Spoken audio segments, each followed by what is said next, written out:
If you like the story, you can support the author on Patreon. Link is in the description. Chapter 226, Kishin's Measures.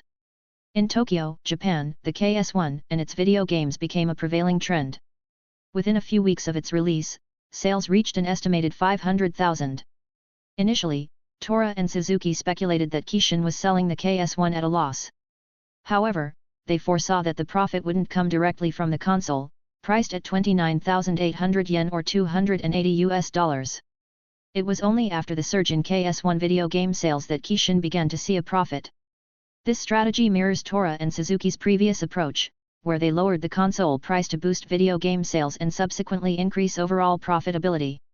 While KS1 dominated the Japanese market for about a month, it's essential not to overlook the presence of KES or SKES. In Tokyo, Japan, the KS1 and its video games became a prevailing trend. Within a few weeks of its release, sales reached an estimated 500,000. Initially, Tora and Suzuki speculated that Kishin was selling the KS1 at a loss.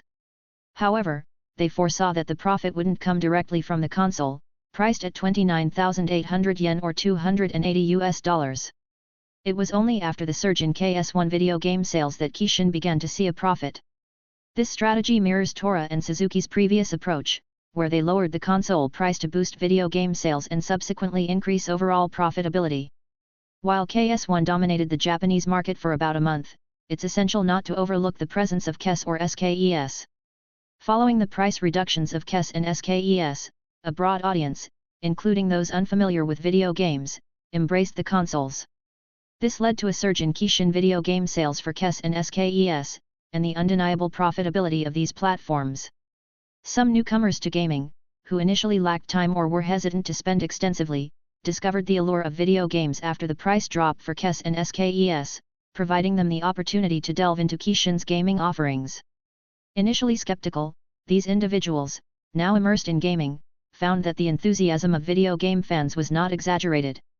Remarkably, despite using the older KES or SKES and not the latest Kishin console, KS1, they found genuine enjoyment in gaming. Simultaneously, KS1 video games, particularly Resident Evil, garnered significant attention within the gaming community. It was genuinely terrifying.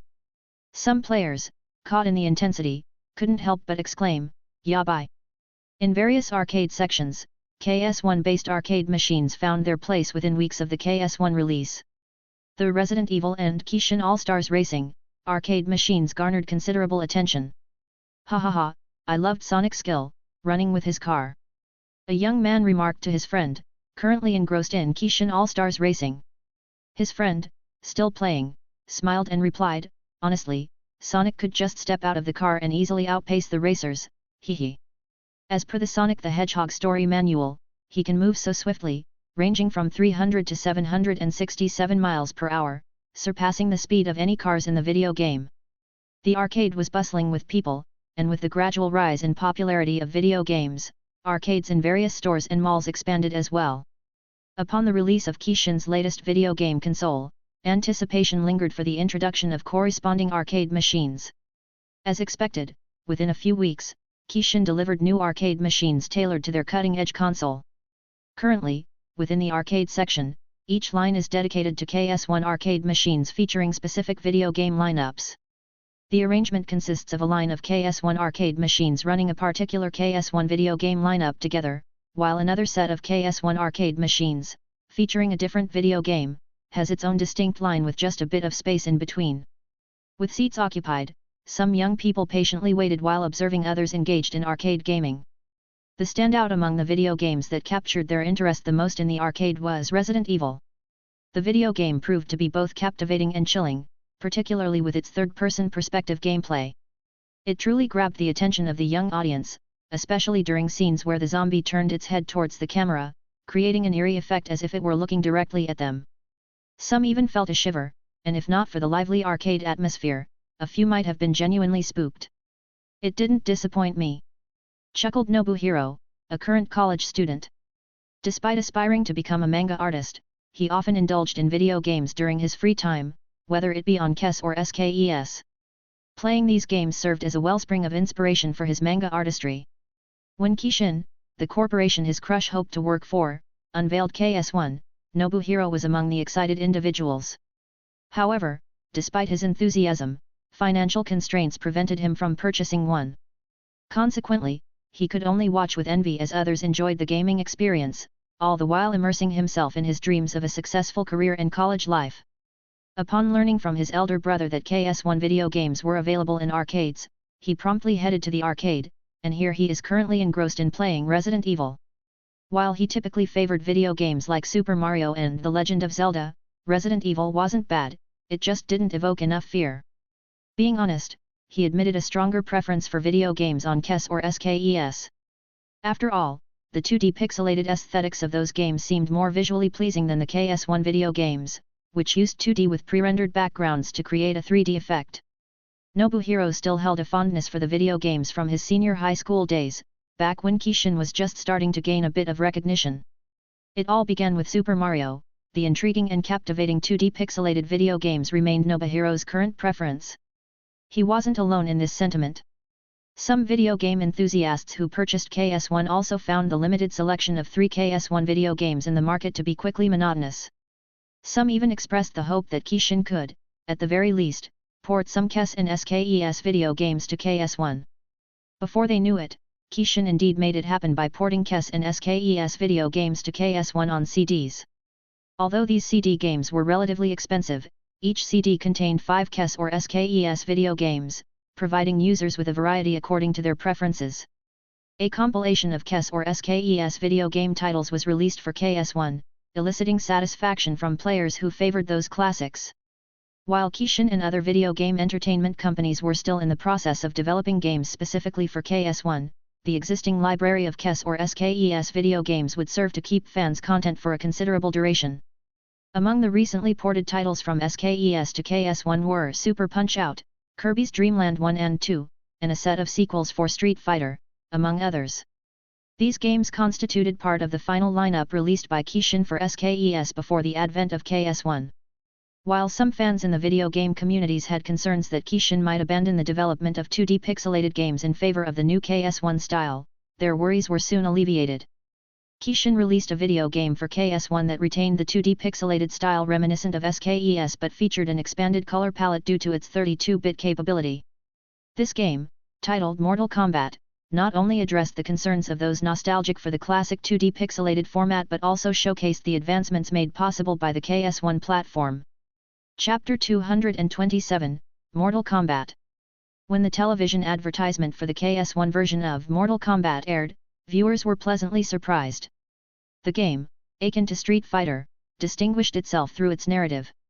According to the commercial, the storyline revolved around the clash between Earthrealm and Outworld.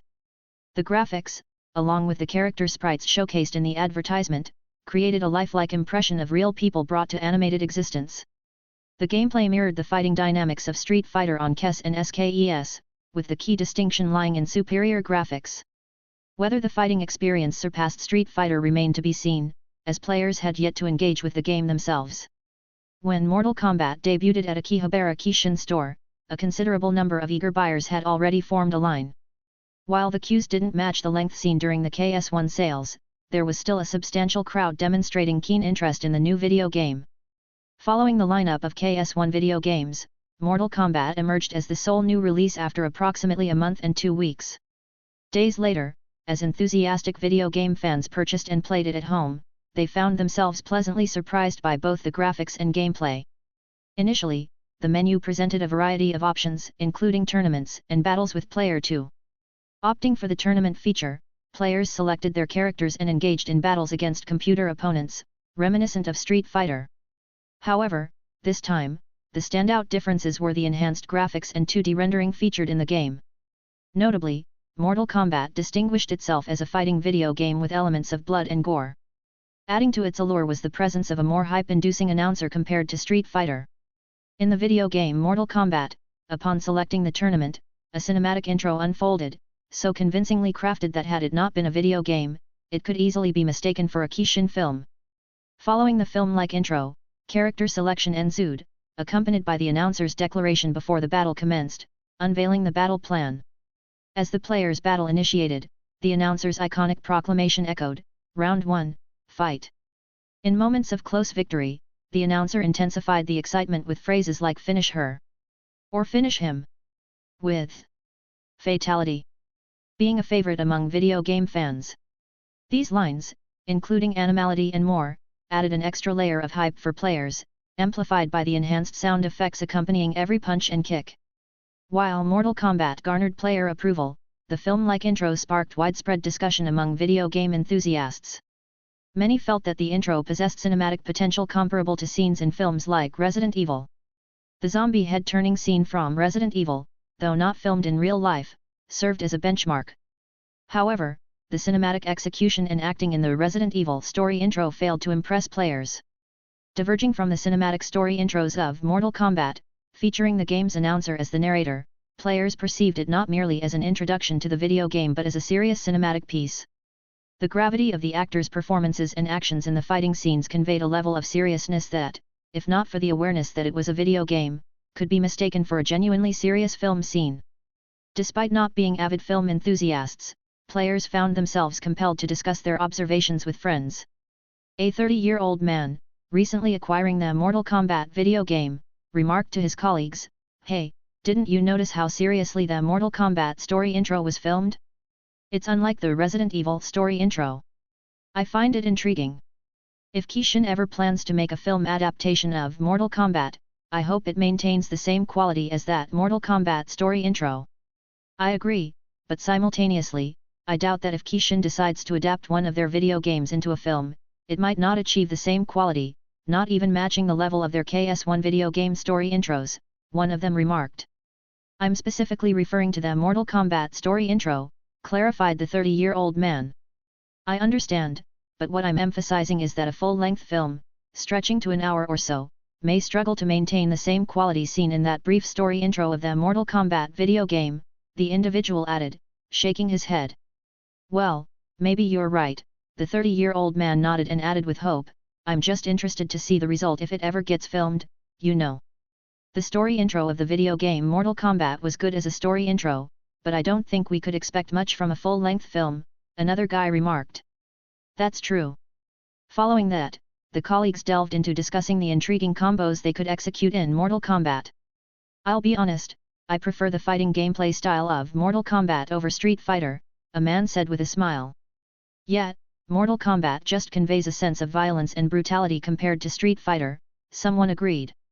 "Well, maybe Street Fighter was geared towards kids, and the new fighting video game from Kishin, Mortal Kombat, is more for adults who appreciate the visceral elements," another speculated. "It wasn't restricted beyond 7, chimed in another. "Not so surprising. The blood looks fake and all. It should at least be restricted, right? Or is Kishin just too influential now?" A man couldn't help but question. "You're only realizing that now," another said with a chuckle. "Ha ha ha." They couldn't help but laugh. Little did the new Mortal Kombat fans know that Kishin had actually incorporated scenes from their upcoming film Mortal Kombat into the video game itself. In Hollywood, the film project went by the name Fighter's Destiny. Surprisingly, no one knew that the film project had already been adapted into the video games before its official release. The Mortal Kombat film project began when Shin observed that the Marvel Spider-Man film faced delays due to casting issues, with Stan Lee being particularly selective. After Shin granted Stan Lee the authority to cast the main actors, Lee took the task seriously, displaying a meticulous approach. During this time, Shin invested in studios equipped with green screens and film production resources.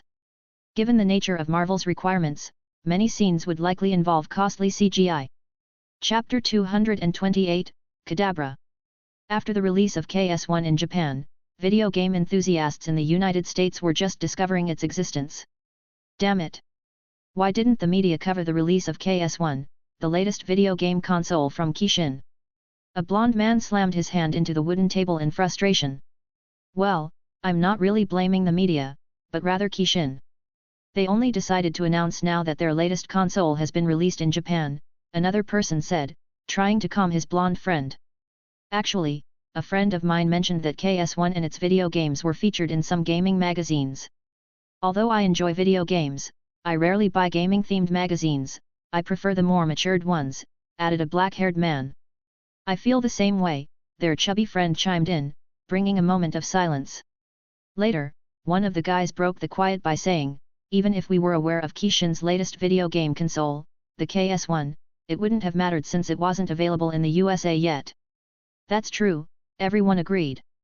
Perhaps Kishin delayed announcing the KS1 in the USA to prevent disappointment among American gamers. Well, let's just play Chrono Trigger, suggested one of the guys, and everyone nodded as they headed to their hub.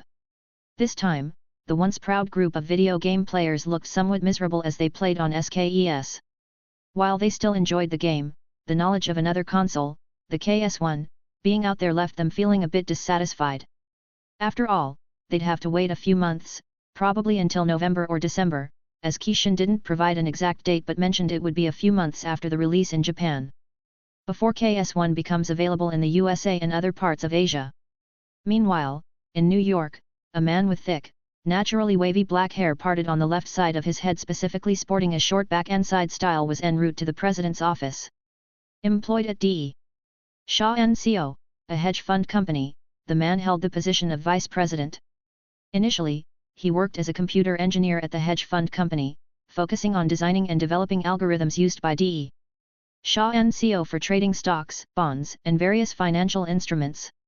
Additionally, he was responsible for maintaining the training system. Impressed by his skills, the higher UPS were satisfied, leading to a salary raise. Over the years, the man ascended through the ranks, ultimately reaching the position of vice president. However, the man sensed that something was missing. Although his current role at the company involved easier tasks than before, focusing on strategizing for the company, he harbored personal ambitions and dreams. With the advent of the internet, the man foresaw its potential, sparking a compelling idea that consumed his thoughts. As the idea lingered in his mind, he found it difficult to sleep at night. Despite jotting down his thoughts on paper, he initially believed it would suffice to bring him peace. Yet, after a few days, the idea persisted, and he couldn't ignore it any longer. Realizing that his subconscious mind was signaling something crucial, he understood that a mere plan on paper wouldn't be enough. Actions were required to bring his idea to fruition.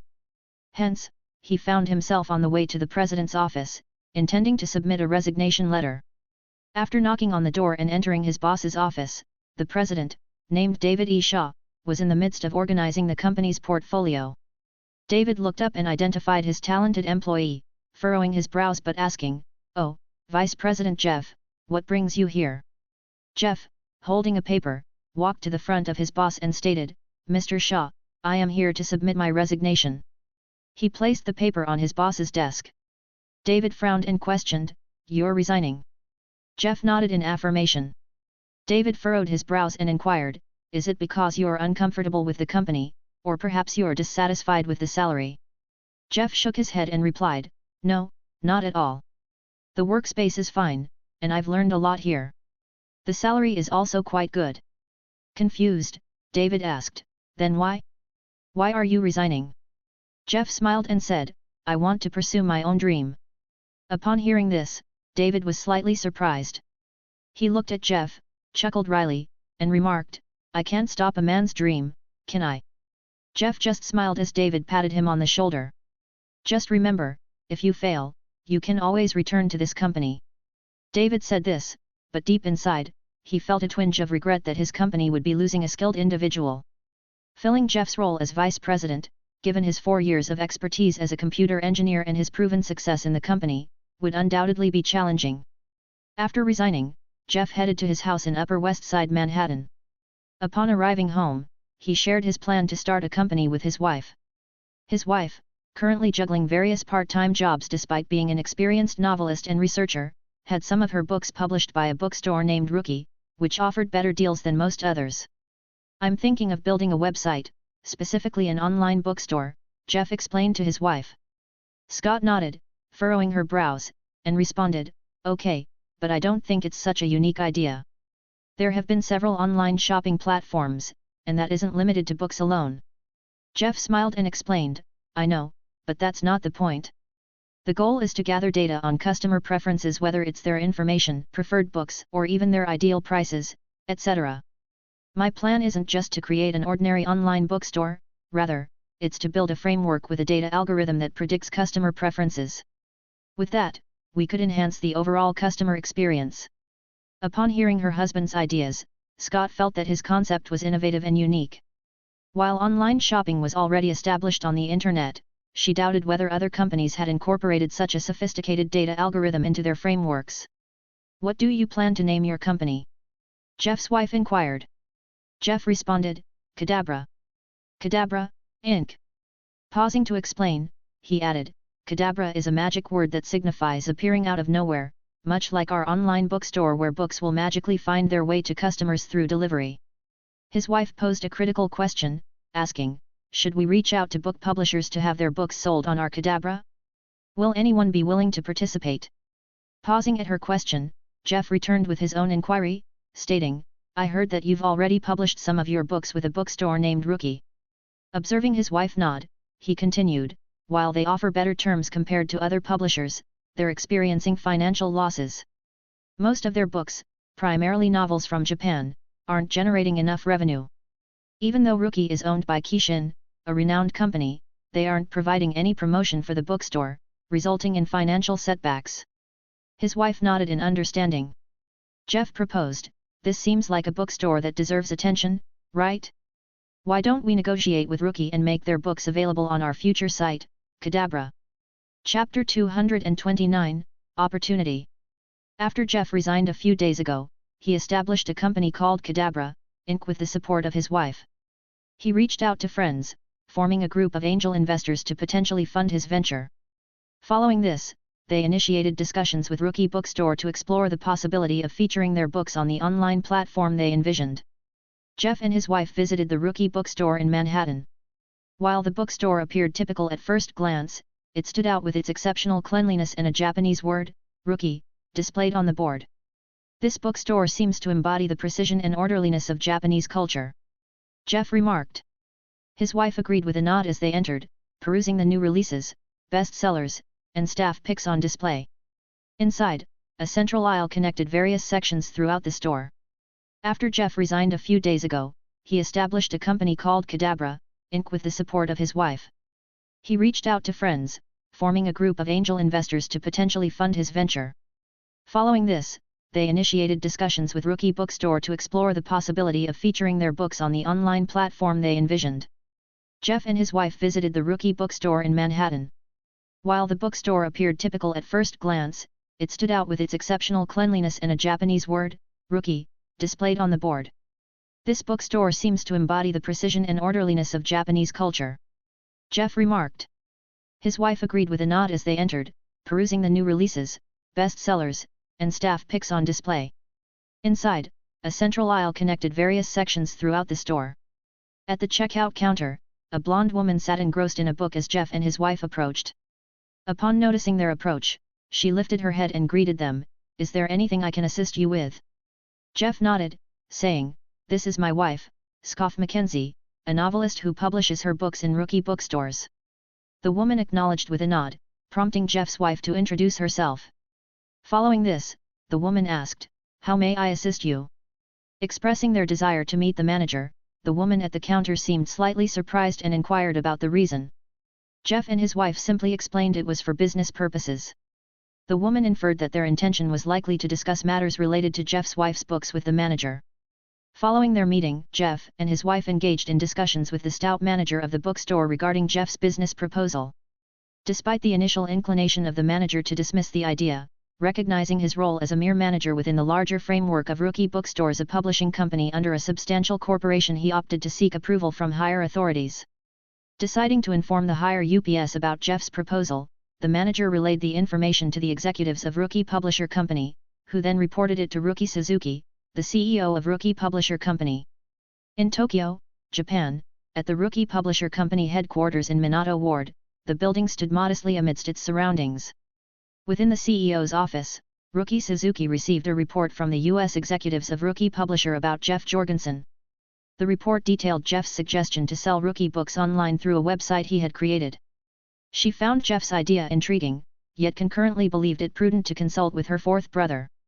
Considering that Shinro Suzuki's company was the parent company of Rookie Publisher Company and also provided funding for her own company, her decision to discuss the matter with him was logical. Notably, Shinro Suzuki had founded Rookie Publisher Company and appointed her as CEO, a decision that had initially left her perplexed. Dialing her fourth brother's number, she scrutinized the information on her computer sent by the executives via the internet, the file being Jeff Jorgensen's proposal. At Key Shinrule's headquarters, Shin conveyed his ideas on a whiteboard to a group of attentive game developers seated around a round table, diligently taking notes on Shin's words regarding the video game direction plan portfolio. Midway through this discussion, Shin's phone interrupted the meeting with a ring. Oops. Excuse me, guys, Shin said, retrieving his phone from his pocket. He distanced himself before answering the call. Hello, Sister Rookie? Shin inquired as he picked up the phone. Fourth brother, I called you regarding. Rookie began, explaining the situation to Shin. Listening attentively, Shin became somewhat astonished as he learned about a man proposing to feature Rookie bookstore books on a website for online sales. It wasn't the concept of an online store that surprised him, but rather the man's name and his company. The man shared the same name as someone from Shin's previous life, the founder of Amazon, if his memory served him right. Without hesitation, Shin instructed his second sister, Rookie, to endorse the man's proposal. After the call concluded, Shin gazed at the phone for a moment, deep in thought. I should be ready to secure another round of funding. I need to seize the opportunity immediately, Shin contemplated. Drawing from his knowledge of his previous life, he recalled that, apart from Jeff, the Vanguard Group, Inc. was the largest shareholder in Amazon. Shin also entertained the idea of acquiring Jeff's company. However, considering that Jeff's venture wasn't widely recognized or successful yet, and factoring in Jeff's ambitious goals, it seemed unlikely that Jeff would be willing to sell even if the company faced initial challenges. Shin recognized that Jeff possessed a long-term vision. From Shin's perspective, Jeff prioritized the development of the algorithmic data over immediate profitability, aligning with a broader plan he was formulating. Had Shin not known better, he might have perceived Jeff as merely a crazy and overly optimistic individual. However, Shin understood that the man was highly calculated, optimistic, and driven by a clear purpose. A person with such qualities would not easily part with their company. If he were to sell, he wouldn't be Jeff Jorgensen, Shin pondered. Meanwhile, with anime series like Pokemon, Dragon Ball, Earthbound, and Yu-Gi-Oh gaining popularity not only in Japan but internationally, Kishin Merchandise seized the opportunity. On July 30, 1994, the company organized an event in Akihabara, capturing the attention of anime fans. It was a cosplay event, centered around participants donning anime character costumes, embodying the characters through both attire and mannerisms. Those who excelled would be eligible for awards and rewards from Kishin Merchandise. Kishin Merchandise had been selling anime character clothing for some time, but it was only now that Shinro Suzuki's idea was set into motion. In Akihabara's electric town, where thousands of square meters had already been cleared for construction, work came to a halt to accommodate Kishin Merchandise's event. The flat area was transformed with stages and vendors to create the necessary space. This marked the beginning of Kishin's strategy to elevate Akihabara's prominence, starting locally in Japan. By associating the event with anime, the aim was to attract not only a domestic audience but also foreign visitors to the area. This marks the beginning of Kishin's initiative to elevate Akihabara's status, aiming for recognition, at least within Japan initially. By associating the event with anime, it also intends to draw in foreign visitors. Chapter 230, Upcoming Event. The Kishin Merchandise's cosplay sparked discussions among anime fans across Japan. A young man in a sharp high school black suit entered the classroom. His friends chatted while other classmates focused on their tasks, and the teacher had yet to arrive. As Yamazaki Michi joined his friends, one of them mentioned, "Yamazaki-kun, did you hear about Kishin's latest event?" Perplexed, Yamazaki Michi responded, "Event?" He furrowed his brows and asked, "Is it a video game tournament?" His friend, Nato Sango, shook his head. "No, it's about anime." "Anime?" Yamazaki Michi sounded confused. Nato Sango nodded. "Exactly. It's about dressing up and embodying characters from Kishin's popular anime." As an anime fan, Yamazaki Michi was astonished. "An event where you dress as a Kishin anime character?" Nato Sango and his friends nodded in confirmation. He continued, "That's right. If you dress better and portray the character well in the competition, you might even win awards and rewards. Isn't it interesting, Yamazaki-kun?" The event kicks off on August 3, 1994. I'll be dressing up as Yugi Muta from Yu-Gi-Oh! Then I'll be Honda. Yamazaki Michi and Nato Sango overheard their friends already discussing their roles and anime costumes. The most popular character will probably be Yugi Muto, and both Yamazaki Michi and Nato Sango preferred Yugi Muto too. Why are most of us choosing Yugi Muto? Yamazaki Michi couldn't help but ask with a wry chuckle. Nato Sango smiled and said, do we need to ask? Because he's cool. A bullied young man being cool? Haha. One of their friends, a Pokemon fan, mocked with a chuckle. You didn't watch Yu-Gi-Oh, did you? Another one of Yamazaki Michi and Nato Sango's friends remarked. Nah, I watched it, but the main character's hairstyle is a bit much. You're judging Yu-Gi-Oh! Because of a hairstyle? Of course not. Pokemon is just better. Better? No, I think Yu-Gi-Oh! Is better. It has a dark tone from the first episode alone. Just because it has a dark tone doesn't mean it's better. Pokemon is much better and also more popular, alright. Being popular doesn't mean it's better. And besides, just wait for a few more years, and everyone in the world will have heard of Yu-Gi-Oh! Yeah, dream on. Yamazaki Michi and Nato Sango looked at each other and wryly chuckled as their friends engaged in another debate on which anime is superior. In Yamazaki and Nato Sango's opinion, Yu-Gi-Oh! Surpasses Pokemon and delves into mature themes, such as an episode where the main character, Yugi Muto, faces discipline from a strict leader, Ushio. The portrayal of self-righteous figures like Ushio reflects realities in some Japanese schools. While rumors connect school bullies to the Yakuza, the speculation holds a grain of truth, adding an intriguing layer to the narrative. The anime's main character, Yugi Muto, serves as an inspiration to Japanese youth, resonating especially with those in Tokyo who share a love for games. Given that Yugi Muto's family owns a game shop, some Yu-Gi-Oh! Fans speculate that Shinro Suzuki based the character on himself. Many Kishin enthusiasts consider this an unofficial fact, reinforced by the anime's title, Yu-Gi-Oh!, translating to Game King or King of Games. If that doesn't say something, they're unsure what will. Hence, many people essentially accepted a notion without Shin's knowledge. The anime Yu-Gi-Oh!, along with its main character, was based on him. While Shin remained oblivious to this developing consensus about himself, even those close to him felt that the anime Yu-Gi-Oh! Was rooted in his persona. At the Yamauchi-gumi headquarters, a traditional Japanese mansion, Yakuza men gathered in the Japanese hall, with Obu at the center. Ka so pure, hey. Obu mused, holding Yu-Gi-Oh! Cards. That's right. It's happening in Akihabara, and I plan to participate, said a Yakuza member already dressed as Ushio. Then I'll take the role of Honda, a man with a formal hairstyle declared. I'll be Ness, a Yakuza member holding a Game Boy announced. I'm going to be Ox King. As the Yakuza members discussed, one of them asked Obu, what about you, Oyabun? Obu stroked his chin in contemplation and replied, I'm still thinking. What about Yugi Muto? Suggested one of the Yakuza members. Silence fell over the group as Obu looked at the member who made the suggestion. He then stated, are you ignorant? Yugi Muto is the character I will not take, and none of you should either. Is it because Yugi Muto's character is weak and not manly at all? The Yakuza member named Raiji, who made the suggestion, couldn't help but ask. Being new to the Yamauchi-gumi meeting, he was unfamiliar with the dynamics.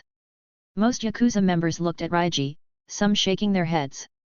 Obu turned his gaze towards Raiji and slammed his hand on the table. Of course not because he is weak.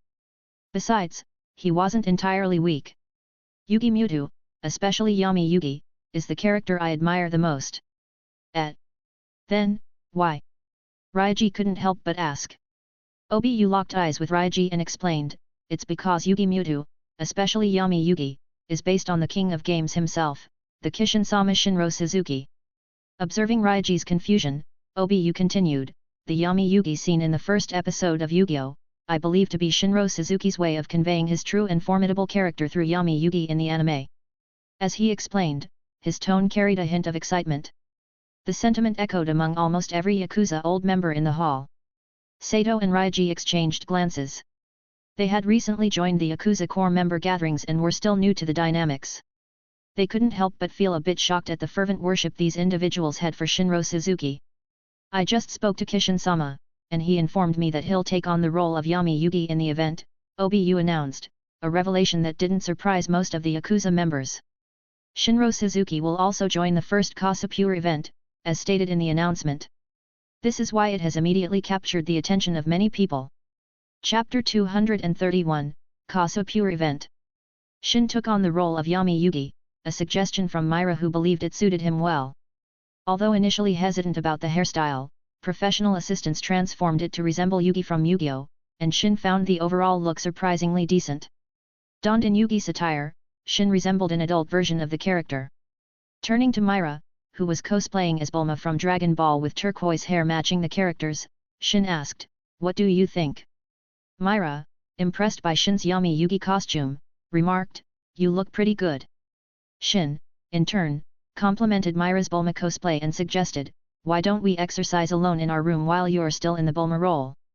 Myra blushed slightly upon hearing Shin's suggestion, nodding in agreement.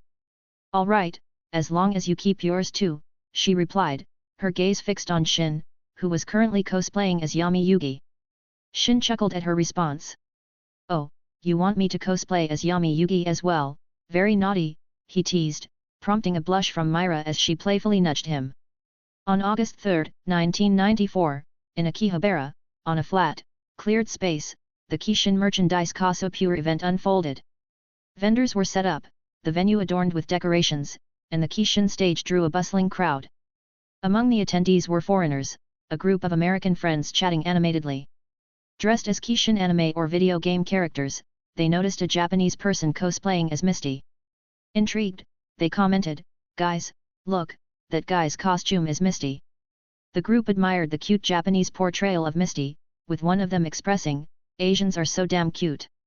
Their attention then shifted to a Japanese woman confidently wearing Samus Aran's provocative Justin Bailey suit. Ah! The foreigners couldn't help but be visibly excited. Throughout the event, participants showcased costumes not only from anime characters but also from renowned Kishin video games like Super Mario, The Legend of Zelda, featuring characters like Link or Zelda, among others. The most captivating sights were the fit and beautiful Japanese women donning costumes of famous female characters from Kishin's anime or video games. Some Yakuza members maintained a low profile while showcasing their costumes, unaware that undercover police officers, also disguised as famous anime or video game characters, closely monitored them. Simultaneously, the TV Asahi team captured the lively event and its numerous participants, contributing to the bustling atmosphere among the thousands in attendance. Anticipation heightened as many eagerly awaited the appearance of Shinro Suzuki. Participants stayed committed to their role characters while the crowd eagerly waited. Then, a deep Japanese voice announced, "Let's welcome Yami Yugi."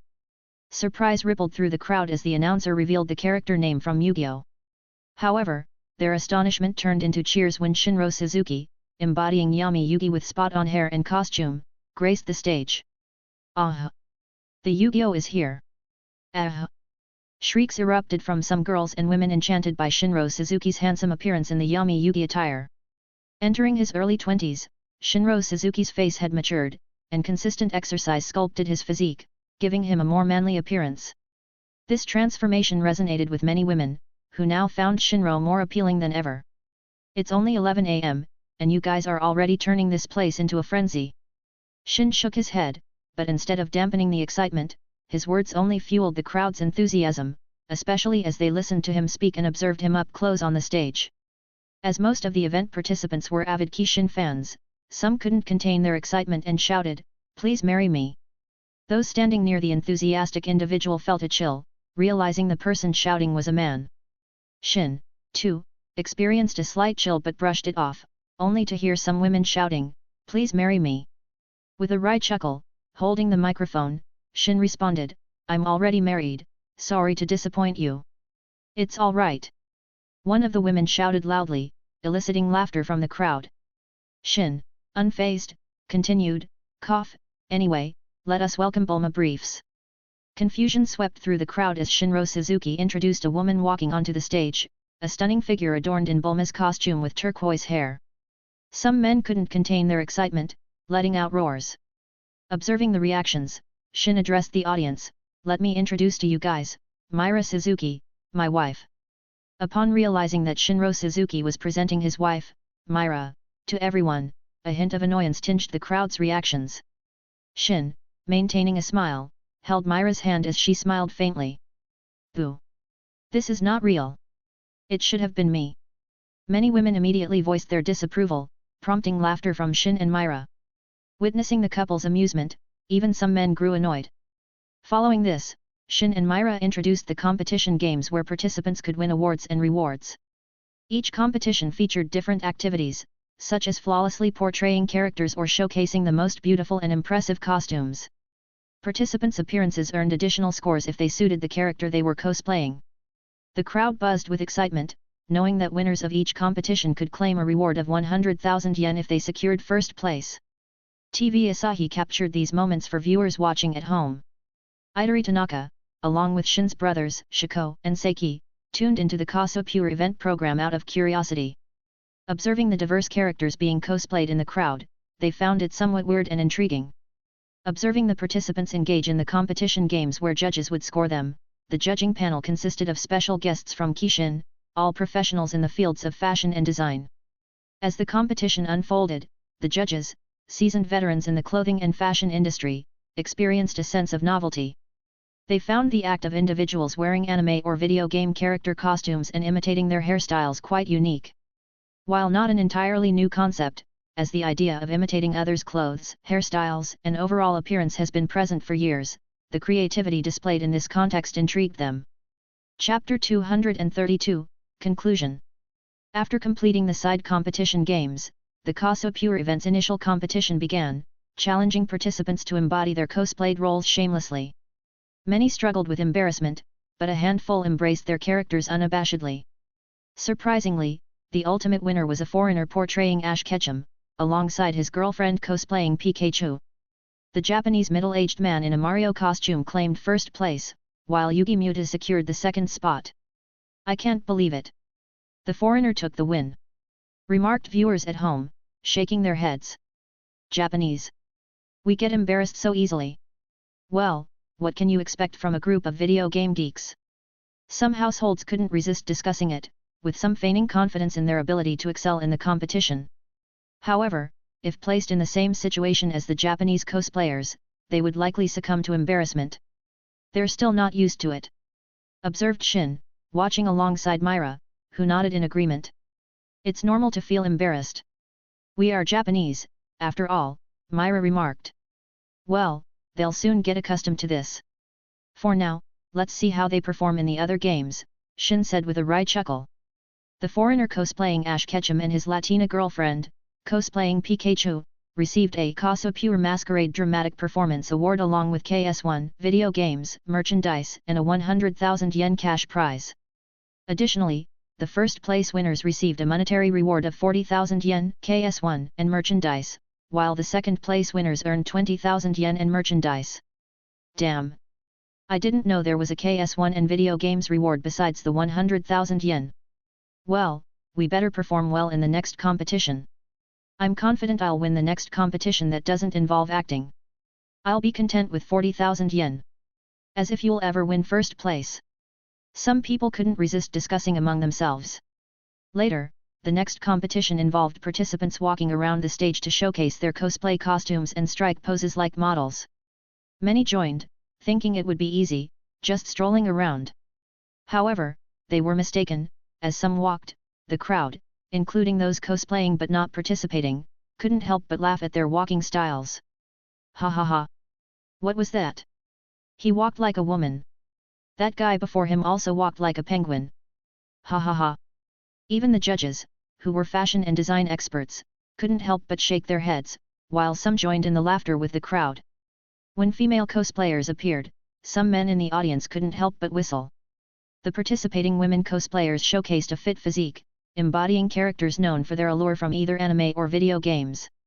Consequently, many young men in the crowd couldn't help but be enthralled. Shin, engrossed and stroking his chin in the room with Myra, received a pinch from her. He turned his head to Myra in confusion. "What?" Shin asked. Myra pinched him again and, pointing at the television screen, said, "Are you so captivated by them? You look like you might devour them at any moment." Shin, taken aback, defended himself, saying, "What are you talking about? I'm just watching peacefully here." Myra snorted, remarking, "Yeah, peacefully watching females with most of their skin showing, especially close to their private parts, displaying their bodies for all to see. Shin couldn't help but feel helpless as he continued to explain to Myra, who eventually calmed down. The Ctto Pure costume construction and stage presence competition concluded with a woman wearing a sexy Super Metroid costume emerging as the winner. The first place went to the middle-aged man in the Mario costume, who had also secured the first place in the previous event, and the second place was awarded to Zelda. The female winner received the Ctto Pure Masquerade Costume Construction Award, along with the same rewards as the first competition event. Afterward, it was finally the final competition games, focusing on the overall performance award evaluating costume, stage presence, and acting performance. Despite some women being attractive with fit figures and others donning well-made costumes, it proved insufficient to clinch victory in the final competition. The same held true for other cosplayers, a good acting performance was also essential. While some cosplayers performed admirably, the ultimate winner was the middle-aged man cosplaying as Mario. Despite being a bit short, portly, and stocky, he exuded an unassuming charm. However, his portrayal of Mario was exceptional. His voice mimicked Mario perfectly, and his appearance amused both the on-site crowd and viewers at home. Surprisingly, his ordinary middle-aged appearance, coupled with his shorter stature, didn't hinder his performance. In fact, it enhanced his portrayal of Mario, as Mario shares a similar body type. His costume was also noteworthy, being the latest Mario attire from Kishin merchandise. With that, he secured victory in the competition, earning the coveted Ctto Pure Masquerade Overall Performance Award. Additionally, he received a monetary prize of 100,000 yen and other rewards from Kishin merchandise. And so, the Ctto Pure event competitions finally came to an end. Shin and Myra took the stage once more to express a few closing words. Despite the late hour and some attendees having already returned home, the venue remained vibrant with colorful lights. Good night, everyone. Thank you for participating in this event. Shin concluded after a series of remarks. Subsequently, he and Myra returned backstage to the room. We'll definitely come again if there's another event like this. It was so much fun. Please take me home, Shinro. Shouted some women. Meanwhile, a group of young men who became friends during the event discussed among themselves. I hope I win next time. Me too. Just a first place, and I'll be satisfied. Yeah, same. Look, that guy won 2 first places and ultimately clinched the victory. A guy pointed at a distance, indicating the middle-aged man cosplaying as Mario, who was surrounded. Yeah, he's a true winner. His friend said with a nod. I hope I win again next time. The middle-aged man as Mario expressed as he found himself surrounded by a small crowd. Chapter 233, Connections. The middle-aged man who cosplayed as Mario was actually going through a challenging phase in life. Without a family and unemployed, he relied on instant noodles to sustain himself and lacked a suitable living space. His ability to participate in the Ctto Pure event stemmed from borrowing money from his brother, who is a family man and a salaryman. Despite his hardships, attending the event turned out to be a positive choice for him. A year ago, when he was employed, he developed a passion for Mario and even practiced mimicking Mario's voice. Little did he expect that this skill would lead him to victory in the competition, earning him around 180,000 yen. He felt it was finally sufficient to afford some non-instant ramen for a change. I hope I win again next time, the middle-aged man couldn't help but say as he was surrounded by a small crowd. Following the cosplay event's conclusion, Shin recognized that the middle-aged man who cosplayed as Mario would be a suitable candidate to hire. He could act as Mario in various events, including video game competitions, providing entertainment to people. Whether the man would accept the offer depended on his decision. Takagi Goda, the middle-aged man who cosplayed as Mario, received a surprising letter from Kishin. Realizing he was hired to cosplay as Mario, he promptly went to the Kishin merchandise branch to accept the offer. This was his opportunity, after all. Meanwhile, after a few days had passed, Shin noted that the round of funding for Kadabra was fortunately secured by Kishin.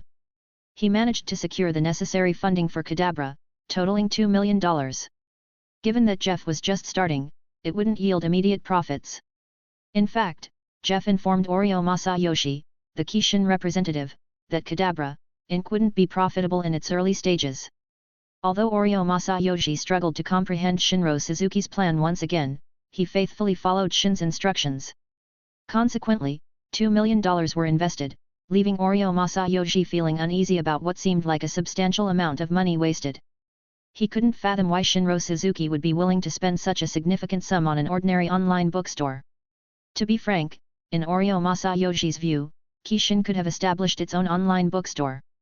Well, Oreo Masayoshi's perspective wasn't entirely off base. If Shin desired, he could have created his own Amazon. However, he lacked the same level of drive and time commitment as Jeff. Developing the algorithmic data framework of Amazon would be time-consuming, especially given that it relied on customer preferences on the Internet. Considering the Internet was still in its early stages with only several million users, and Amazon might only attract 100 or even fewer visitors each day initially, success would take time. Only someone like Jeff, who was also successful in Shin's previous life, could propel Amazon to success. Jeff had the necessary dedication and time to invest. In late August in the USA, a trailer for the Mortal Kombat film aired on some TV channels. Initially, it didn't garner much attention. However, when people realized it was produced by Kishin Pictures, it caught the interest of many Jurassic Park fans. Given its theme of fighting and martial arts, some anticipated it to be reminiscent of Hong Kong films similar to Jackie Chan and Bruce Lee films. The trailer even made its way onto some Disney channels. The other major film studios of the Big Six sensed that Walt Disney was establishing closer ties with Kishin. Why? Primarily because The Lion King had achieved monumental success. Some Disney executives themselves didn't hold much hope for the animated film. On its first day, the box office was only around a few $100,000. However, they were surprised when, on the second day, it earned $5 million. The film continued to gain momentum in box office numbers as word spread. In just a month, The Lion King box office surpassed $100 million. Even some film studios among the Big Six were surprised since they knew that Disney hadn't put much effort into marketing The Lion King. Yet, it turned out to be a winner for the year. After about 2 months of screening, the animated film earned at least $296 million. While it couldn't quite compare to Jurassic Park, it was a huge success for a film with a budget of $45 million. Because of this, some Disney executives felt that their marketing of The Lion King was a huge success, and Kishin Merchandise, the toy manufacturer of The Lion King, also played a part in this success. Due to this success, the president of Kishin Merchandise in the USA negotiated with Walt Disney for the licensing rights to The Lion King. This allowed them to produce additional characters from the animated film. Recognizing the significant role Kishin Merchandise played in the success of The Lion King, Disney sought to establish good relations with Kishin and granted them the license.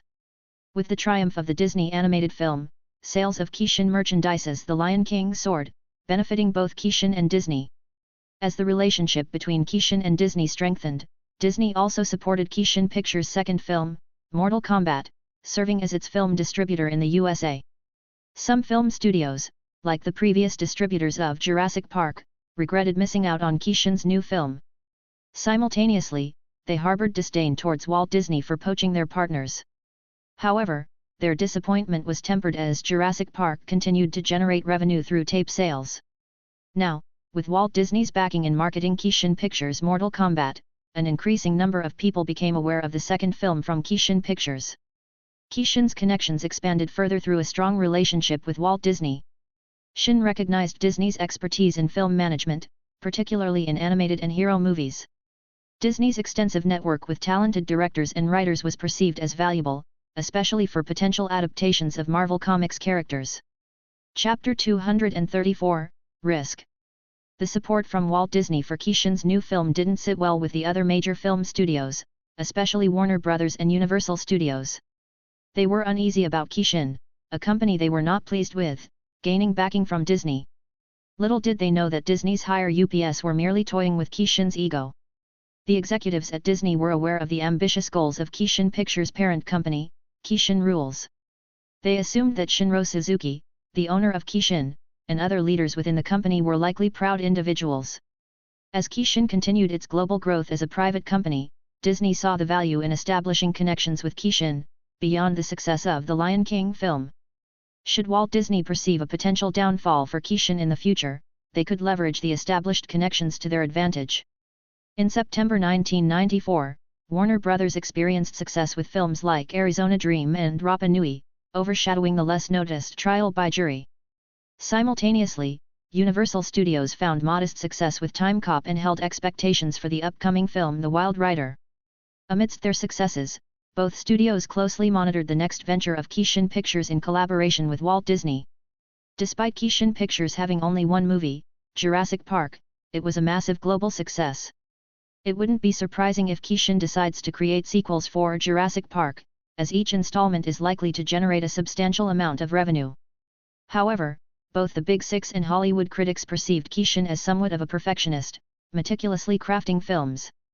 Despite being established for about a year, Keishin Pictures had only produced one film, Jurassic Park. This approach garnered disapproval from industry insiders, who believed that a studio of Keishin's magnitude should invest in a more prolific film output.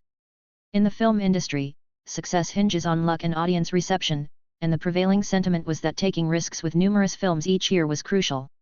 The Big Six studios understood the financial gamble inherent in filmmaking, yet they embraced it as a necessary risk to thrive in the industry. Conversely, Keishin's cautious and perfectionist approach was seen as a potential hindrance, risking its standing in the industry if it continued down this path. However, unbeknownst to them, Keishin Pictures, or Shin, was taking a financial risk with the production of Mortal Kombat. Despite the box office success of Mortal Kombat in Shin's previous life with a budget of $20 million, Shin opted to increase the budget for improved CGI, script enhancements, and better performances in the current iteration. Shin understood that merely replicating the previous Mortal Kombat film, including its scripts, cast performances, and relatively tame CGI with reduced violence, would likely yield similar box office results as in his previous life. However, Shin was determined to avoid such a scenario. Shin aimed to enhance the CGI, character scripts, and performances in the Mortal Kombat film, refusing to impose limits on the level of violence. Only by comprehensively elevating the film's overall quality did Shin envision the possibility of a different box office outcome. Despite the increased risk, Shin remained uncertain about the success of this approach. He wasn't sure whether it would match the box office of the previous Mortal Kombat film or potentially surpass it, or if it might even face failure due to Keishin's decision not to tone down the violence. This decision also entailed age restrictions for film screenings, aligning with Shin's ambition to surpass the box office performance of Mortal Kombat in his previous life. Shin didn't mind the possibility of failure, he had sufficient funds to support such an endeavor, and the prospect of taking risks excited him. Initially concerned about how Disney would receive a film with unabated violence like Mortal Kombat, Shin was surprised to find that the 1994 Walt Disney was not as soft as the future Walt Disney from Shin's previous life. In Hollywood, critics were already lambasting the violence and dark themes in the successful 1994 Disney animated film The Lion King, and despite some gruesome scenes that even American audiences found intense, Disney disregarded the criticism. For Disney, as long as profits rolled in, criticism was a normal companion to success.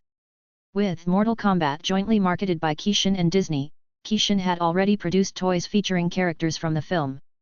Some video game fans in Japan were already aware of Keishin's KS1 video game, Mortal Kombat, creating an atmosphere of anticipation. In Japan, under the title Mortal Kombat was Shinken-Krin Densetsu. While this alternative name was recognized locally, the prominence of the Mortal Kombat title meant that foreigners visiting Japan often remembered it more. Keishin's adaptation of a video game into a film piqued the interest of these visitors, prompting them to share the information with friends and family. The concept of a video game being adapted into a film intrigued many, and within a few weeks, news of Keishin's venture became somewhat well known, especially within the video game community. Even rivals in the video game sector, Tora and Suzuki, became aware of Keishin's endeavor and were curious about the outcome of the film adaptation. Idori Tanaka, having played Mortal Kombat in KS1, observed the opening story intro, noting the violence and impressive special effects.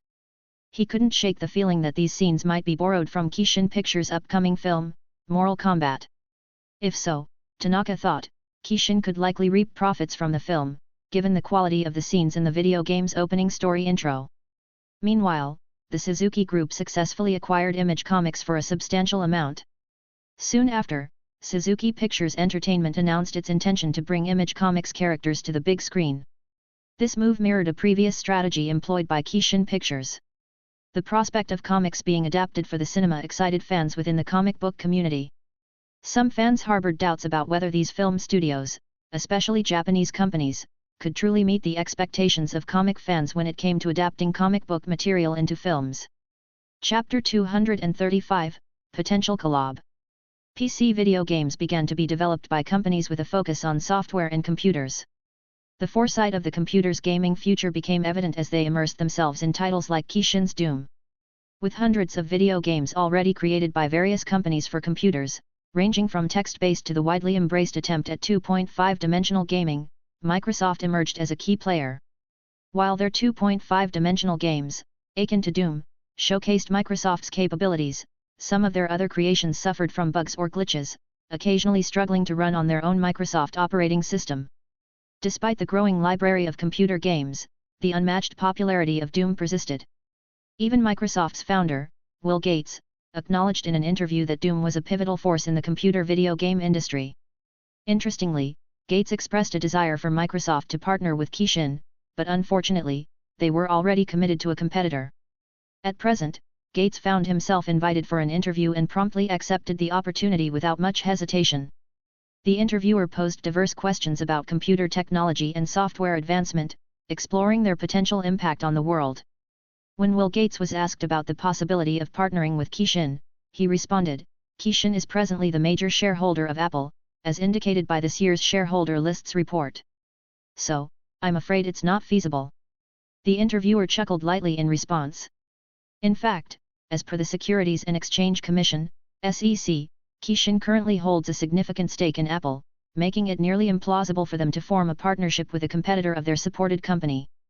After the interview concluded, Bill Gates strolled out of the building and stepped into his luxurious black car when his phone suddenly rang. "Hello?" Bill Gates answered, placing the phone to his ear. "Is this Mr. Gates?" inquired a deep yet rugged voice. "Yes," Bill Gates affirmed, adding, "Who might you be?" Confusion clouded his thoughts, especially considering he didn't recognize the caller. The distinctive tone hinted at a Japanese origin. While Gates had encountered a few Japanese businessmen in the USA and shared his number, he doubted they would open with a direct "Is this Mr. Gates?" "I am Oryo Masayoshi," resonated the deep voice on the phone. Upon hearing the name, Bill Gates furrowed his brows and remarked, "Oryo Masayoshi? I don't recall meeting anyone with that name." He was certain that such a distinctive name would stick in his memory, especially with the Oreo resembling the well-known biscuits company. The man chuckled audibly, and Bill Gates detected it faintly before Oryo Masayoshi spoke again, saying, "I apologize for interrupting your business, Mr. Gates, but I reached out to you for a business matter." Bill Gates frowned, as typically, Oryo Masayoshi should have contacted the corporate development team instead of reaching out directly to him. "Well, if it's business-related, our corporate team can handle the discussions," Bill Gates remarked, his tone not too harsh or cold. He recognized that the Japanese man's ability to contact him directly suggested a level of influence or connections. In matters unrelated to business, he preferred not to offend anyone, regardless of their status. If that's the case, well, the corporate team would have been a suitable choice, but approaching you directly seemed like the better option, replied Oryo Masayoshi. "Why is that?" Bill Gates grew more intrigued, glancing out of the car window as it sped along the road. "Well, I'm sure you'll be interested in Kishin," Oryo Masayoshi said with a smile. He added, "I'm from Kishin, and I called Mr. Gates to inquire whether you are interested in video game development." Bill Gates was taken aback, responding, "You're from Kishin?" Upon Oryo Masayoshi's confirmation, he couldn't help but inquire, regarding video game development. "Can you provide me with the details?" At this moment, a hint of excitement colored his words. Bill Gates and Oryo Masayoshi delved into a lengthy phone discussion, during which Bill Gates was astonished to learn that there was a possibility of cooperation between Kishin and Microsoft. This revelation caught him by surprise, considering he had already resigned to the notion that Kishin's video games might not be available on their operating systems. The video game development discussed between Bill Gates and Oryo Masayoshi centered around the Kishin Unreal Engine project. Kishin proposed a deal to collaborate with Microsoft in developing the Unreal Engine. However, the program would remain under Kishin's ownership, with Microsoft providing assistance. Through this partnership, Kishin aimed to make their current and future PC video games accessible on Microsoft's operating system. Moreover, Microsoft would gain the advantage of using the Unreal Engine under a more favorable licensing agreement, offering lower royalties compared to other options. In essence, it constituted a licensing agreement benefiting both parties. Our Unreal Engine is still in the beta stage, not yet fully finished, but it's already advanced in video game development. Microsoft will provide some assistance in this collaboration to further develop the Unreal Engine, Oryo Masayoshi explained.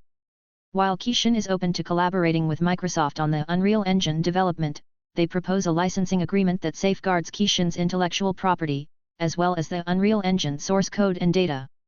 Breaking such a contract would not be in Microsoft's best interest, considering the Unreal Engine includes proprietary code protected by copyright and other intellectual property laws. Additionally, the presence of obfuscated code makes it challenging for other companies to comprehend, rendering any potential leak essentially useless unless Kishin provides assistance. The licensing agreement extends Microsoft the privilege to use the Unreal Engine for its products and services. Although Will Gates isn't particularly keen on video game development alone, he finds himself genuinely excited and intrigued by Kishin's proposal. Chapter 236, Premiere. In Japan, around October, Kishin Pictures showcased the Mortal Kombat trailer in Tokyo, surprising numerous video game enthusiasts. While the term Mdrukonbato was familiar to the Japanese, the game was known as Shinkankuren Densetsu outside Tokyo. However, Mdrukonbato gained more prominence in Tokyo. Thus, when fans witnessed the Mortal Kombat trailer on television, excitement ensued among video game enthusiasts. The game had become a favorite alongside Street Fighter, gradually surpassing its popularity in Japan. The allure of Mortal Kombat lay in its exhilarating gameplay, featuring graphic violence. Despite its unrestricted access for those aged 7 and above, the pixelated and cartoon-like portrayal of blood and gore, coupled with less disturbing sound effects, contributed to its wide acceptance. During this time, the Japanese imposed minimal restrictions on anime or video games, unless they involved gambling or had a detrimental impact on children. As Mortal Kombat was perceived as an unrealistic fighting game akin to Street Fighter, it didn't raise much concern among the populace. During this period, Japan grappled with an ongoing economic recession, prompting the government to tread lightly on the video game industry, recognizing its modest contribution to economic recovery. In a particular household, a young man reclining on the sofa, fixated on the television, couldn't help but remark, "I never expected Kishin to consider adapting their video game into a film." Not particularly a video game enthusiast, he preferred staying home to indulge in occasional anime TV shows or films. The anime landscape had evolved, with Kishin animes no longer standing as the sole option. While Kishin boasted the most popular and captivating anime, other studios had begun to innovate, drawing many newcomers into the anime industry. Tora and Suzuki were genuinely grateful to Kishin for inspiring their entry into the anime industry, driven by the success of Pokémon. Their timing was opportune, as they joined the industry in its early stages, now witnessing its evolution into a highly profitable sector. In the current scenario, the Japanese video game community buzzed with anticipation following the release of the Mortal Kombat trailer. The film is set to premiere in the USA, followed by a nationwide screening for 2 weeks before reaching audiences in Japan. Video game enthusiasts, in particular, were keen to see how the adaptation from a video game would unfold on the big screen. Many who weren't avid video game fans assumed that it would turn out poorly, as adaptations from inherently unrealistic series often end up as disappointments. On October 12, 1994, in the USA, the film Mortal Kombat had its first premiere in New York. The theater buzzed with activity as the media and the crowd warmly welcomed the cast of Mortal Kombat, who were then interviewed by reporters. Subsequently, they entered the cinema and took their seats. Among the audience, several film critics were present, eagerly awaiting the latest offering from Kishin Pictures. It would be dishonest to say they had no expectations. In reality, they were anticipating Kishin to deliver a quality film, especially after the success of Jurassic Park. They hoped Kishin would surpass their expectations. Some were aware that Mortal Kombat was a video game adaptation from Japan, leading them to temper their expectations. They understood that adaptations, be it from novels or comics, could fall short if they diverged from the expectations of fans of the original source material. The realm of film adaptations, especially those based on video games, is largely uncharted. Consequently, some film critics, aware of the movie's video game origins, harbored low expectations and even anticipated it to be subpar. As they contemplated, the cinema screen brightened, unveiling the Kishin intro. This time, the intro was rendered in 3D animation, a notable improvement from previous versions. The animation portrayed a boy holding an umbrella on a dark, rainy grassland night. The wind whisked away the umbrella into the sky, where stars and clouds converged to form the word Keishin. The umbrella then floated between the K and S, ultimately shaping the word Keishin, accompanied by a picture drifting beside the logo. Many recognized it as the distinctive mark of Keishin Pictures. The audience was thoroughly impressed. The animation surpassed the intro of Keishin in the film Jurassic Park. Following that, the Walt Disney introduction followed suit, also animated but incomparable to Keishin's breathtaking 3D animation. Certain audience members, including film critics and computer experts, sensed that Keishin's strides in graphics development outpaced others. Little did they know that the animations were primarily crafted by Pixar, in collaboration with Keishin's CGI company and motion capture company. Following the introduction of the production and distribution details, Mortal Kombat finally commenced. It opened with a fiercely realistic display of fire, accompanied by the resounding strikes of a hammer against metal, and the iconic music theme from the Mortal Kombat video game. Though the music's 16-bit resemblance was noted by the audience, their attention shifted as the hammer's clang grew more pronounced. The metal dragon emblem of Mortal Kombat emerged from the fiery furnace before settling onto stone. A hand holding a hammer descended upon it, and the camera captured the emblem being returned to the blazing furnace. Inside, the dragon emblem, Mortal Kombat logo, was engulfed in flames, creating a remarkably realistic scene. As the music theme subsided, the screen gradually darkened, transitioning to a temple-laden environment shrouded in dark clouds. On the stage arena, two figures stood: a young man and a towering, menacing counterpart. The audience felt the tension rise with the accompaniment of intense music. The menacing figure lunged at the determined young man, landing a punch that was skillfully evaded. A series of counterattacks ensued, with the young man delivering a kick that the menacing opponent narrowly dodged.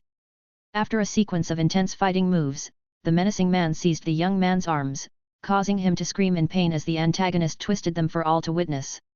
Some in the audience couldn't bear to watch, covering or closing their eyes.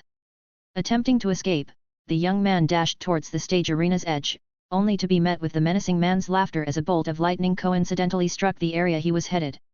The menacing man cruelly laughed as he caught up to the young man, gripping his throat.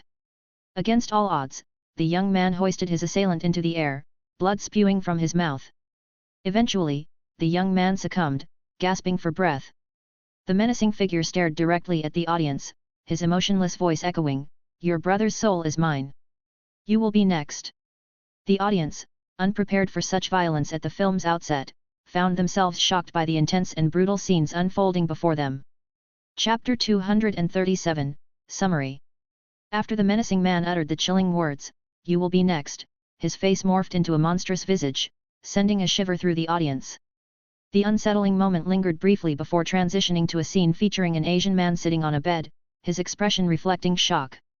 As the scene unfolded, the audience grasped that the initial sequence was nothing more than a dream. Nevertheless, it commenced with a powerful yet strikingly violent scene. The man with sharply defined yet thick eyebrows left a lasting impression on viewers. Many had encountered such a character in Hong Kong films, where individuals of similar appearance often played menacing roles. Film critics acknowledged the effectiveness of these antagonist archetypes in martial arts Asian movies, although they acknowledged that such portrayals could sometimes verge on cliché. As the film unfolded, a character emerged, reminiscent of Terminator, as one of the guy's eyes appeared cybernetic. Subsequently, Sonya Blade, armed with guns, engaged in a firefight. The echoing gunshots scattered the bustling crowd as she adeptly took down a man aiming at her. Approaching the fallen adversary, she swiftly searched his body for a wallet, a phone, and more. However, none of the man's belongings provided the lead Sonya Blade needed in her investigation. Based on the dialogue preceding the scene, the audience inferred that the skilled woman was likely searching for the Terminator-like character, Kano. Continuing the story, the antagonist, named Shang Tsung, assumed a deceptive guise as an elderly American man to entice Hollywood star Johnny Cage into a tournament. The transformation effect of Shang Tsung appeared remarkably realistic, thanks to the meticulous and advanced CGI and 3D animations by Keishin. Meanwhile, the main character, Liu, entered a temple in China. With mysterious origins, he possessed white hair, blue eyes that flickered like lightning, and wore a bamboo hat. Liu engaged in conversation with an old monk. As the narrative unfolded, it revealed a tournament taking place in the outer world.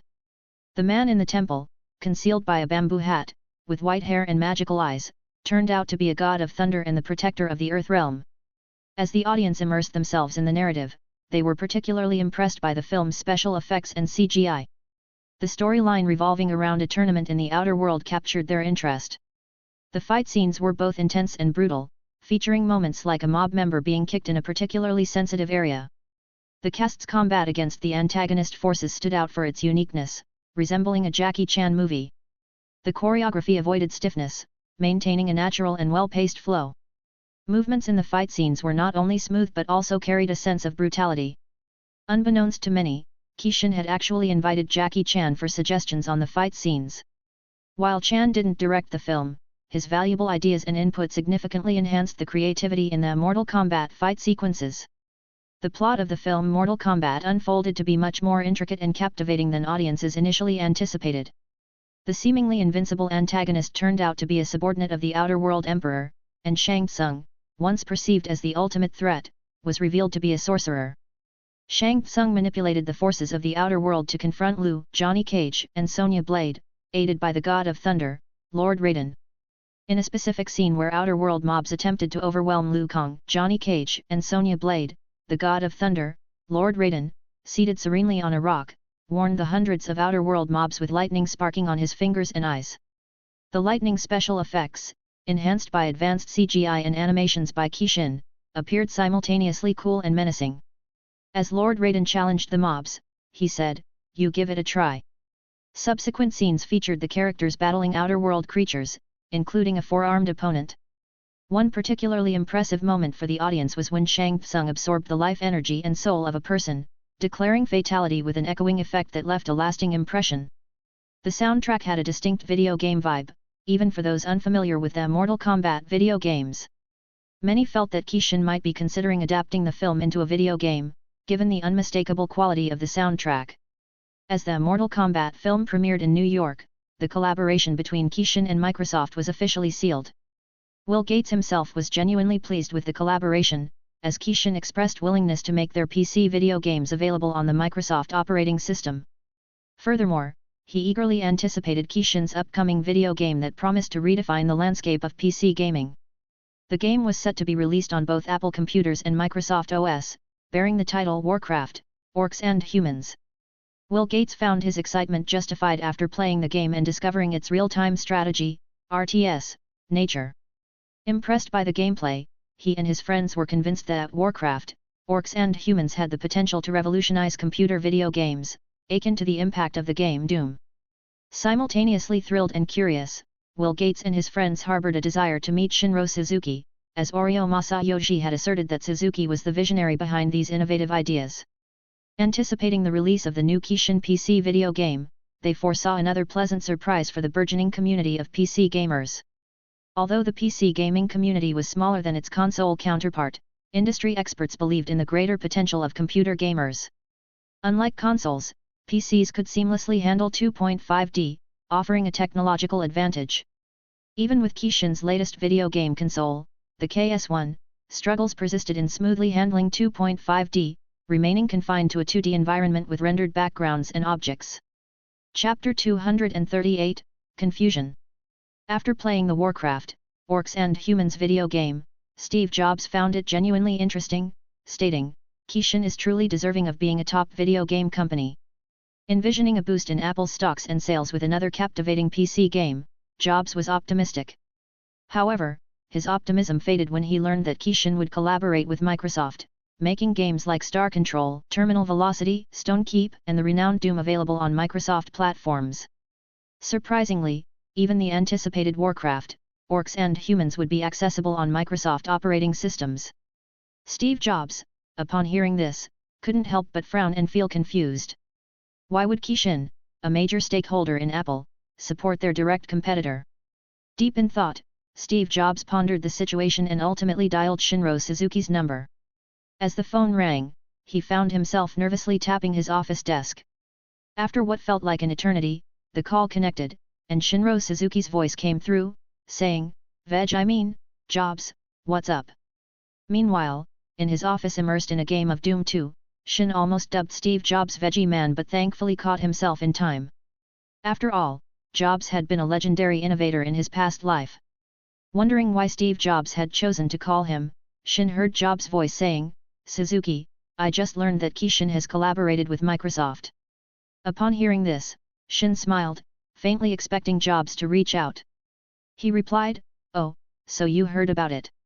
In the CEO office at Apple headquarters, upon personally confirming Shinro Suzuki's words, Steve Jobs couldn't help but exclaim, "I never thought that you would collaborate with Microsoft." Pausing, he added, "And here I was, envisioning Apple monopolizing PC video games with Kishin's support. Haha, video games should be available on every platform to truly realize their potential." Shin's voice resonated on the phone. "I understand, but considering Kishin's major stakes in our company, Apple, why collaborate with Apple's competitor?" Steve Jobs inquired. While he didn't strongly disapprove of Kishin's decision, recognizing it as a business move, confusion lingered. After all, with Kishin as a major Apple shareholder, collaborating with Microsoft could impact Apple's sales, indirectly affecting Kishin. Shin chuckled at Steve Jobs' question and replied, "Well, Microsoft excels in software development, and Kishin has decided to collaborate for the development of our crucial Kishin software and essential game engine, to be precise." Upon hearing this, Steve Jobs couldn't help but say, "Is it the VG engine development? I thought Kishin and Apple were already working on that software." Growing more confused, Steve Jobs processed Shinro Suzuki's words. Kishin and Microsoft were apparently collaborating on a game engine software. However, Jobs was perplexed since Kishin and Apple were already partners in developing the VG engine. While details of the collaboration weren't disclosed, Jobs deduced that, based on Suzuki's words, the only advanced game development software was the VG engine. What other game engine software could they be developing? Shin realized Steve Jobs had misunderstood the game engine software situation, as Jobs wasn't aware of Kishin's Unreal Engine game engine project beyond the VG engine. So, Shin immediately clarified, saying, "No, it's not the VG engine game engine software you're thinking of." He paused before adding, "It's another ongoing project of Kishin, the Unreal Engine." In fact, Unreal Engine started before VG Engine, and much of the source code and functions of VG Engine were inspired by our ongoing project, Unreal Engine. Upon hearing Shinro Suzuki's explanation, Steve Jobs was slightly surprised. "I didn't know that." So, it was another game engine software, and this one came before VG Engine. Then Shinro Suzuki's voice chimed in, "That's right. And before Unreal Engine, there was the Doom Engine. You could say it's the evolution of Kishin's game engine software development, hehe." Steve Jobs finally grasped the situation. "I see. So Kishin collaborated with Microsoft for the development of Unreal Engine." He paused before adding, "I'm not in a position to question why you chose Microsoft over Apple for this software's development, but I assume you have your reasons." Shin smiled upon hearing this and replied, "Didn't I tell you?" Pausing, he added, "It's about our video games not being limited to a specific platform. Besides enhancing our Unreal Engine project, it's also an opportunity to make our video games available on Microsoft." Shin then heard Steve Jobs saying, "I see. I may not understand the difference between the VG Engine and the so-called Unreal Engine, but I suppose you have a point in making Kishin video games available beyond Apple platforms. Despite being a major shareholder in our company, Apple, Kishin remains true to its purpose as a video game company. I'm aware that Kishin PC video game sales would be significantly limited if restricted to Apple alone." Shin heard Steve Jobs chuckle, and he smiled faintly. He knew Jobs would understand, and he wasn't mistaken about that. Meanwhile, after the film Mortal Kombat concluded, the audience applauded for a few minutes. The cast of Mortal Kombat smiled with emotion as they witnessed the crowd's enthusiastic response. The audience was genuinely impressed by the film, particularly the final fight scene between Liu Kang and Shang Tsung. It appeared that Kishin had invested considerable effort and money into producing the CGI special effects for the fight scene, and the martial arts combat of both actors was splendid as well. Chapter 239, Good Results.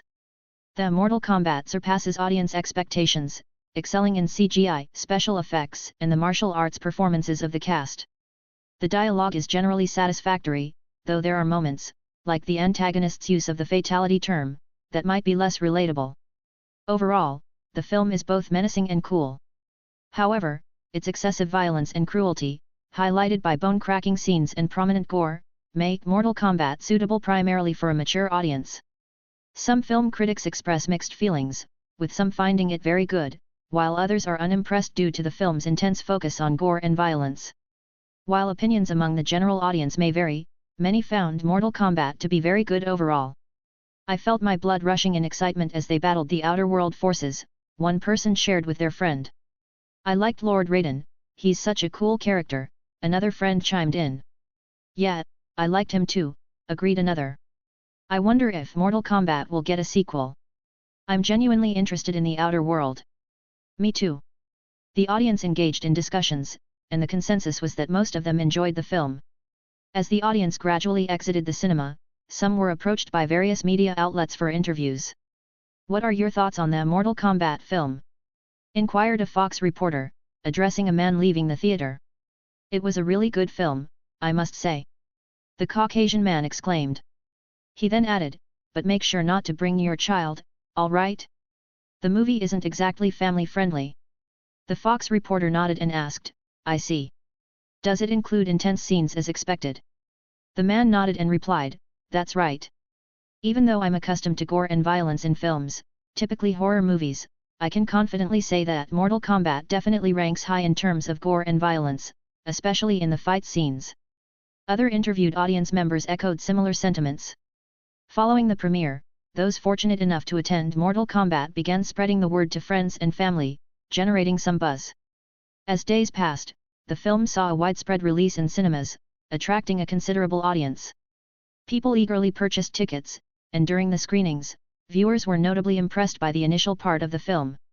Post-viewing, discussions about the movie naturally ensued among friends. Soon after the first day box office results were released, Mortal Kombat had raked in around $2 million. The box office results brought a sigh of relief to Shin, who had been closely monitoring the first day performance of Mortal Kombat. Witnessing its strong initial showing, Shin felt a sense of relief. After all, he had made significant changes to the overall film, departing from the one in his previous life that only promised minimal success. However, Shin acknowledged that there were still more days and months ahead, and whether Mortal Kombat would maintain its success at the box office remained uncertain. Despite this, Shin remained hopeful. A week after the widespread screening of Mortal Kombat, the box office results surprised everyone, reaching around $48 million.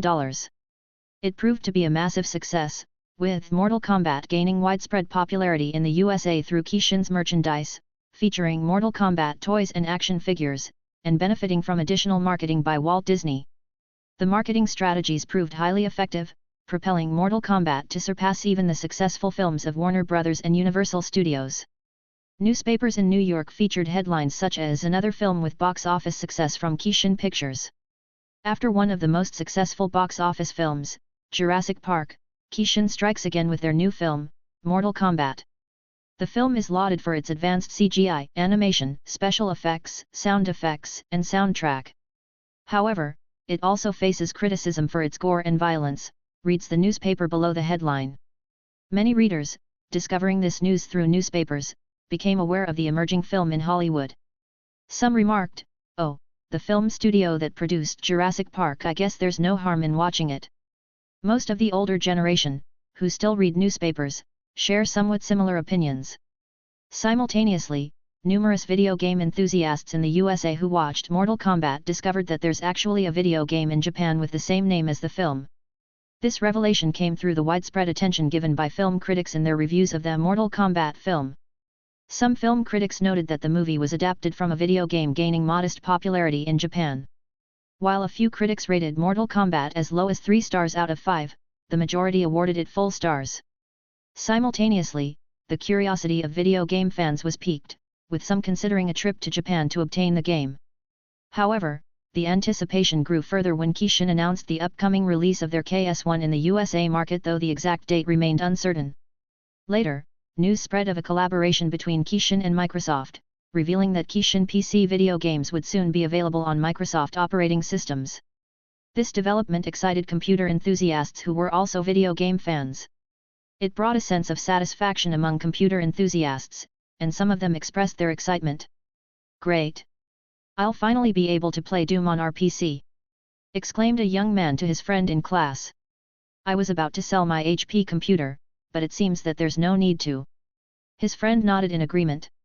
"My Toshiba computer will finally have some use." Another added. Chapter 240, Warcraft. The collaboration between Kishin and Microsoft caught the attention of several companies. Initially, many considered the idea of Kishin partnering with Microsoft impossible. However, the current reality surpasses their expectations. Kishin and Microsoft? I thought it was Kishin and Apple, remarked the CEO of Anemos, an emerging video game entertainment company focused on Microsoft operating system. While their games are generally average, a few stand out, ranging from puzzles to side-scrolling and 2.5D attempts. While Anemos video games may not compare to Kishin's, Microsoft users have had no choice but to purchase most of their titles, given Kishin's exclusivity to Apple. Now that Kishin is available on Microsoft operating systems, the CEO and executives of Anemos are growing concerned. The introduction of Kishin PC games is likely to impact their sales. I thought I could just play video games without worrying about our mediocre titles not selling, sighed the CEO. To be honest, most of the games they've released so far are derivatives of console games, whether from independent companies or giants like Kishin, Tora, and Suzuki. The successes in the console gaming industry. Now, with Kishin on the horizon, it appears imperative for them to enhance and innovate their video games, otherwise, Kishin might snatch away all their customers. As the collaboration between Kishin and Microsoft became public, and the development of the Unreal Engine video game engine software project commenced alongside Microsoft, Shin perused the Microsoft video game library. He sensed that the world of video game development still had a long way to go. One particular video game entertainment company caught Shin's eye. Despite seemingly emulating console games, they injected originality that made their games more interesting. Recognizing their creativity, Shin observed that Anemos started strong with good games at their founding but gradually began releasing inferior titles, some outright copies of console games. The company must have become too complacent, risking a decline once we enter the scene, Shin muttered as he scrolled through games on his Microsoft computer. Not only that company, but it seems several video game entertainment companies shared a similar fate. They grew overly confident in monopolizing the Microsoft operating system for video games. What Shin wasn't aware of was the fact that the game developers at these companies were producing games lazily, indulging in hours of playing Kishin PC games. If Shin had known, he would surely recall his previous life's company, where game developers played games for hours and passed responsibilities onto weaker employees, including female colleagues, and the same held true for the weak math algebra, Shin's previous name. Shin vividly remembered how a female employee was harassed by their higher UPS. Although such occurrences were deemed normal in the day-to-day work at that company, Math Algebra was unfortunate to witness a horrific scene involving the CEO and his daughter-in-law, who also worked in the company. While affairs were common, it was Math's bad luck to witness his boss's family affair. Now, as Shin develops video games for PC based on his previous life's company, memories flood back, reminding him of the days at the company. Initially joining as a fan of their games, it turned out to be a hellhole, a past he preferred not to revisit. That's why Shin consistently emphasizes in his current company the importance of responsibility, discouraging the passing of tasks to others. He makes it clear that failing to uphold this principle means bidding farewell to his company. After a week of wide screening success in the USA, Mortal Kombat now began its screening in Tokyo, Japan, marking another milestone for the film. The enthusiastic Mortal Kombat fans were not only excited but went as far as donning character costumes from the game as they headed to the cinemas. It's evident that, even without extensive marketing, the film Mortal Kombat is poised to receive substantial support from the Japanese audience. Given the game's existing popularity in the country, the film's attention comes as no surprise. Meanwhile, companies like Tora, Suzuki, and others with stakes in the film industry couldn't help but consider producing a martial arts movie after watching Mortal Kombat. The potential profitability is tempting. However, they acknowledge they are not Kishin and, cautiously, it remains just a thought, as they won't risk the same financial commitment as Kishin. Meanwhile, Sazuma and Kumiko also watched Mortal Kombat and couldn't help but feel a sense of disappointment as they hadn't seen a samurai in the film thus far. It seems that Brat hasn't yet experienced the glory of a samurai. Sazuma muttered as he watched from his home studio. In a departure from the past, Kishin had specifically provided Sazuma Suzuki with a copy of the film for him to watch at home. I'm sure he knows, my dear. After all, there's Zoro in One Piece. Kumiko chuckled softly as she spoke. Wait, you're reading One Piece? Sazuma couldn't help but exclaim. While you're busy with your video games, I indulge in manga series from time to time. Kumiko chuckled softly in response. My favorite is Zoro. Sazuma continued, bombarding Kumiko with words, only to stop abruptly when he realized they were still in the middle of watching Mortal Kombat. After about a month of collaboration between Kishin and Microsoft, Kishin's video games gradually made their way to the Microsoft operating system. Soon, the sales of Kishin PC video games surged. Despite the collaboration causing a slight decline in Apple's sales, it was still acceptable. Furthermore, Kishin released a new PC video game called Warcraft, Orcs and Humans. Chapter 241, Community. After the Kishin PC video games made their debut in the USA and became accessible on Microsoft operating systems, numerous computer enthusiasts flocked to Kishin stores to purchase these sought-after titles. Upon entering the Kishin store with his friends, Michael noticed a conspicuous board featuring an image and apparent advertisement for a video game. The image depicted a green monster's face confronting a human face, both locked in a gaze with evident fighting intent. Above the image, a title boldly proclaimed, Warcraft, Orcs and Humans. Below, the logos of Kishin, Microsoft, and Apple were displayed. Look, it seems to be a PC video game, Ronald pointed at the image. Michael nodded, and they examined the advertisement board more closely with their friends.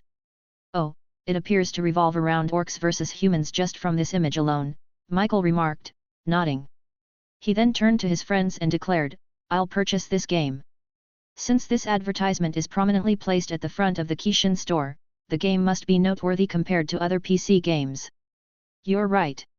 Yeah, I suppose it's worth a try. Later, they entered the store and purchased several PC video games, including Warcraft, Orcs and Humans from the PC video games section. After chatting with his friends for a while, Michael headed home.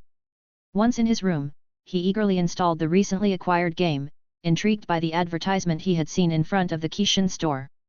Upon successful installation, Michael delved into the game's story manual before launching it. The game's soundtrack filled the room as he initiated the game, and a narrated introduction unfolded the tale.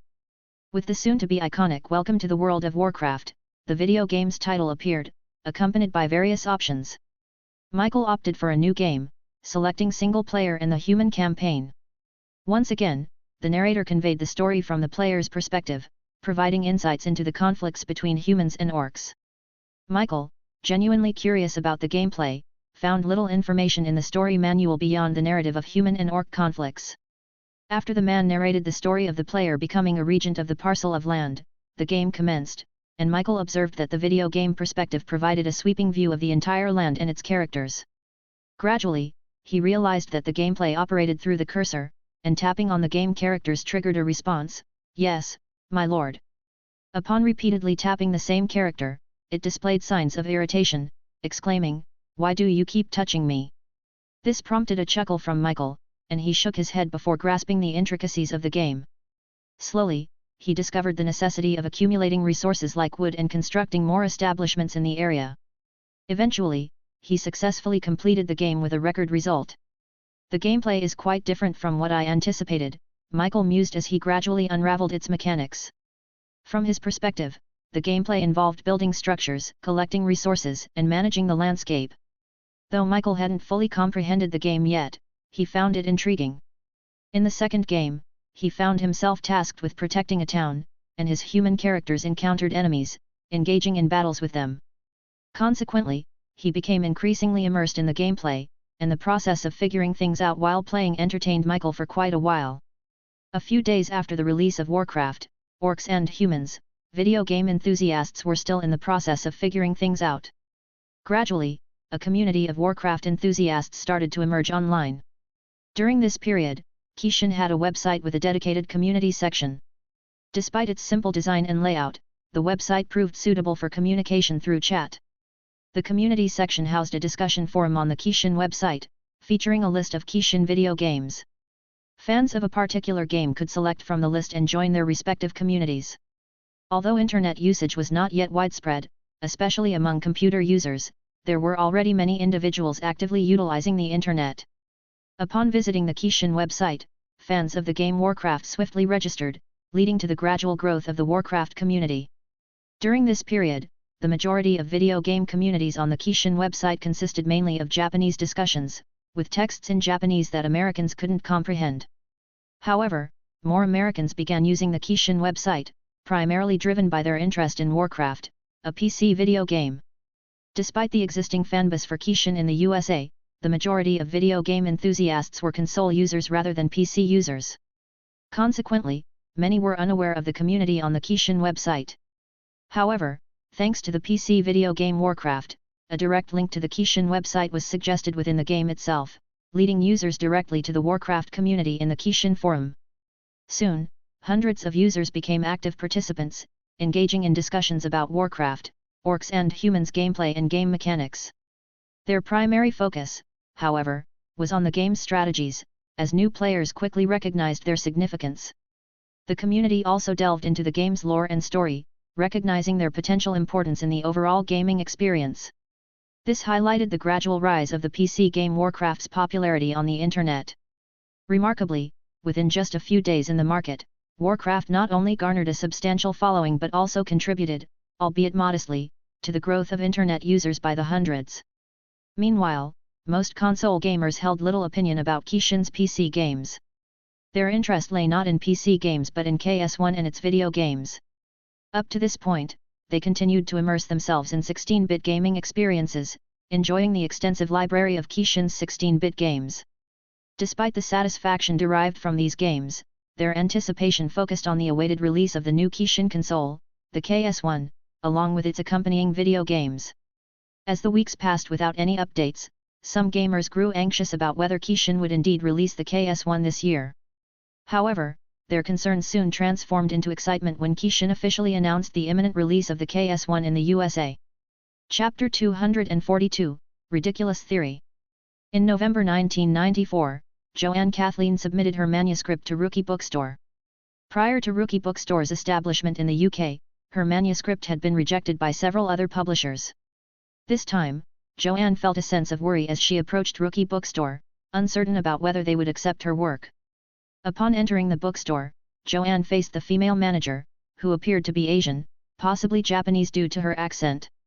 The manager meticulously scrutinized Joanne's manuscripts. "Wow, this is truly interesting," the Japanese woman exclaimed. "From these scripts alone, I can tell that it's wonderful." "Really?" Joanne was pleasantly surprised by the manager's reaction, feeling relieved that her work had been well received. However, unbeknownst to Joanne, the Japanese woman had received instructions from the higher UPS not to reject any books related to magic unless they were exceptionally poor. The Japanese woman found herself perplexed about the situation, not fully understanding the reasons behind it. However, it was Shin who had orchestrated these instructions. This directive wasn't exclusive to her, managers in the UK had also received identical instructions. Shin had specifically established several bookstores in the UK with the hope of discovering the author of the renowned work from his previous life, Harry Potter.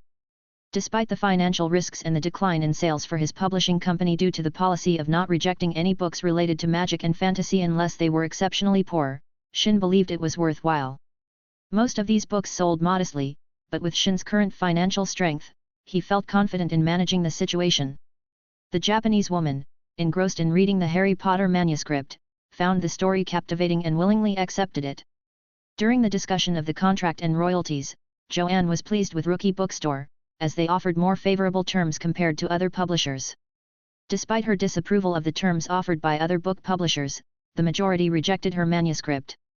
On November 12, 1994, KS1 and video games made their debut in the USA market. Excited console gamers flocked to Kishin stores and other distributors in malls.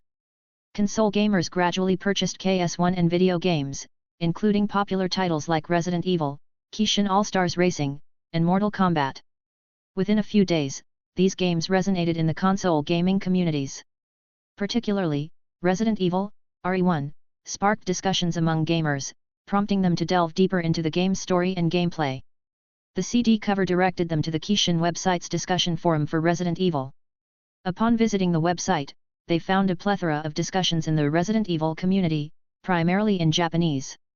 When Americans selected their country as the USA, the discussions switched to English. Although the English discussions were still limited compared to the Japanese ones, Americans were beginning to explore the website and its communities. Andrea, a young woman who had just played Resident Evil, sat in front of her family computer. She registered on the Kishin website and searched for the Resident Evil community in the forum. Upon reaching the Resident Evil community, she noticed a few discussions had already been posted.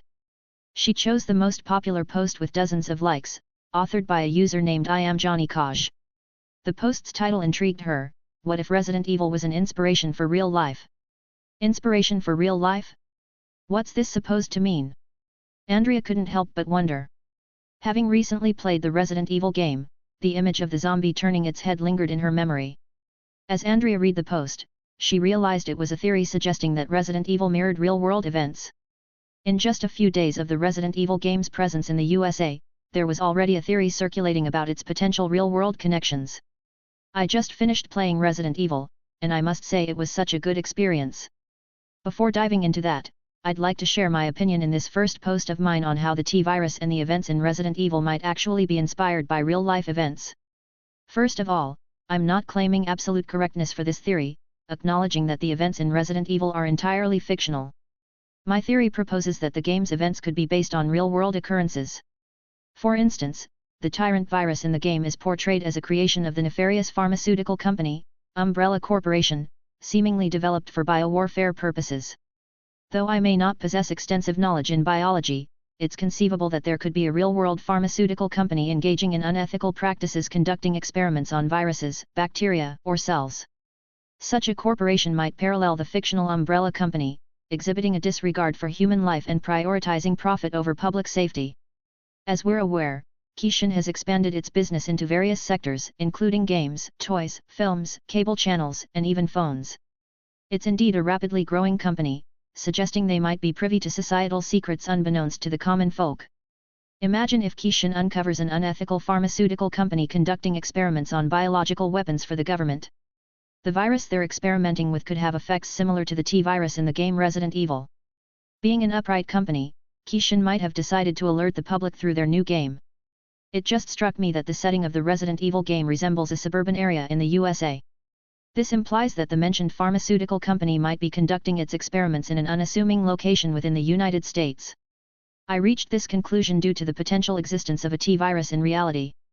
We need to be cautious, and the disturbing fact that certain pharmaceutical companies are overcharging for drugs, prioritizing profits over humanity, is deeply unsettling. As Andrea reads the post, a chill runs down her spine. At 16, the thought of a Resident Evil scenario being plausible shakes her to the core. With her right hand on the mouse, she feels it gradually turning cold. I must warn my family about this, Andrea mutters, trembling. Chapter 243, Concerns. After I Am Johnny Kaj posted a theory about Resident Evil, RE1, in the discussion forum, fellow fans began sharing similar theories. While these discussions were not widely popular among console gamers initially, only gaining traction within the Kishin website community, the buzz gradually spread through word of mouth to friends and families of console gamers. Even though some of these friends or family members hadn't played Resident Evil, their curiosity led them to experience the game. After playing and encountering the theories, they too started feeling a sense of unease. While Resident Evil theories were gaining popularity within the console gaming and Resident Evil player community, it's worth noting that theories about other games existed before Resident Evil. However, these earlier theories didn't delve into real-life implications or pose potential dangers, unlike Resident Evil's theory, which touches on public safety. Consequently, this particular theory slowly but surely gained momentum. As a few weeks passed, the situation became more serious than I Am Johnny Kaj initially anticipated before making the post.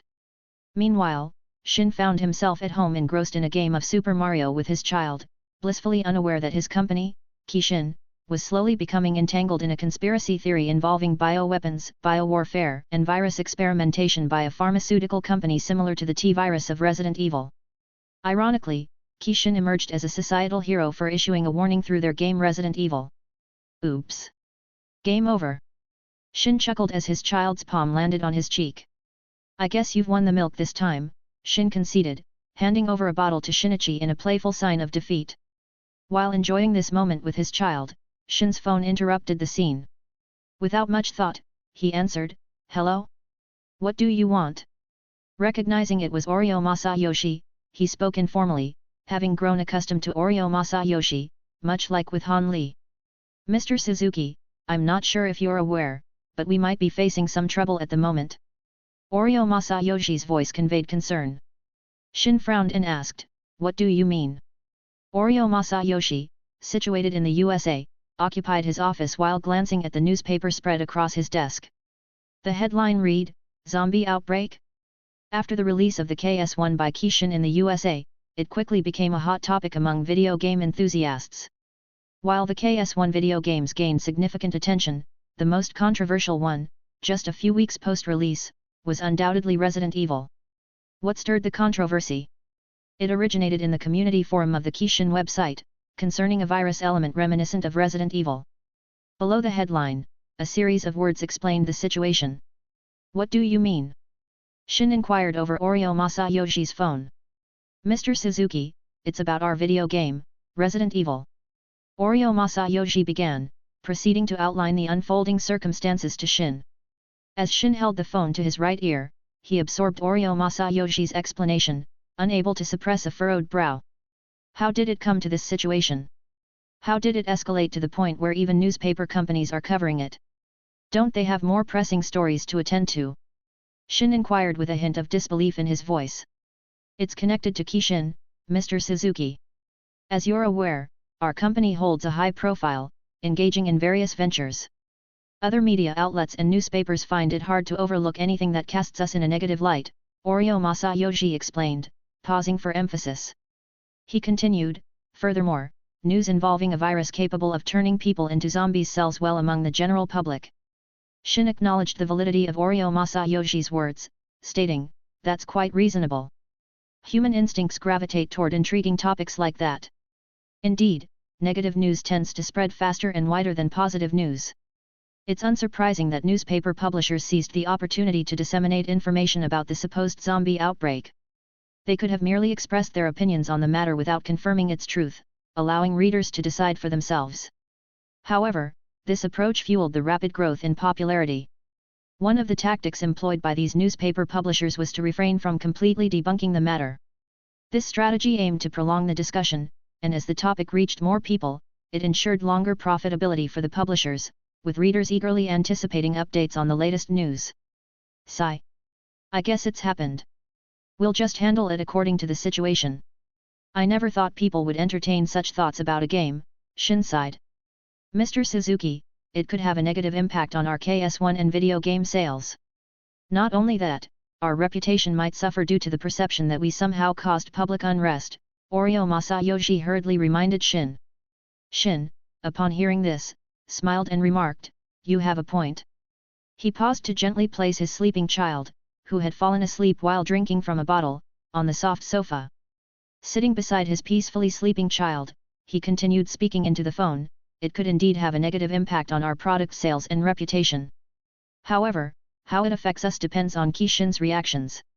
Shin noticed Oreo Masayoshi's silence, briefly thinking the call had ended. Upon realizing it was still connected, he continued, "As you know, this zombie outbreak topic is spreading because of these newspaper companies. We're not the cause of this unrest. Moreover, if you're interviewed by the media, don't overly defend yourself, it might raise suspicion. Just speak naturally and avoid showing too much concern. Instead of worrying, let's view this problem as an opportunity and capitalize on the free promotion these newspapers are giving us." Shin chuckled as he spoke. Oreo Masayoshi, hearing this, sighed and eased up. He replied, "I understand."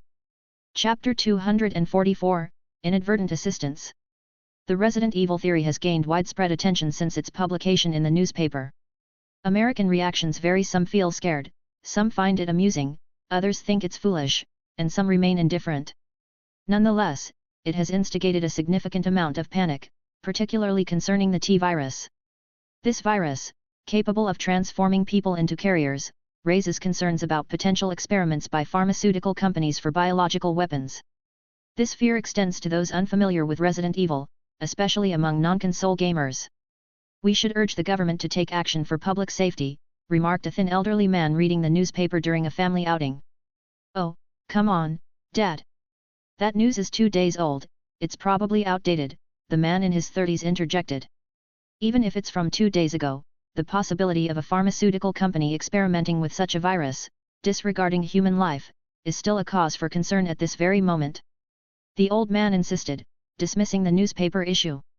Shaking his head, the man in his 30s turned to his wife and children, preparing to set up the barbecue.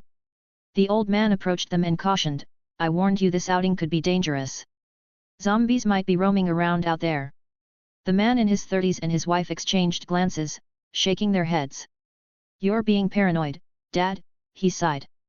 "That's right, Dad. I don't think there's any need to worry," the man's wife reassured. "I'm telling you, these are usually the words of people before they get hunted down by zombies." The old man insisted seriously. He added, "I couldn't leave you alone, so I joined this outing and brought some weapons we could use later." "Zombies!" the 3 children exclaimed, too excitedly while the others showed fear. "You're scaring the children, Dad," the man in his 30s shook his head. "Let's hunt zombies, Grandpa. Let's go. I'm so scared." Meanwhile, after profiting from the zombie-related news, the newspaper publishers released more updates on the Resident Evil T virus, Kishin, and pharmaceutical companies. It triggered a minor public alarm, and the Resident Evil theory found its way to several media outlets. Zombie outbreak? Is it truly plausible? Questioned an anchor in front of the camera. He continued, "Should you prepare a shelter to ensure your safety and possibly your families against this crisis? Let's find out with the coverage from Andrew Ark." The scene shifted to Andrew Ark, standing in front of the camera, who explained, "There's news circulating about a virus possibly being developed by pharmaceutical companies that could turn people into zombies. It originated from a horror-themed video game centered around zombies." The coverage on Resident Evil unfolded. As media outlets continued to cover the Resident Evil theory featured by newspaper publishers. With the news spreading, more and more people gradually became aware of the theory, sparking curiosity, fear, or paranoia. Kishin also came into the public eye due to this situation, as their video game initiated theories surrounding the zombie outbreak news.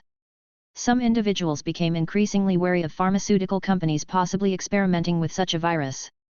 Subsequently, certain media outlets approached Kishin regarding the situation. Kishin's representative, Oreo Masayoshi, responded, "We never anticipated that our fictional video game, Resident Evil, would lead to such a situation in this country. Our video game is intended solely for the entertainment and joy of those who enjoy gaming. The fear generated by a theory about our video game, covered by newspapers and media outlets, is not our intention." This response from Kishin emphasizes that their video games are meant for entertainment, disclaiming any intent to harm the public. They attribute the panic among the masses to the actions of newspapers, publishers and media outlets. Many people aligned with Kishin's response, believing that the company bears no responsibility for the situation. Due to Kishin's response, media coverage faintly pointed blame at the company in their discussion of the zombie outbreak. There was a subtle suggestion that Kishin, a Japanese company, intentionally caused panic in the USA through the storyline of their video game Resident Evil, set in USA suburban areas. However, this insinuation didn't significantly impact Kishin, as some viewers believed the company was merely issuing a warning and delivering a message to the public. Interestingly, the media's accusations had little adverse effect on Kishin. In fact, it bolstered their sales of KS1 and other video games. Particularly, Resident Evil, the focal point of attention, gained immense popularity, even reaching individuals not typically interested in video games.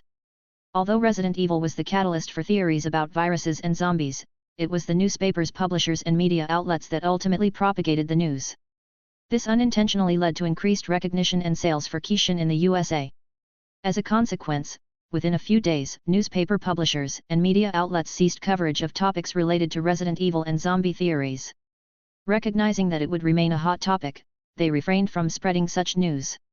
They understood that not only would Kishin be implicated, but the company would also profit from the situation, an outcome the publishers and outlets were keen to avoid, especially after Kishin plainly stated that it was the newspapers, publishers and media outlets themselves who spread panic through these theories. Meanwhile, Shin examined the IBM Simon personal communicator.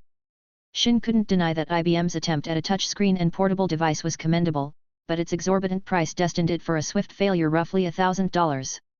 "It's quite good, but who would spend $1,000 on this when they could buy a cellular phone?" Shin mused while toying with the IBM Simon personal communicator.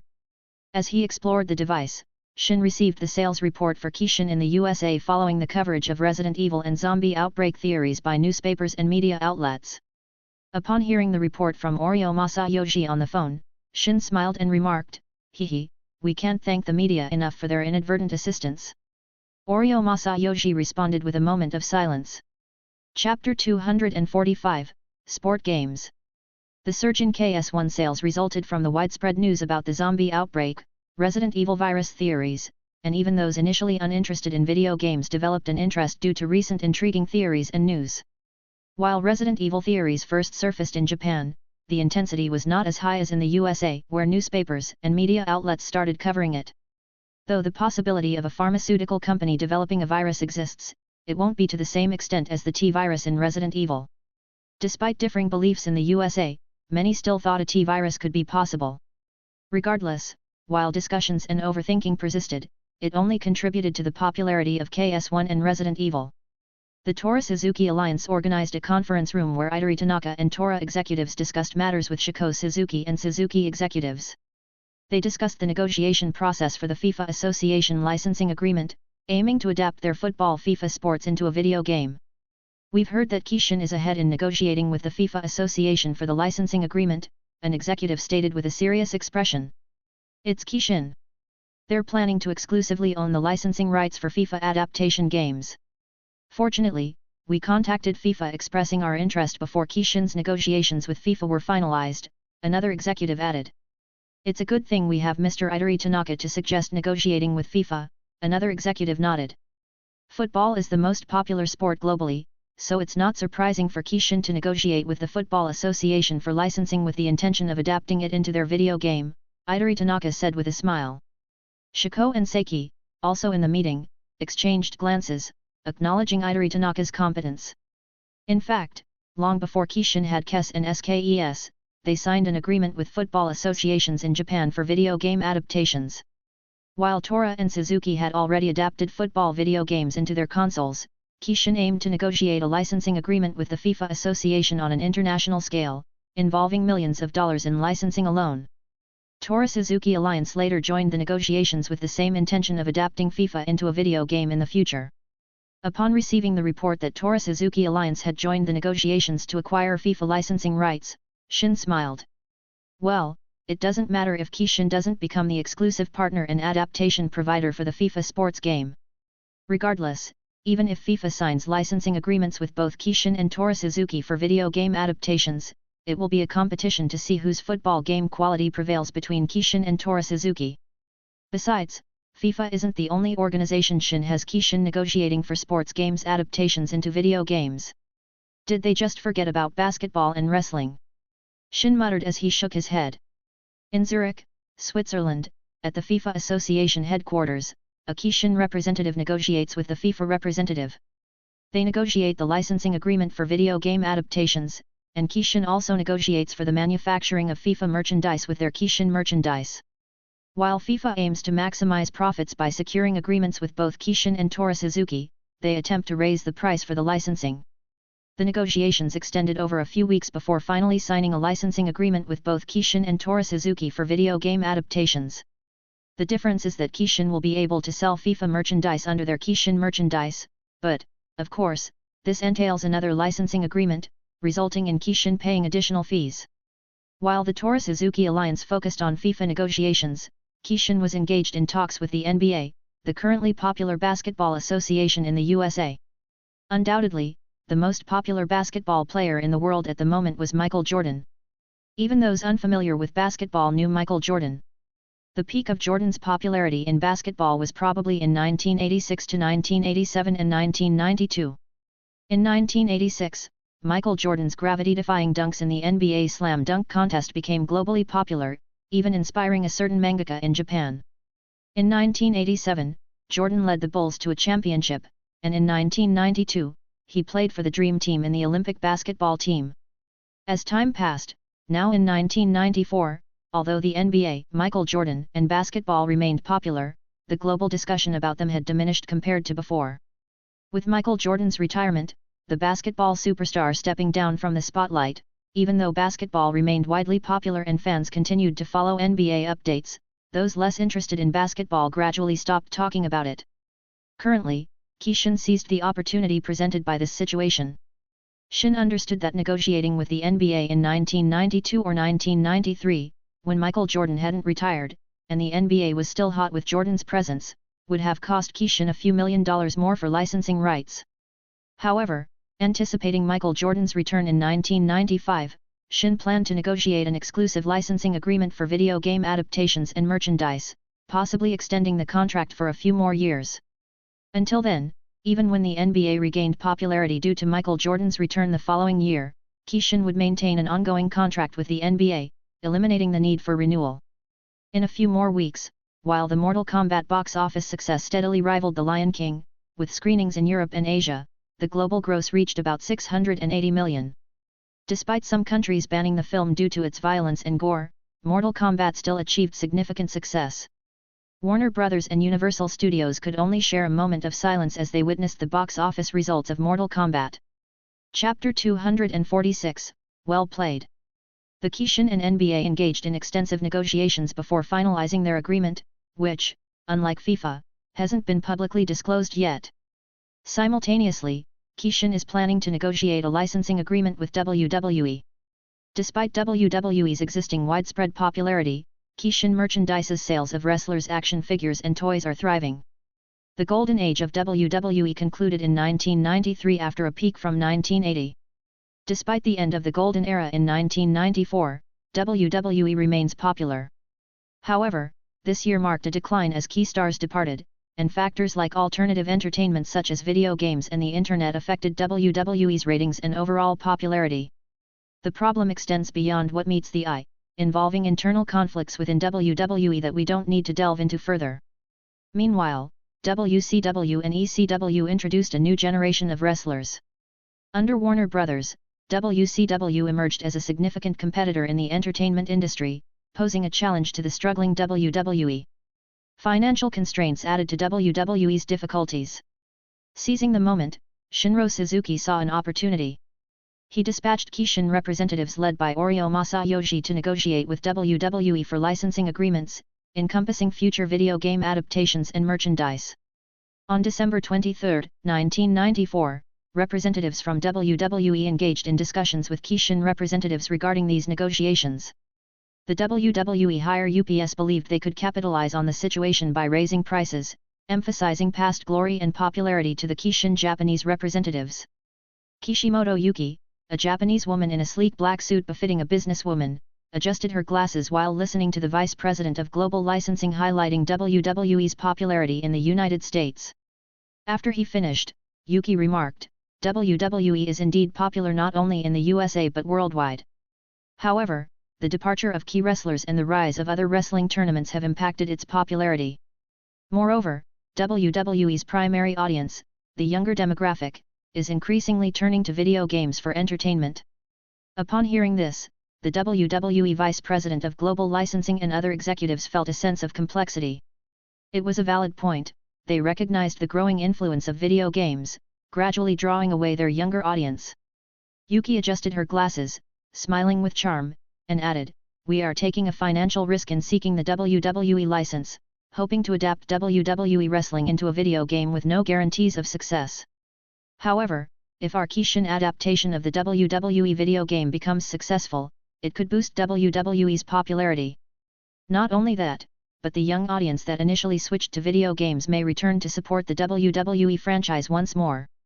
Another Keishin representative, alongside Kishimoto Yuki, nodded in agreement, stating, "That's right, it's a win-win situation for both of us."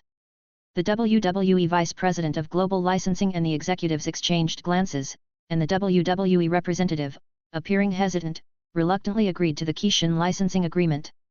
Kishimoto Yuki, a key Keishin executive in the USA, and the other representatives smiled. With that settled, the signing of the WWE licensing agreement with Keishin was completed in just a few days. Shin smiled as he watched the cable news on CNN. On the television screen, Oryo Masayoshi and the CEO of the NBA were displaying a basketball jersey together at a press conference. The camera flashed on Oryo Masayoshi's smiling Japanese face. Keishin and NBA have just entered a partnership, with Keishin acquiring licensing rights for the entire NBA franchise. While it's mentioned that Keishin merchandise will manufacture toys and action figures of NBA players, the complete details of the Keishin and NBA partnership are yet to be fully disclosed. The reporter's voice echoed through the television. Shin grinned broadly as he continued enjoying his coffee jelly. You seem to be in a good mood. Myra's voice remarked as she observed Shin's handsome smile while he sat casually on the sofa, savoring his coffee jelly. I'm just in a good mood, Shin replied, pulling Myra closer to him. Kia. Myra feigned innocence as she was drawn nearer to Shin. Oh, you're role-playing, hey. Shin chuckled, playfully teasing. Meanwhile, in the CEO office at Tora Electronics headquarters, Idori Tanaka studied the report brought in by his secretary with a solemn expression. The Kishin and NBA partnership. Although the official statement mentioned manufacturing NBA franchise merchandise at Kishin Merchandise, Idori Tanaka could discern that Kishin was likely planning to adapt the NBA franchise basketball sports game into a video game. The Tora Suzuki Alliance seemed to have shifted their focus away from basketball, and Kishin capitalized on the situation, now holding the exclusive rights to the NBA franchise license. This left them in a complex situation. Despite recently acquiring the licensing agreement for FIFA, the current top football game globally, basketball was the third most popular sport worldwide. Given the NBA's status as the major association for basketball in the USA, its significance was evident. Now, Kishin had secured the licensing for this crucial association. Damn it, Idori Tanaka shook his head and muttered, it looks like Tora can only pursue an NBA licensing agreement when their contract ends. Simultaneously, Idori Tanaka pondered whether a parody basketball game for their console, currently in final development, could be a viable alternative. After Kishin acquired the NBA licensing, the long-developed Kishin SKES video game that hadn't found its way to the market was promptly released. NBA Jam. NBA Jam had been developed by Kishin under Shin's leadership for pure enjoyment. However, with the NBA still at its peak popularity, Shin didn't pursue licensing immediately. Just a few weeks after Kishin became the NBA licensee, Shin released NBA Jam for SKES. Although KS1 was Kishin's new console, SKES had a larger player base than KS1 at the moment. The game for SKES continued to sell well, and with Kishin's extensive video game library on SKES, it wasn't an overstatement to say that SKES was the most popular console in 1994. As Kishin worked on developing an NBA video game for KS1, the NBA Jam on SKES served as a suitable interim option. Additionally, the NBA franchise in Kishin merchandise was expected to generate profits in the meantime. Likewise, a similar situation applied to the FIFA game for SKES. While the Tora Suzuki Alliance was in the process of developing a FIFA game for their finalized console, Kishin was already well prepared and had a strategic advantage in the market. Chapter 247, Virtual Racing.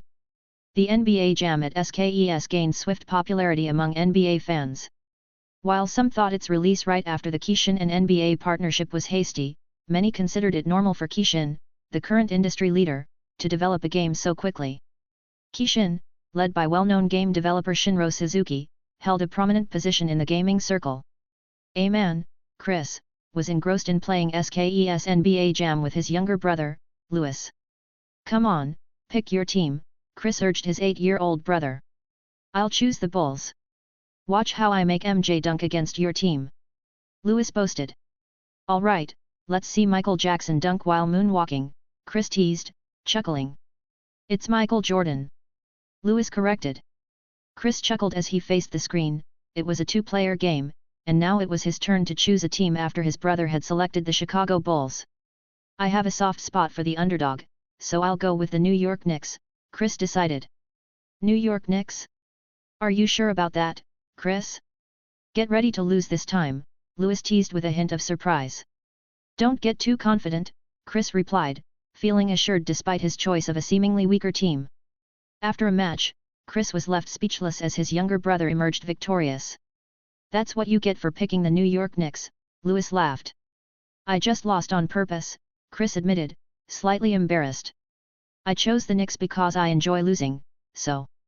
Enough with the excuses, Louis chuckled.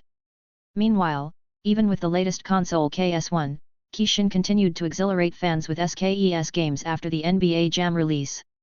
Due to the current backward state of game development in this world's video game industry, Kishin, along with Tora Suzuki, stood as the sole frontrunner. With most top-notch games under their belt, Kishin had agreements with various video game entertainment companies to develop games for KS1, a process that was already underway. In the realm of KS1 video game development, despite the advanced VG engine for the toolkit, creating a game still required several months. The timeline depended on the type of game being developed and the size of the game development team. For a monumental project like Final Fantasy VII, in Shin's past life, it could even take years, even with VG engine. However, Shin's KS1 video game development progressed efficiently, thanks to Shin's pre-planning. He provided a basic idea and rough storyline from his previous life to the game development department, allowing the developers to handle the rest. As Shin examined the incomplete games, he found them meeting his expectations and, in some cases, surpassing them. The results were even deemed superior to the PS1 games from his previous life. Simultaneously, arcades in certain parts of Tokyo became the first to showcase Shin's latest arcade machines. Arcades served as the gamers' hub, offering a space to discuss their interests in specific video games at a time when the internet was not yet common. In a particular arcade, gamers engaged in playing video games, watching, or discussing when the latest Shin arcade machines were being set up in the arcade section. Look, new Shin arcade machines. I wonder what they are. Is that a steering wheel? The installation of the latest Shin arcade machines sparked discussions among the gamers. Upon noticing a steering wheel in front of the screen on the arcade cabinet, they speculated it must be a racing arcade. With this assumption, excitement rippled through the group. As expected, once the Shin video game arcade machines became available to gamers, they eagerly took turns trying them out. They were not disappointed. The arcade was dedicated to racing, specifically the Need for Speed. Remarkably, the graphics surpassed those of KS1. While the Need for Speed arcade was already known, the enhanced controls with a steering wheel and superior graphics of the new racing arcade game were a significant improvement. The design of the video game arcade cabinet featured cars and a word written in both Japanese and English, Virtual Racing. The name of the video game arcade machines was Virtual Racing. Gamers immersed in virtual racing felt the satisfaction and excitement of driving a car, particularly given the realistic sensation provided by the steering wheel. This experience was especially impactful for gamers who hadn't yet had the opportunity to drive a real car. Gamers had the option to switch between the third-person perspective camera and the immersive driver's seat perspective inside the car. The in-car perspective offered a significantly more realistic experience, enhancing gamers' immersion in the racing or driving gameplay. Shin introduced a cutting-edge arcade machine focused on racing cars. Not only did it boast superior graphics, thanks to an advanced but incomplete 3D technology, but its controls were also notably improved. Achieving such graphics required a complex and larger machine, making it exclusive to arcades. This technology's capabilities couldn't yet be replicated in portable forms like home video game consoles.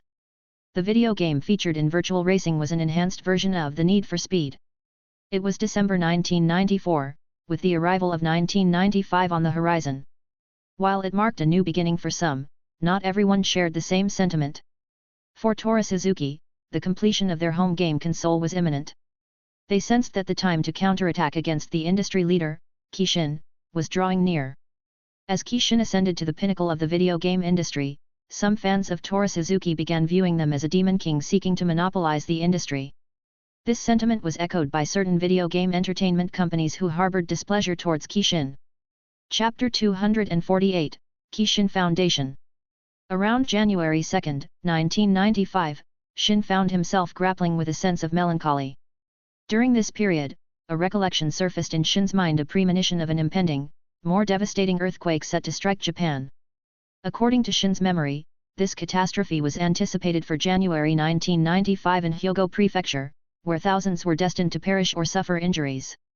In this alternate reality, Shin harbored uncertainty about the tragedy's certainty, but recent seismic activities in Japan between 1990 and 1994 heightened his concern. Just the previous October, in 1994, an earthquake in certain part of Japan had already occurred. Aware of the potential for a calamitous earthquake resulting in hundreds of billions of dollars in damages and casualties, Shin acknowledged Japan's historical efforts to establish building standards after the 1923 tragedy. However, even with advancements in earthquake-resistant construction, the technology was still evolving. Despite Kobe City's predominantly earthquake-resistant structures, the looming Great Hanshin earthquake would test their resilience. Notably, certain buildings, whether from corporations or the Japanese government, stood as exceptions, incorporating advanced design techniques, materials, and a base isolation system that fortified them against seismic impacts.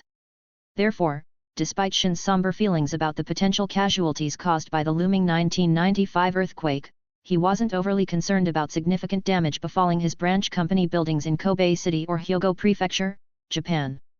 This confidence stemmed from Shin's substantial investment in constructing his company's buildings, incorporating advanced design, a base isolation system, and materials for enhanced earthquake resistance. Essentially, his structures mirrored the seismic resilience of other corporate buildings across Japan. "Looks like the Kishin Foundation I recently established will need to prepare," Shin muttered, gazing out at the city from the top floor with transparent glass. Flashback.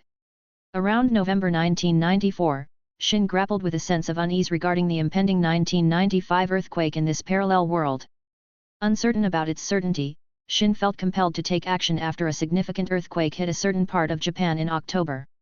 Reflecting on the need for proactive measures, he mused, "Looks like I need to create a Kishin Foundation to help and provide assistance if such a thing were to ever happen.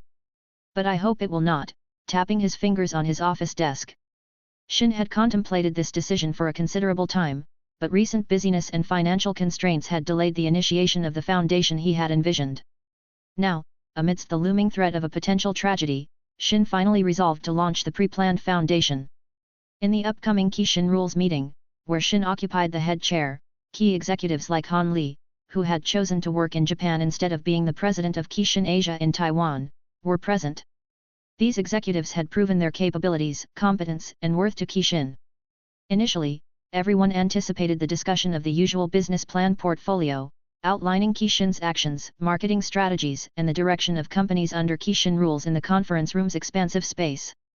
However, during the meeting, Shinro Suzuki unexpectedly interrupted the proceedings. "Ladies and gentlemen, I have an idea to propose today that requires swift and immediate action," he declared. A hush fell over the room as all eyes turned to Chairman Shin, curious about the nature of his proposal. With clasped hands and elbows resting on the round table, Shin, wearing a serious expression, announced, "Today, I am declaring that Kishin Rules will create a foundation company, Kishin Foundation, as soon as possible." The announcement caught everyone off guard, and a sense of surprise permeated the room. "Mr. Suzuki, please don't take offense, but I find this proposal a bit sudden," Han Li voiced with a hint of reluctance. "That's right, Mr. Suzuki. While establishing a foundation company is not an issue, doing it hastily today without a well-thought-out plan and execution seems impractical. Even with a plan, I doubt its feasibility," hurriedly remarked another executive. "And, Mr. Suzuki, setting up a foundation company involves a complex process that requires meticulous planning and execution. A thoughtfully crafted plan ensures the foundation company is properly structured with the necessary resources to achieve its goals," nodded Han Li. Shin smiled, observing the key executives of Kishin Rules proficiently addressing the situation. They seemed to doubt his preparedness for establishing the Kishin Foundation promptly. "Of course, I'm not suggesting that the Kishin Foundation be established today. What I mean is to initiate the process as soon as possible," Shin replied with a faint smile, pausing before adding, "I've also prepared a plan. Here are the documents specifically tailored for turning this idea into reality as quickly as possible," as he tossed a stack of papers onto the center of the round table. Executives exchanged glances before some of them reached for the small stack of documents, finding ample copies for everyone to peruse the chairman's plan. Han Li received a document from a junior, nodding appreciatively before studying its contents. The document detailed Shin's ideas and plans, featuring the Kishin Foundation logo resembling the familiar Kishin iconic emblem. Initially, the key executives had assumed Chairman Shinro Suzuki aimed to establish a foundation company for tax benefits. However, as they delved deeper into the documents, they couldn't help but be surprised by the thoroughness of Shin's ideas and plans. One notable initiative involved the development and promotion of educational video games designed to be both entertaining and enriching for children. The foundation aimed to enhance children's cognitive skills, problem-solving abilities, and social skills through these games. Supporting research on the utilization of video games for education and social good entails investigating how video games can effectively teach children various skills, including math, science, and reading. Additionally, video games can play a role in fostering social skills such as teamwork and cooperation. The foundation is committed to providing grants to organizations utilizing video games to aid children. For instance, grants have been extended to organizations using video games to educate children about health and nutrition, assist children with disabilities, and promote peace and understanding between different cultures. The focus on supporting children, orphans, and those with disabilities through video games struck the key executives as somewhat inconsequential, given Kishin's identity as a video game-centric corporation. Moreover, there was a comprehensive plan addressing calamities and tragedies. The Kishin Foundation aimed to provide immediate relief, support long-term recovery, advocate for disaster preparedness and mitigation, promote mental health and trauma healing, support research and innovation, and more. The key executives found themselves somewhat bewildered. While they could comprehend a foundation related to video games for children, the inclusion of disaster-related initiatives seemed unexpectedly generous from Shinro Suzuki. The chairman remains as kind and soft-hearted as ever, mused some key executives, including Li Han. With the ambitious goals outlined for the Kishin Foundation, the process of establishment would likely take a few weeks or months. Simultaneously, the key executives anticipated busy days ahead of them. Chapter 249, Quick Response. In January, Shin directed the Kishin Foundation to prepare in Kobe City. The foundation's employees, though initially confused, had to follow the orders, as Shinro Suzuki, despite Myra being the CEO, held authority. On January 16, 1995, Japan was shocked by a devastating earthquake that struck Kobe City and spread to the Hygo Prefecture. The earthquake caused significant damage, affecting thousands of people, resulting in injuries and thousands of casualties. Additionally, it inflicted extensive damage to infrastructure, including roads, bridges, and buildings. The earthquake caused a complete disruption of both communication and transportation systems, severely hindering a prompt and timely system response. This incident took everyone by surprise, and despite the Japanese government's efforts in response and deploying rescue teams, it still took hours before they reached the affected areas. As media outlets covered the situation, Japanese viewers were astonished to see Kishin being the first to assist and help the injured people. NHK, a news outlet, captured the moment when a Kishin Foundation rescue team acted swiftly, providing relief foods and medical assistance to the affected people. "I'm currently in Higashinada, where a corporate rescue team acted swiftly to provide assistance," reported Yumi Yamamoto, capturing the Kishin Foundation vehicle on camera. Approaching an injured man, Yumi interviewed him. Despite his devastation, he expressed gratitude towards Kishin Foundation, emphasizing that their immediate help prevented his family from being stuck in their house. Yumi then interviewed a Kishin Foundation rescuer who admitted, "This is the first time I've learned about Kishin having a foundation company. Despite my recent awareness, I was surprised by the foundation's quick response. It might be naive to ask, but can you share how Kishin Foundation was able to respond so promptly?" With a serious expression, the rescuer replied, "Kishin Foundation has highly trained professionals with expertise in search and rescue, medical care, and disaster response. Additionally, we recently established rapid response teams around the city," explaining in a series of words. Japanese viewers were impressed by the Kishin Foundation's swift response in the situation. Within a few hours, Kishin Foundation not only provided a response but did so even quicker than the government. As days passed, 7-Eleven and other retail companies, along with major corporations like Tora, Suzuki, Toyota, Mitsubishi, extended help to the affected people. While their contributions were appreciated, Kishin Foundation's rapid actions garnered high praise both nationally and internationally in the aftermath of the earthquake disaster. In contrast, the government faced some criticism among the Japanese people. Despite their response within a few hours and dispatching rescue teams to affected areas, issues like food shortages and medical supplies still needed attention. Fortunately, Kishin Foundation stepped in, alleviating the government's pressure. What frustrated most Japanese citizens was the government's refusal to accept foreign aid, causing delays in providing additional assistance. "I didn't expect that a company like Kishin could provide so much help," lamented a viewer at home. "Yeah, I thought they were just a video game company, but they managed something our government couldn't," sighed a middle-aged man. "I heard that Kishin Foundation had a rapid response team or standby rescue team around the city of Kobe even before the earthquake happened," the middle-aged woman said. "I know. I can say that Kishin Foundation is meticulous and prepared, as if they're vigilant against such situations. Seriously, our government should learn from Kishin Foundation," the middle-aged man nodded as he spoke. If Shin knew what people thought of Kishin Foundation, even comparing it to the government, he would probably shake his head helplessly. Without future knowledge, he would likely be as clueless as everyone else.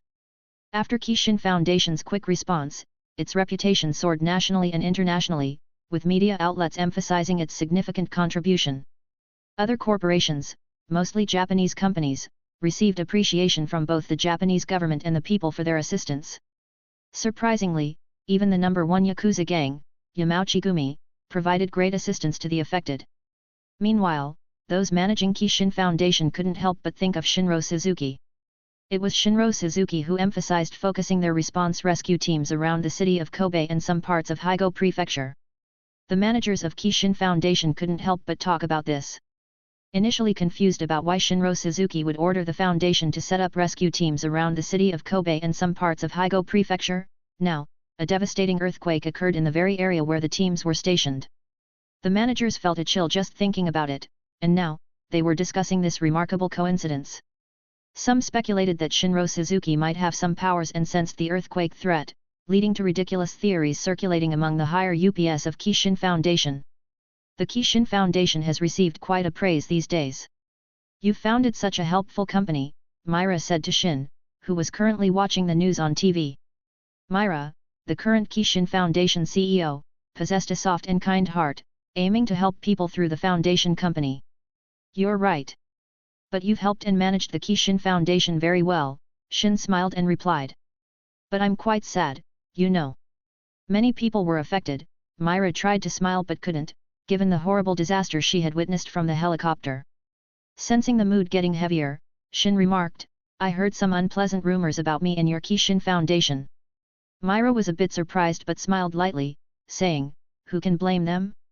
It's your fault that you gave orders for such weird things, like the establishment of rapid rescue teams around Higo Prefecture that actually managed to save many lives. It's such a coincidence. She paused and then recounted the rumors, mentioning, the rumors of you having some powers. She continued, recounting more and more. Shin felt a sweat running down his back as he heard Myra's recounting of the rumors. Shin chuckled slightly, finding people's imaginations both weird and expansive.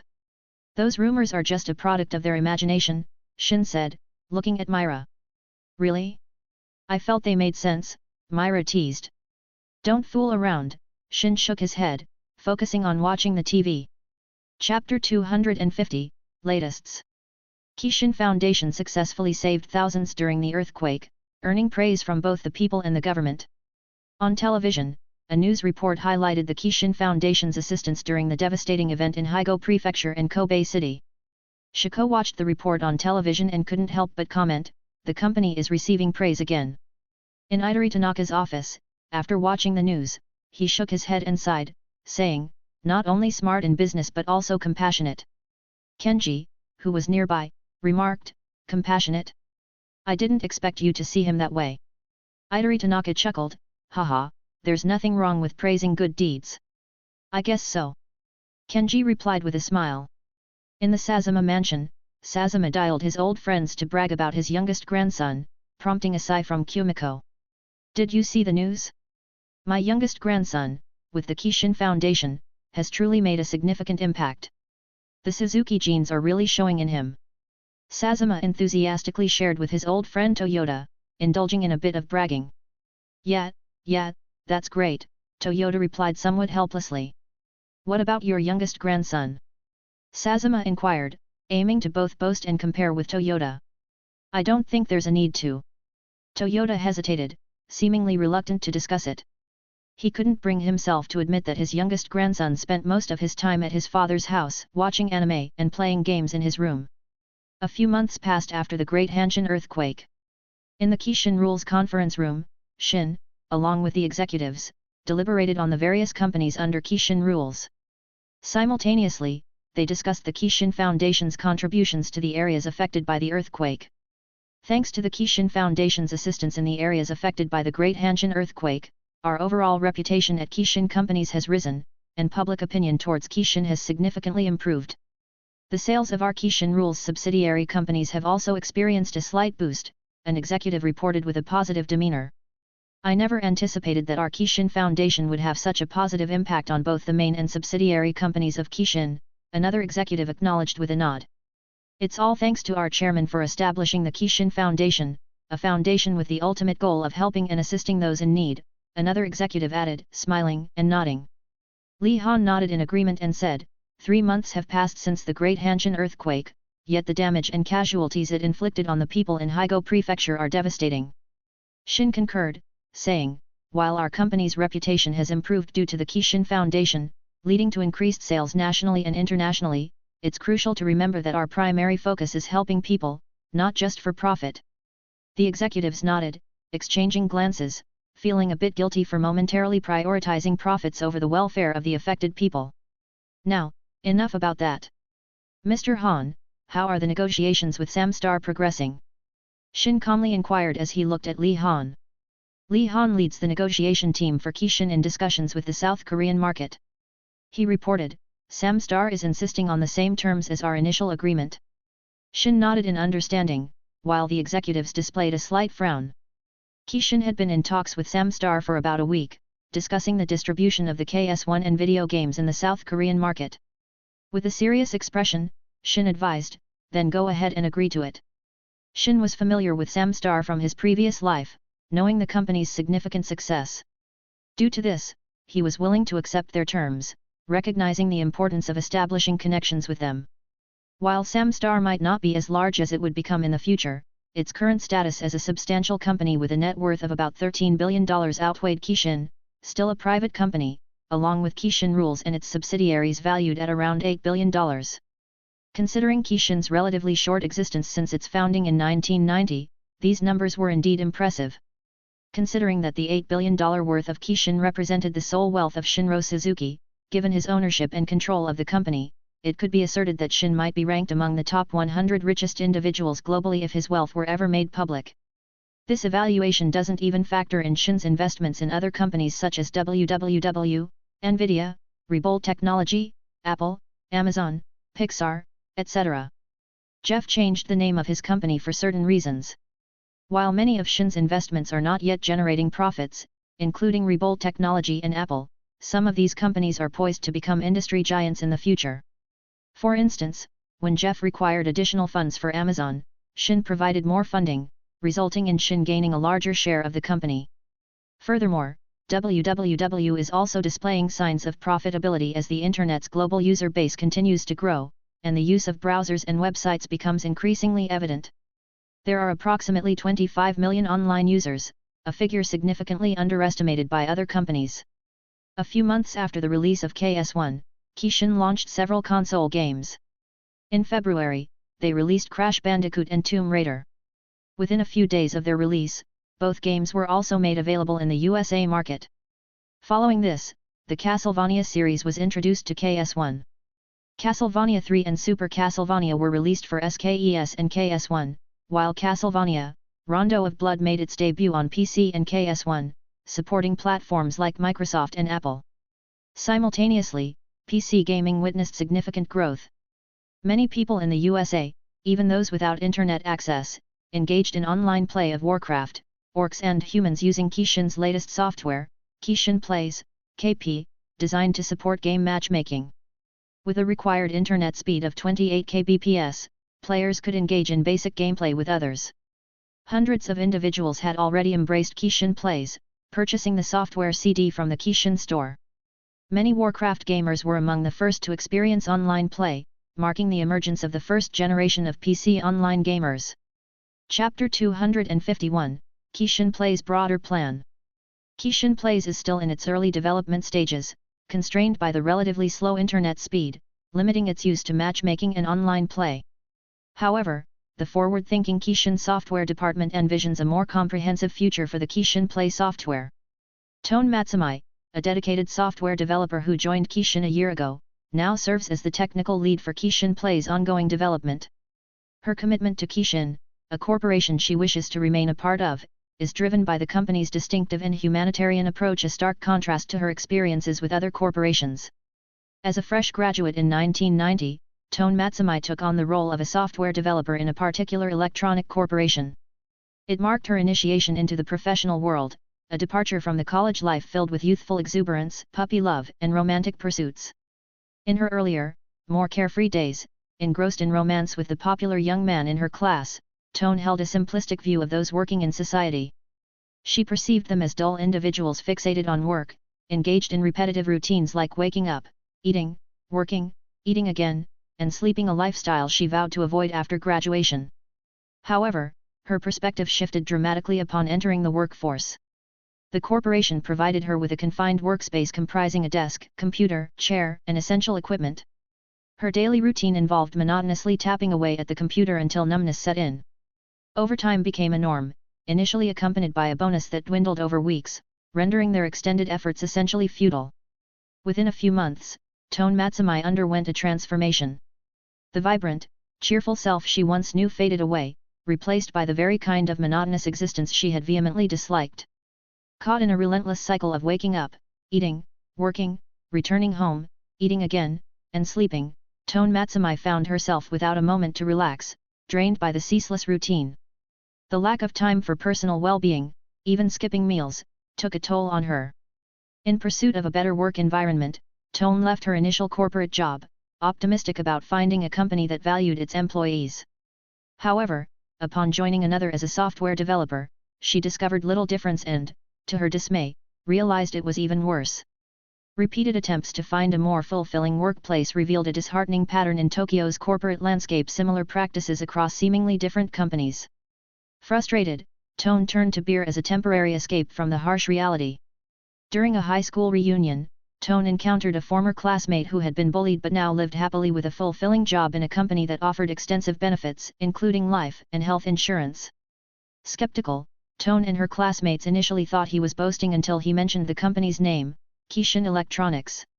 Intrigued, Tone and her peers became eager to learn more about Kishin. In April 1994, Tone Matsumai applied to join the Kishin Rules software department in Minato City. Upon being accepted and hired, initial skepticism gave way to astonishment as she encountered the workstation. The software department's workspace was impressively expansive, providing ample room for each employee. What left Tone truly dumbfounded was the additional floor adjacent to the workstation, a dedicated space for employees to unwind. This floor featured a cafe for conversations, an arcade section for leisure, a restaurant for dining, and even a massage area. The emphasis on creating a relaxing environment for employees at Kishin was a stark revelation for Tone Matsumai. Moreover, beyond the attractive salary, the computers provided were cutting-edge Apple models not yet available in the market, showcasing the company's commitment to utilizing the latest technologies. The company also refrains from enforcing overtime unless employees express a desire for it, with a bonus as an incentive. Initially doubtful about Kishin's commitment, Tone Matsumai found reassurance after conversing with her new colleagues. As time unfolded, a year into her tenure, Tone experienced the genuinely positive atmosphere of Kishin's workspace. She realized that choosing to join Kishin was one of the best decisions she had ever made. The fulfilling time spent with colleagues at the company cafe, karaoke sessions, and enjoying the various amenities on the dedicated relaxation floor in the Kishin building transported her back to her youthful days. Thanks to the uplifting environment at Kishin, Tone Matsumai felt a rejuvenation of her lost youth, gradually reclaiming it from the grasp of the oppressive corporate culture she had experienced before joining the company. Choosing not to conform to a dull routine and finding joy in her role as a software developer, Tone Matsumai earned a promotion within just a year. She ascended to the role of technical lead, entrusted with a small team to spearhead a software development project. Presently, Tone Matsumai and her team of software developers are actively engaged in the development of Kishin Play software. Reflecting on the past, Tone fondly recalls the excitement shared among her team when they met Shinro Suzuki, who entrusted them with the task of developing the Kishin Play software. This software that I have in mind will aim to enhance our video games, such as Warcraft, Orcs and Humans, by facilitating matchmaking through direct TCP/IP connections between players, explained Shinro Suzuki to Tone Matsumai and her team. Though brimming with excitement, Tone Matsumai and her team restrained their enthusiasm, attentively noting Shinro Suzuki's ideas. Subsequently, Shinro Suzuki expanded on the concept, revealing that matchmaking was merely the initial stage of the software's development. The broader plan involved extending its support to more PC video games, with the ultimate goal being a platform where PC users could easily download games. This idea piqued Tone Matsumai's curiosity, and she felt a surge of excitement upon hearing Shinro Suzuki emphasize the software's crucial role in Kishin's future. Her team shared in this sentiment, but alongside the excitement, they sensed the weight of the responsibility and pressure associated with the ambitious project. I hope you don't mind the employee's perspective in this chapter. Chapter 252, TSX Fusion. As Kishin released several video games for KS1, the gaming companies with agreements with Kishin were also actively developing games for KS1, with some nearing completion. Despite having a few quality games for KS1, the video game library couldn't quite match up to the extensive libraries of SKES or KES. The reduced price of SKES led to an increase in its popularity, attracting more buyers due to its wide variety of games, providing new players with numerous options. Each game offered entertainment to users, and with the lowered prices, KES and SKES, especially, gained significant attention in Asia, particularly in the C region. Thanks to the affordable pricing of KES and SKES, there's no longer a need for people to resort to purchasing pirated games or Famicom and Super Famicom clones from Chinese companies. As a result, Chinese and Taiwanese companies imitating KES and SKES further reduced their console and game prices. However, their game libraries proved to be lacking in entertainment value. Meanwhile, in the ongoing negotiations between Kishin and Samstar, the distribution of KS1 to South Korea has been officially concluded. The introduction of KS1 to the South Korean market is imminent. In the interim period, before KS1 reaches the South Korean market, Kishin has forged an agreement with Samstar to place Kishin arcade machines in arcade hubs across South Korea. The arcade's name, Soul Edge, drew parallels to Japan and the USA's Virtual Fighter. While developing this arcade machine, Shin sensed that Soul Edge would resonate well in South Korea. Given the violent nature of Mortal Kombat and the ban on its film in South Korea, possibly due to being made by a Japanese company and its explicit content, and despite Street Fighter being present in South Korean arcades, Shin held confidence that Soul Edge, featuring South Korean characters, would be embraced by gamers in South Korea. Soul Edge arcade machines were also introduced in Japan around February 1995, providing another fighting game option for the Japanese audience. With slightly superior graphics and fighting mechanics compared to Street Fighter, Soul Edge offers a unique gaming experience. While lacking the same level of gore and violence as Mortal Kombat, Soul Edge holds advantages in certain aspects, particularly its fast-paced action. On May 20, 1995, the Tora Suzuki Alliance announced a press conference set for a few days later, capturing the media's attention.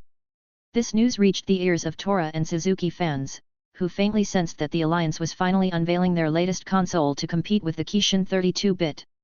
As anticipated, a few days later, at the Tora Suzuki press conference, Shiko, Seiki, and Idori Tanaka were in attendance.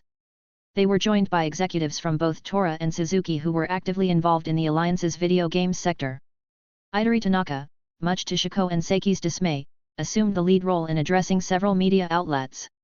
The period from 1993 to 1994 has been challenging for the video game sector of Tora and Suzuki.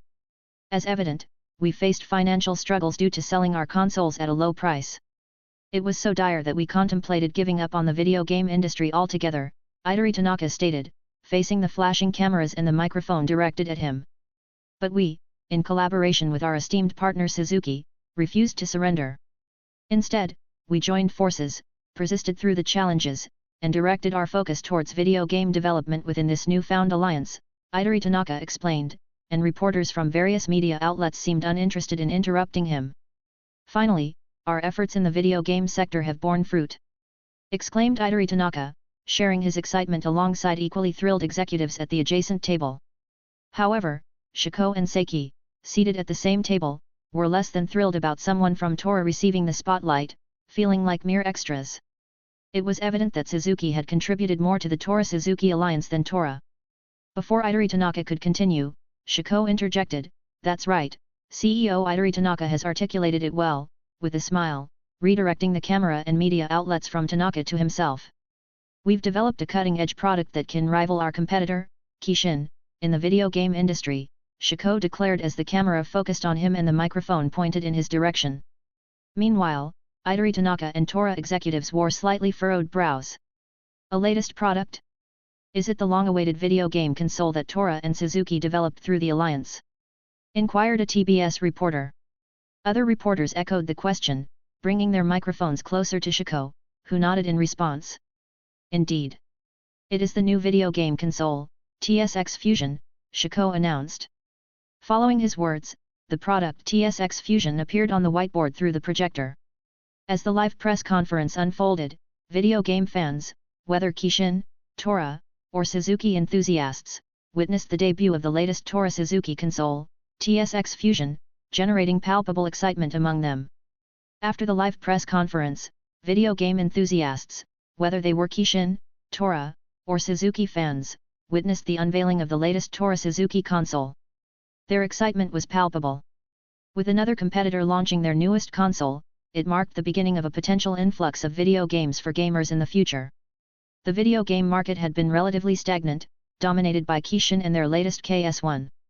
However, with a less extensive video game library compared to the previous KES or SKES, gamers who enjoyed video games regardless of brand began to find the market somewhat dull. Consequently, apart from KES and SKES, the video games market experienced a gradual slight decline. Shin, despite holding a clear advantage in video game development within the industry, didn't want to witness this decline. That's why, despite his apparent advantage, he silently cheered for Tora and Suzuki to create innovative video game consoles and titles, hoping for the rapid progress of the video games industry. Chapter 253, Comeback. TSX Fusion, hey! Muttered Shin as he gazed at the Tora Suzuki console displayed on the TV screen. The console boasts a sleek black and grey color scheme with a compact size and curved edges. Its controller features 2 analog sticks, buttons, a directional pad, shoulder and bumper buttons, along with triggers. Surprisingly, the features and functions, as well as the buttons, appear to be similar to the KS1 controller. However, the design is distinct, with the controller embracing a comforting ergonomic grip. Tora and Suzuki appear determined to surpass the comforting design of the KS1, but their attempt only results in a shape similar to KS1 controllers, reminiscent of the Xbox controller from Shin's previous life. Following the TSX Fusion announcement, Tora Suzuki also showcased their games for a TSX Fusion preview. Gamers were intrigued and somewhat excited as they observed the gameplay of TSX Fusion video games. Among them, a game from Tora's Happy series took the spotlight. The Happy series was already a popular franchise for Tora, with profitable sequels. In this particular game, Happy, the in-game character, embarks on an adventure on a mythical island inhabited by monsters and legendary creatures. As the main character, Happy, is composed of the element of fire, his rival and initial enemy named Gloomy is made of the element of water. However, as the Happy video game sequels were released, Gloomy evolves into a troublesome antagonist, gaining the power of the element of ice due to his persistent gloominess and depression stemming from repeated defeats to Happy. Gloomy subsequently seized control of the once peaceful mythical island, transforming it into a realm of wrath and depression.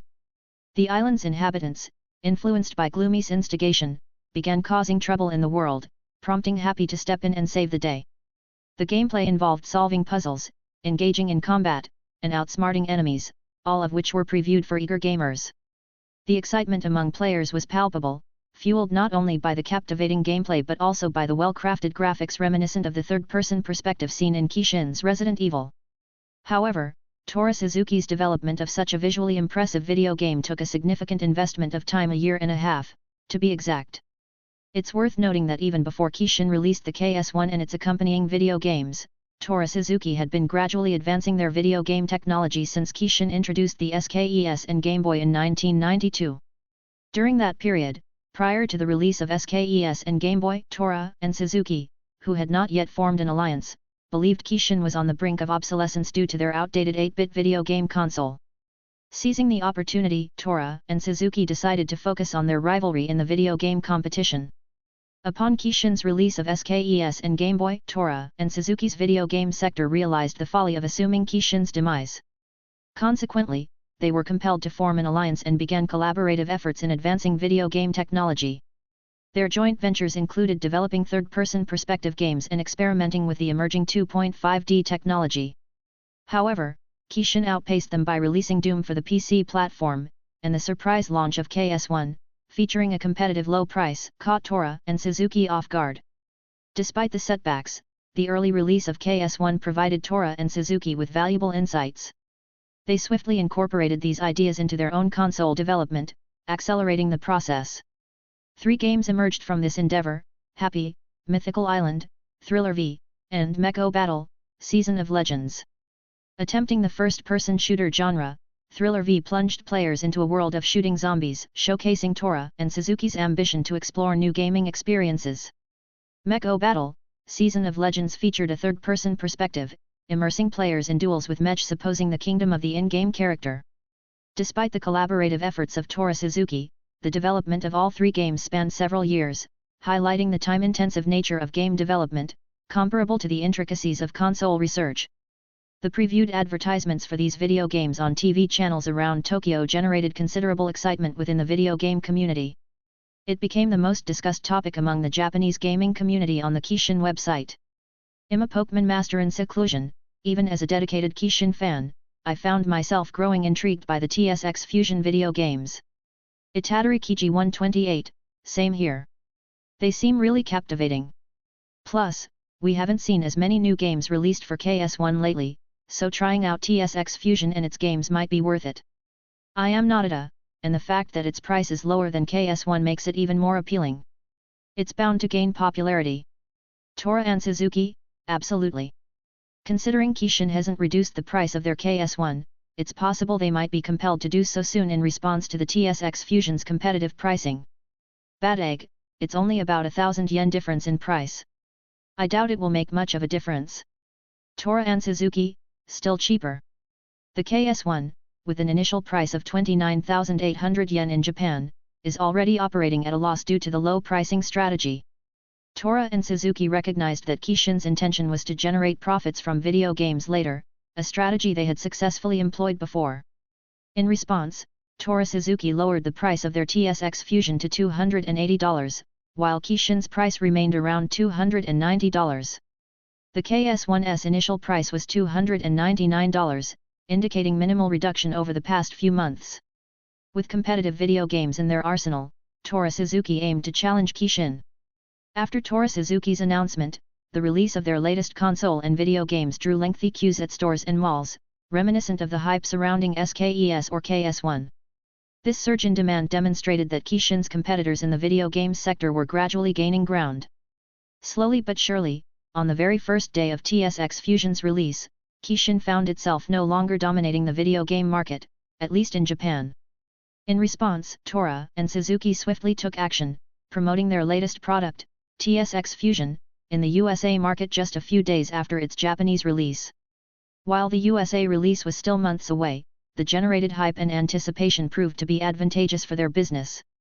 Chapter 254, Come Back To. In the USA, mainstream magazines promote the Toru Suzuki TSX Fusion. Readers who purchased these magazines saw images of the TSX Fusion console and controller, accompanied by written praise and evaluations. Opinions varied among readers as they encountered this promotional content. I had almost forgotten about Toru and Suzuki. Did they really form an alliance and develop their video game console? Others who had forgotten about Toru and Suzuki's presence in the video game sector slowly began to recall. It's about time. I've been waiting for this. Yeah, me too. I always felt that Kishin would not be enough to satisfy my thirst for video games. Those who read about it felt quite excited as they learned that Toru and Suzuki were catching up.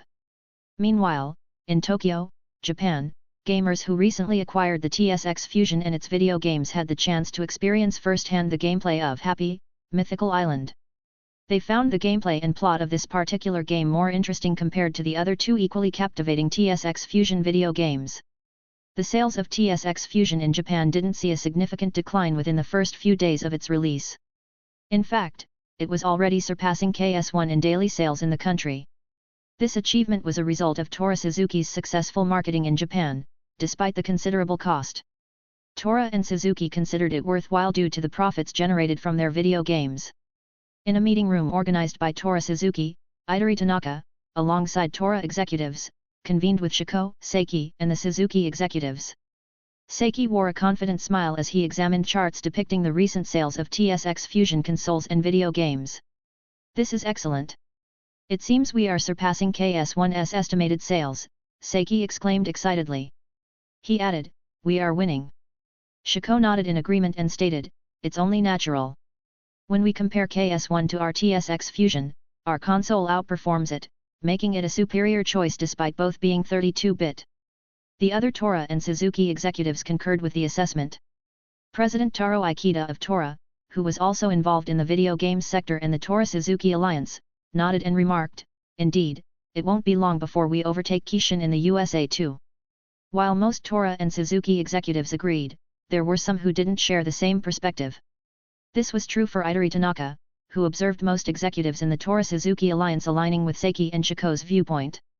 I don't believe we should become complacent just because we've achieved a small victory in these past few days, Idori Tanaka cautioned, pausing before adding, it will still require much more effort from us to truly reach the same level as Kishin in the video games sector. Seiki and Shiko reacted to Idori Tanaka's words, and the sentiment echoed among Tora and Suzuki executives who sided with Seiki and Ctto. Mr. Tanaka, we're not expressing this out of complacency. I say this because, even if it's as you described, a small victory, it's still a triumph worth celebrating, Shiko explained with a faint smile. He continued, moreover, it's meant to boost our morale after the prolonged struggle with Kishin. Upon hearing Shiko's explanation, most Tora and Suzuki executives also nodded in agreement. Idori Tanaka nodded in understanding and remarked, I comprehend. However, asserting that we'll overtake Kishin in a short time is presumptuous. He paused, letting the executives absorb his words before continuing, we must stay vigilant against Kishin, innovate to genuinely surpass them, be more creative than Kishin, and only then can we truly overtake them. I must emphasize that achieving this won't be easy. Upon hearing Idori Tanaka's words, the executives maintained silence, particularly Shiko and Seiki. Seiki perceived Idori Tanaka as presumptuous for considering himself the sole leader of the Tora-Suzuki alliance. Shiko, although feeling uncomfortable, along with Seiki and the Suzuki executives, refrained from outwardly expressing much response. Their appearances suggested attentive listening, although a subtle sense of annoyance gradually surfaced. It won't be easy to overtake Kishin. It might take time, perhaps even months or years, before we secure the #1 position in the video games industry from Kishin, Idori Tanaka concluded with a serious expression. I agree. Kishin, especially its leader, is quite cunning. They might be preparing something to disrupt our ongoing sales success with our TSX fusion, added another Tora executive, who had been monitoring Kishin since 1992, with a serious tone. That's why we need to stay constantly aware of Kishin's video game development, Idori Tanaka stated, pausing for emphasis. Fortunately, our spy successfully infiltrated the Kishin Rules headquarters as the secretary of one of their most influential figures. The excitement was palpable among the executives, whether from Tora or Suzuki, including Shiko and Seiki. Inside the chairman's office at Kishin Rules headquarters, Shin, reviewing the sales report brought by his secretary, examined the sales figures for KS1 and the estimated sales of TSX Fusion. Based on these sales figures, the executives believe we need to take swift action to maintain our dominant position in the country's market, Shin's secretary, a person of striking beauty, reported to him.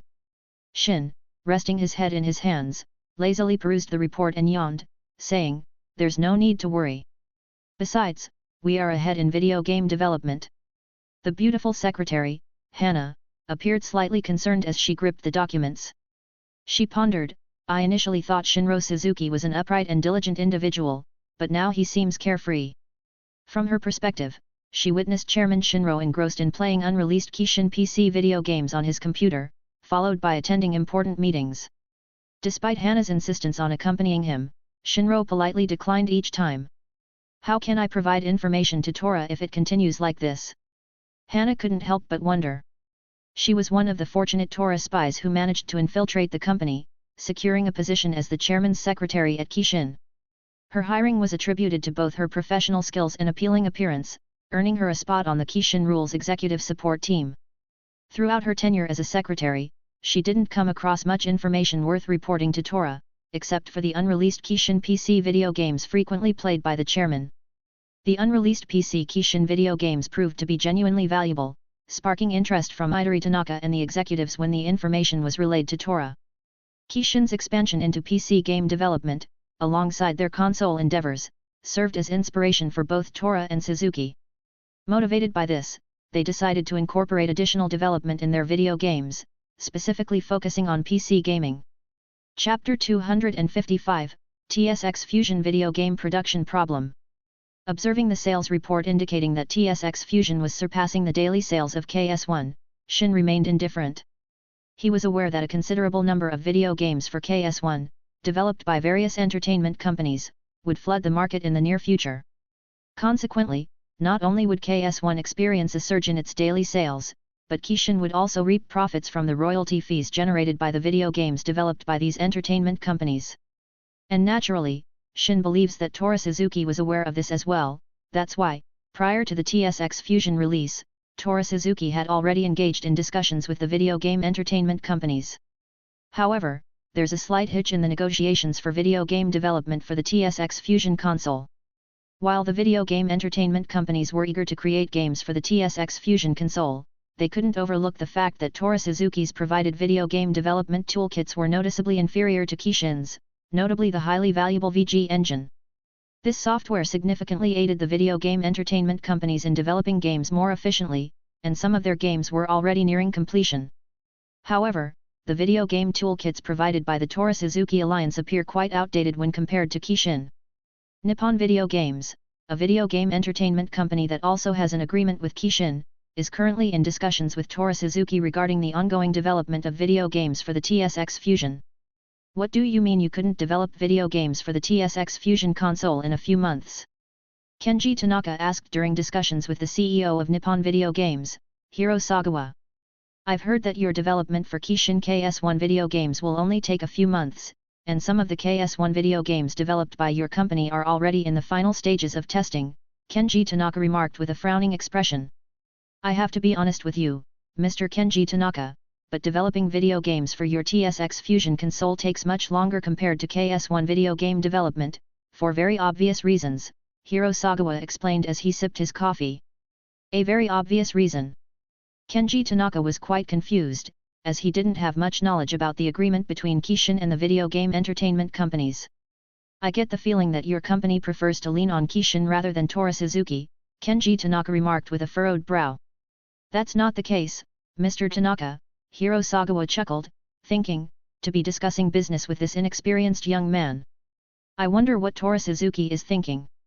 The obvious reason is that the video game development toolkits provided by Kishin are far superior to those of Toru Suzuki, Hiro Sagawa explained. Seeing the slightly darkened expression on Kenji Tanaka's face, Hiro Sagawa chuckled again, saying, and the most obvious one, so Mr. Tanaka can understand more clearly, is the Kishin VG engine. VG engine? Kenji Tanaka said with a confused expression, having focused solely on discussions about video game development for the TSX Fusion with the game developers. He was unaware of the VG engine, except for his brother, who stayed updated on Kishin's movements. That's correct. It's a valuable software that significantly helped us cut down the time needed for video game development on KS1. It proved to be an efficient tool, reducing our time-consuming development process by at least a few months, Hiro Sagawa said with a more serious expression before taking a sip of his coffee. Reduced the time to develop video games by a few months. Kenji Tanaka exclaimed, expressing his surprise. Hiro Sagawa nodded somewhat helplessly and continued, indeed. Kishin's VG engine proved to be exceptionally efficient, cutting down the time-consuming development for KS1 video games. He paused and added, in fact, just recently, Kishin provided us with an update to their VG engine software. Now, the VG engine can also develop video games for KES and SKES, the older console platforms from Kishin. Kenji Tanaka maintained a serious expression. As he observed Hiro Sagawa, he didn't doubt the man's honesty. To be honest, Hiro Sagawa was one of the individuals who felt excitement when contacted by Toru Suzuki for video game development on their upcoming console set to be announced in the market. Nippon Video Games began as a company producing games exclusively for Kishin. However, when Toru and Suzuki expanded their platforms, Nippon Video Games prioritized profits and made their initial Kishin exclusive games available to Toru and Suzuki. When initially approached by Toru Suzuki for video game development on their latest console, Hiro Sagawa vividly recalled saying, "This is it. If Toru Suzuki provides us with a video game toolkit, including a software for game creation like the VG engine, Kishin wouldn't have such a tight grip on us with their neutral offer." Nippon Video Games was among the companies that found it unfair for Kishin to provide them with a neutral offer, while other video game entertainment companies with exclusive games for Kishin received more favorable terms. Hiro Sagawa, along with his other co-founders at Nippon Video Games, eagerly anticipated a more advanced software game engine from Toru Suzuki. However, when they initiated contact with Toru Suzuki, Hiro Sagawa was disappointed to discover that Toru Suzuki was providing inferior video game development toolkits, a stark contrast to the advanced video game development toolkits offered by Kishin. Idori Tanaka, along with the Tora executives, had just received a report from his younger brother and the team that handled the initial complaints from some video game entertainment companies. I knew this would happen. Idori Tanaka sighed somewhat helplessly. Mr. Tanaka, this VG engine that these video game entertainment companies are talking about. It could efficiently develop video games, President Taro Ikeda, stroking his chin, remarked. From the looks of it, it won't be long before more KS1 video games are released in the market. Until then, we, along with the video game entertainment companies, won't be able to keep up with the development pace of video games for KS1. Most of the executives wore frowning expressions upon hearing this, prompting one of them to suggest, can't we just develop our own VG engine? Some executives entertained the same thought. Idori Tanaka chuckled helplessly, saying, it won't be possible to develop our own such advanced software. In fact, creating such a software may be much more time-consuming than developing our video games. And until then, Kishin will likely remain out of reach for us. Upon hearing this, some who held on to hope became a bit disappointed. Currently, their TSX Fusion console surpassed KS1 in terms of superiority, but the challenge lay in the speed at which video games would reach the market. Obviously, KS1 video games would hit the market before TSX Fusions. It would likely take several months or even a year for a simple video game for TSX Fusion to appear, not to mention higher quality video games that might take several years. During the discussion with the executives, Idori Tanaka's secretary suddenly entered and whispered something to him, leaving Idori Tanaka genuinely surprised. Shinro Suzuki wants to meet me. Idori Tanaka exclaimed, surprising the executives around him. Chapter 256, Meeting with Idori. Shin was well aware of the challenges currently faced by Tora Suzuki. The sluggish progress in the video game development of their TSX Fusion, in contrast to the swift pace of KS1's development, made achieving parity with, let alone surpassing, KS1 seem like a distant dream. With Tora Suzuki likely unable to release more video games for TSX Fusion due to slow development, it risks losing appeal to gamers. The increasing completion of KS1 video games by entertainment companies further diminishes TSX Fusion's competitiveness. Kishin is actively developing games for KS1, some already in the testing phase. The limited game library of TSX Fusion may lead to its failure within months, a scenario Shin wishes to avoid for the sake of industry competition. Shin recognizes the importance of a thriving gaming industry with multiple competitors. Despite Kishin's progress, it alone can't accelerate the industry's growth. A lack of competition not only hinders progress but also narrows market choices, contrary to the consumer desire for options and comparisons. Determined to prevent Tora Suzuki's failure, Shin, during a meeting with his secretary Hana in his office, made a request. Hana, could you assist me with something? Shin asked with a smile. Of course, Chairman. I'm here to help in any way I can, Hana responded, smiling charmingly. Shin continued, could you arrange a meeting with your CEO, Idori Tanaka? I'd like to have a conversation with him. He said this with a grin. Hana, initially prepared to agree, felt a sudden chill upon grasping her boss's words. She shook her head and stammered, what do you mean, Chairman? Shin, maintaining his playful demeanor, clarified, I want you to contact Mr. Tanaka to arrange a meeting.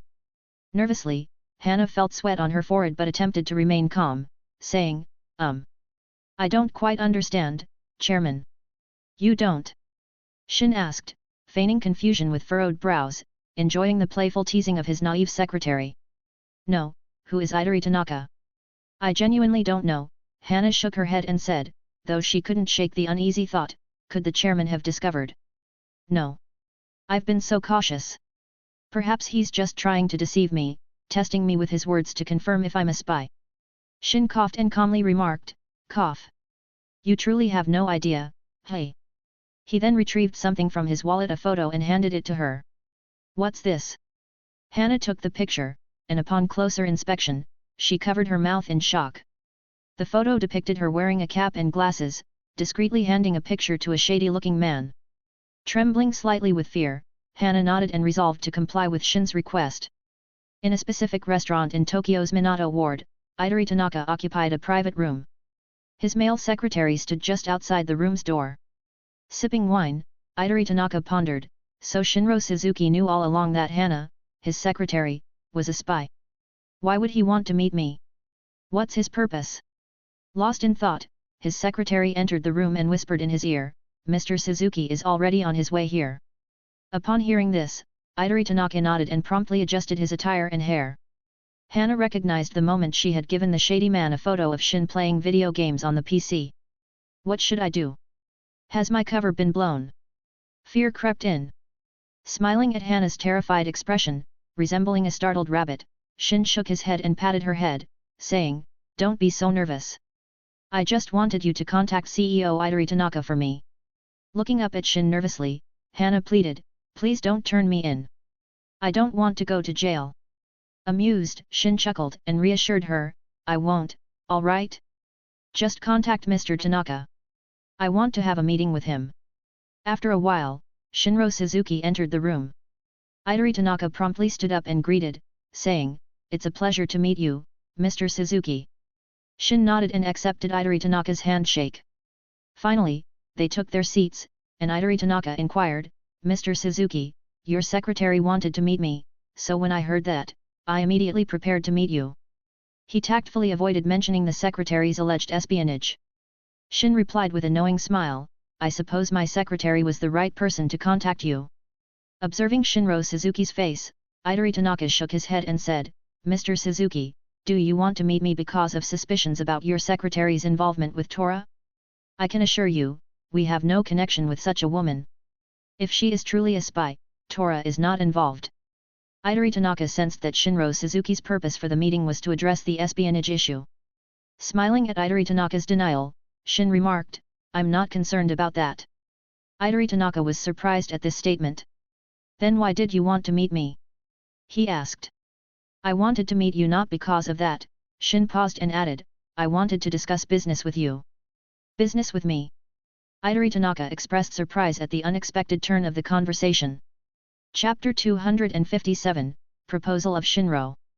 Idori Tanaka was greatly surprised when Shinro Suzuki revealed that their meeting was about a business discussion, sparking genuine curiosity in him. Intrigued, Tanaka inquired, "Business with me? Could you elaborate, Mr. Suzuki?" As the server placed dishes on the table, Tanaka expressed gratitude before Shin remained silent, diving into the details. "It seems Tora Suzuki is facing challenges in the video game production for their latest console, TSX Fusion," he stated while savoring a bite of the cut steak. Idori Tanaka's expression soured slightly upon hearing this, and he responded, "So you were aware?" "Indeed, we're facing some challenges." After a brief pause, he continued, "Unlike the KS1 with the VG engine, we lack advanced video game development toolkits for the TSX Fusion. This means a longer production time and fewer games this year." Shin acknowledged this, saying, "Our VG engine has proven invaluable for us." Idori sought clarification, asking, "Is this related to the business discussion you wanted, Mr. Suzuki?" With a nod, Shin affirmed, "Exactly." Observing Idori's perplexed expression, Shin explained, "My proposal is for Kishin to expedite video game production for Tora Suzuki's TSX Fusion." Surprised, Idori exclaimed, "What? You can expedite the video game productions for our TSX Fusion?" He struggled to compose himself. Shin nodded with a subtle smile and explained, "Indeed. It's a relatively straightforward process, actually." Idori, wearing a serious expression, pondered Shinro Suzuki's intentions, thinking, "What is he planning?" Shin clarified, "While I understand you are not the sole decision-maker for the Tora and Suzuki alliance, you play a key role. I'm proposing an idea, and whether the Tora Suzuki alliance accepts it is entirely their choice." Idori nodded in comprehension. Shin continued, "In my proposal, I suggest allowing Tora Suzuki to utilize our game engine software." Idori, taken aback, thought, "Allow Tora Suzuki to use the game engine software?" Unable to contain his astonishment, he exclaimed, "You'll permit Tora Suzuki to access Kishin's advanced video game development?" "That's correct." Shin paused to sip his wine before adding, "Upon Tora Suzuki's agreement to our terms and conditions, they gain access to our video game engine, the VG engine. Additionally, the video game entertainment companies currently using our software can extend their capabilities to develop games for the TSX Fusion. Moreover, those companies exclusively offering games for the KS1 platform can also utilize the VG engine for TSX Fusion compatibility." Upon hearing this, Idori felt a temptation to agree immediately. However, he restrained himself, recognizing the need for caution, especially without knowing Kishin's specific terms and conditions. Even if he did know and agreed, discussions with Toru Suzuki were essential. Observing Idari's inclination, Shin opened his suitcase, revealing prepared documents.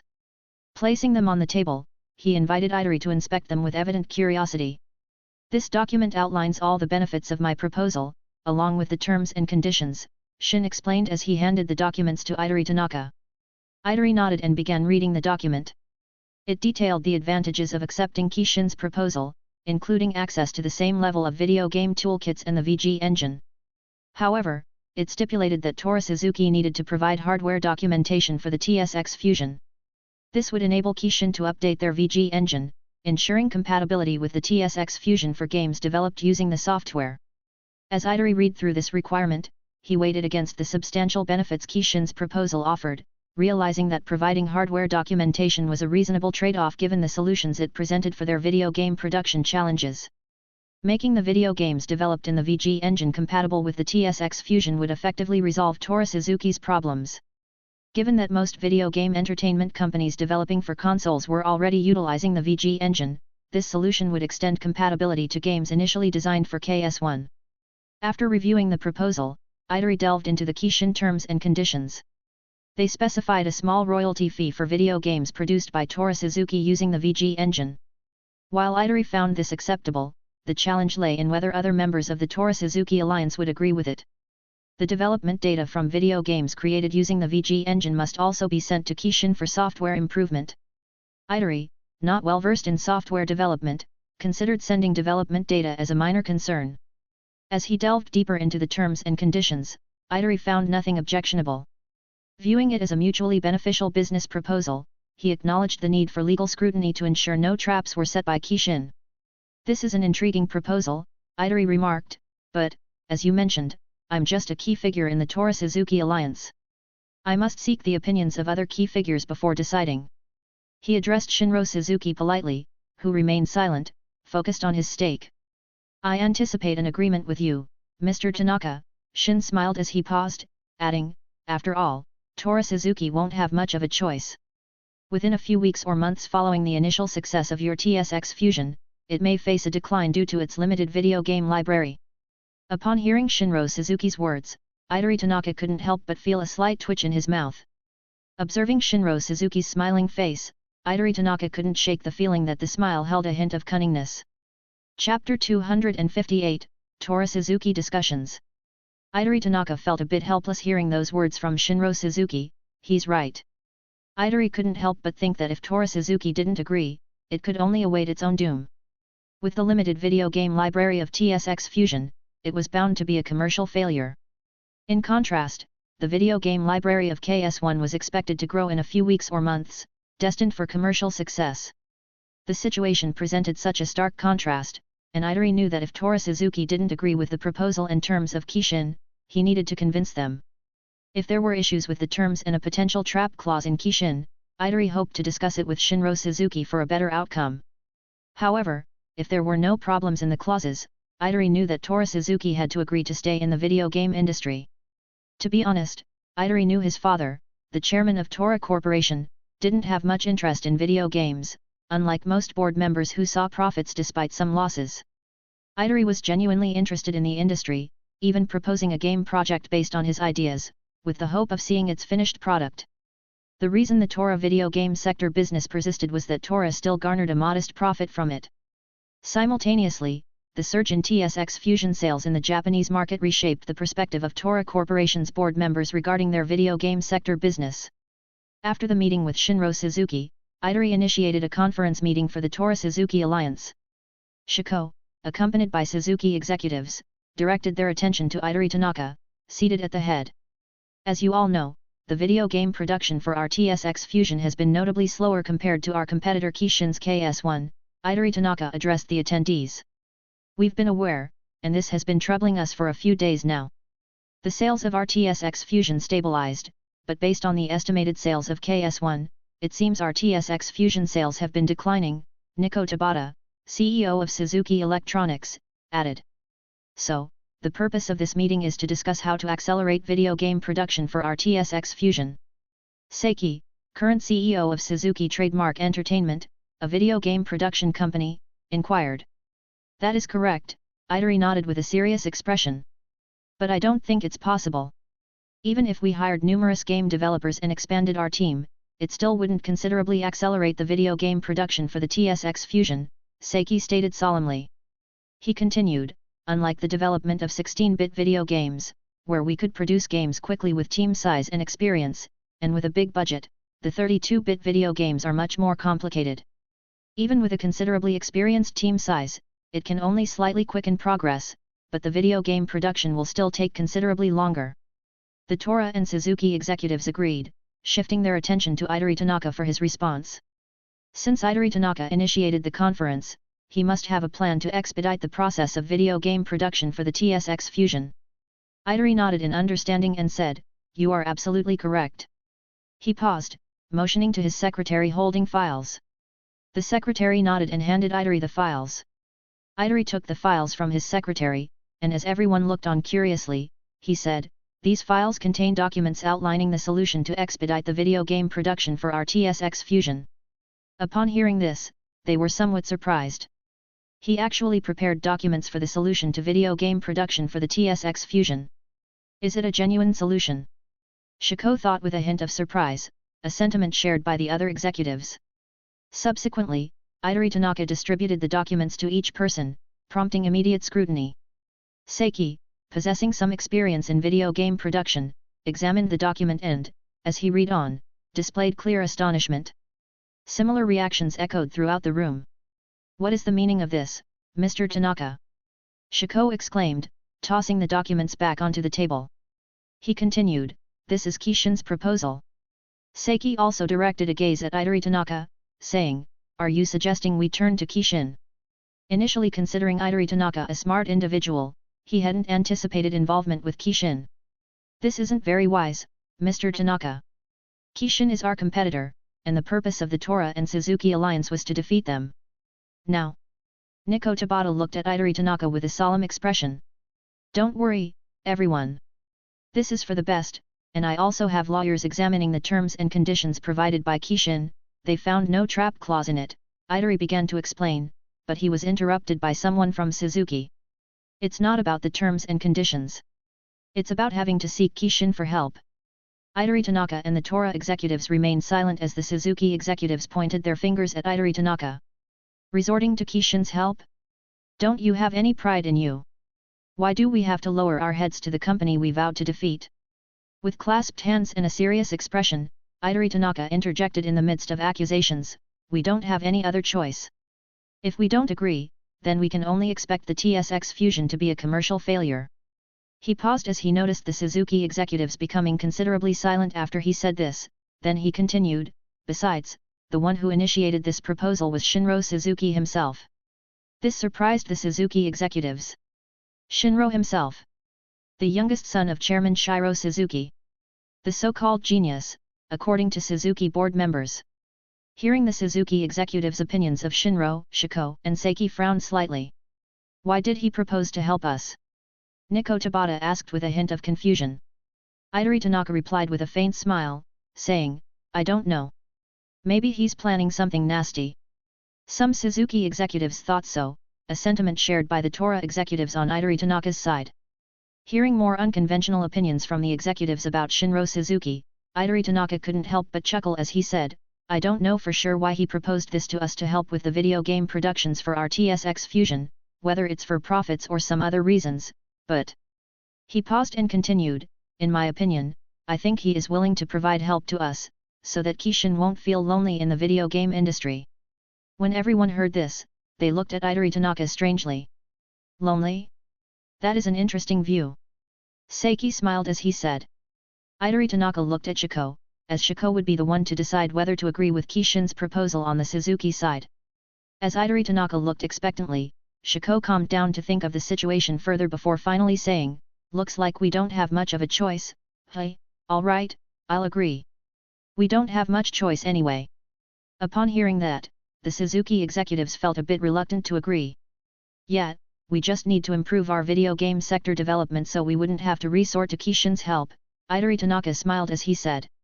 During the alliance of Tora and Suzuki, we can strive to improve our technology and video game development together, but after the alliance ends, Tora will return to being our competitor. Shiko added with a smile. You're right. Idori Tanaka nodded with a faint smile. With that, the Tora and Suzuki executives saw that their boss had come to an agreement, and this time, they didn't have a choice but to accept Kishin's proposal. After some contemplation, they realized it might not be too bad, considering that their video game productions would benefit from the advanced video game toolkit and VG engine software. To be quite honest, I didn't expect the negative reactions of the readers towards the MC helping his competitor.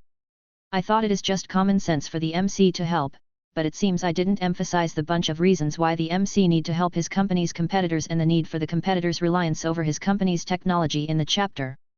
So I guess as an apology for offending my readers, I'll compensate by updating the 3 chapters.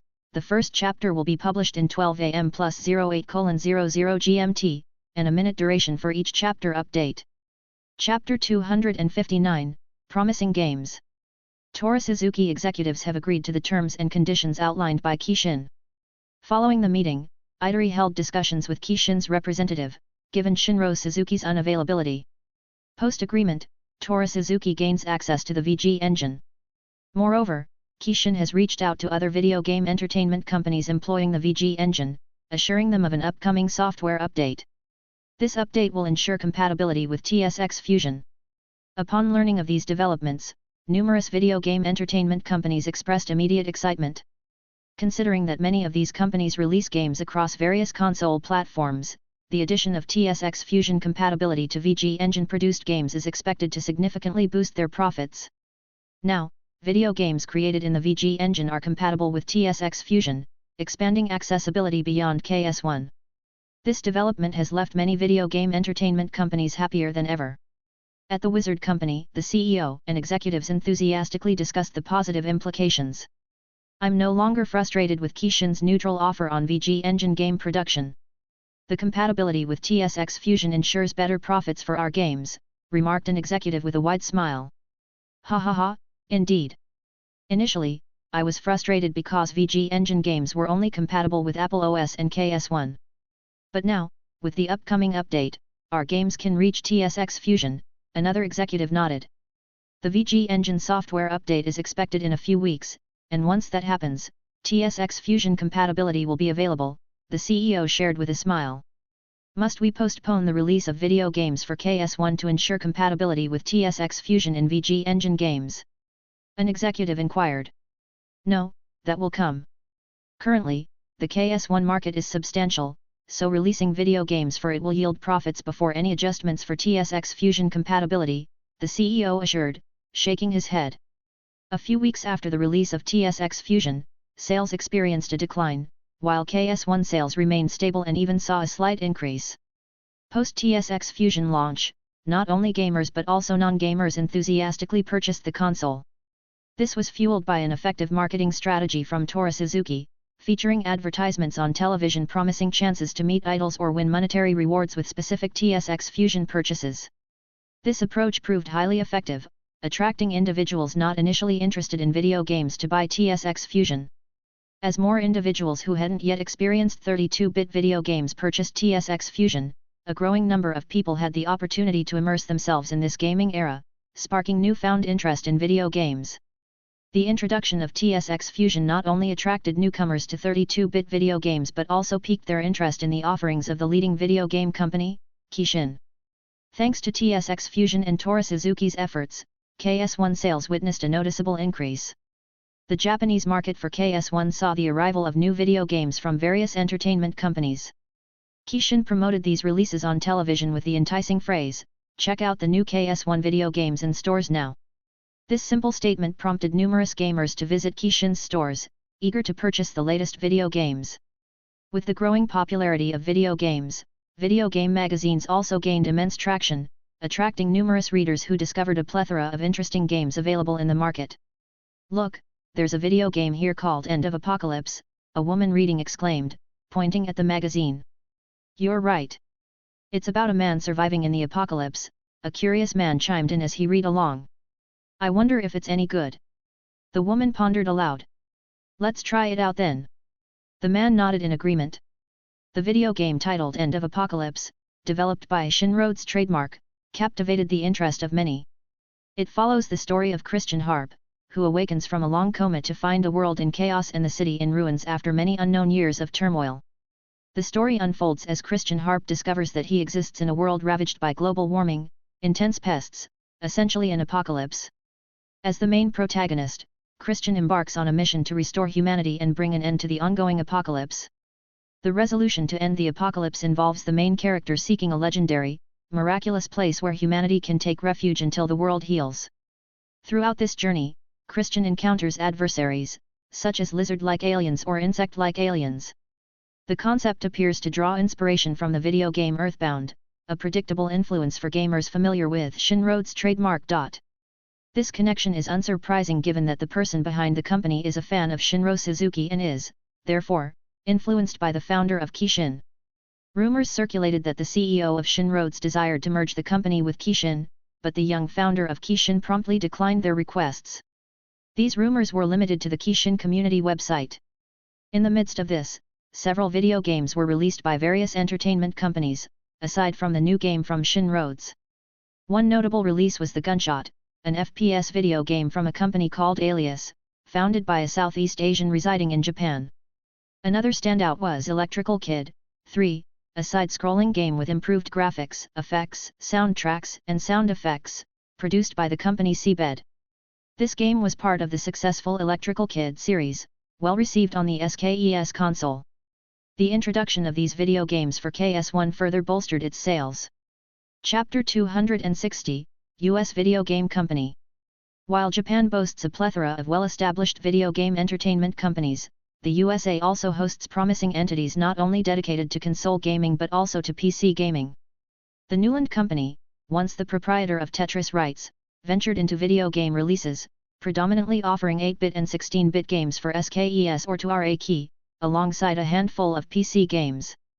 Backed by investment firms on Wall Street, certain video game companies are gradually evolving and expanding their development endeavors. A number of these companies, established just 2 years ago, focus on producing video games for Kishin's consoles KES or SKES, as well as for the Tora and Suzuki consoles. Now that the KS1 has been in the USA market for a few months, American video game entertainment companies have also embarked on producing games for the KS1 using the VG engine. In a cluttered garage in California, a group of 7 people gathered, with 4 immersed in using computers. This group, established several months ago as a small video game company named Electronic Arts, initially aimed to develop games for SKES. However, after the release of KS1, the company's founder and CEO, Arnold Whale, enrolled in the Kishin video game development program. Surprisingly, despite being a small company, they were accepted by Kishin.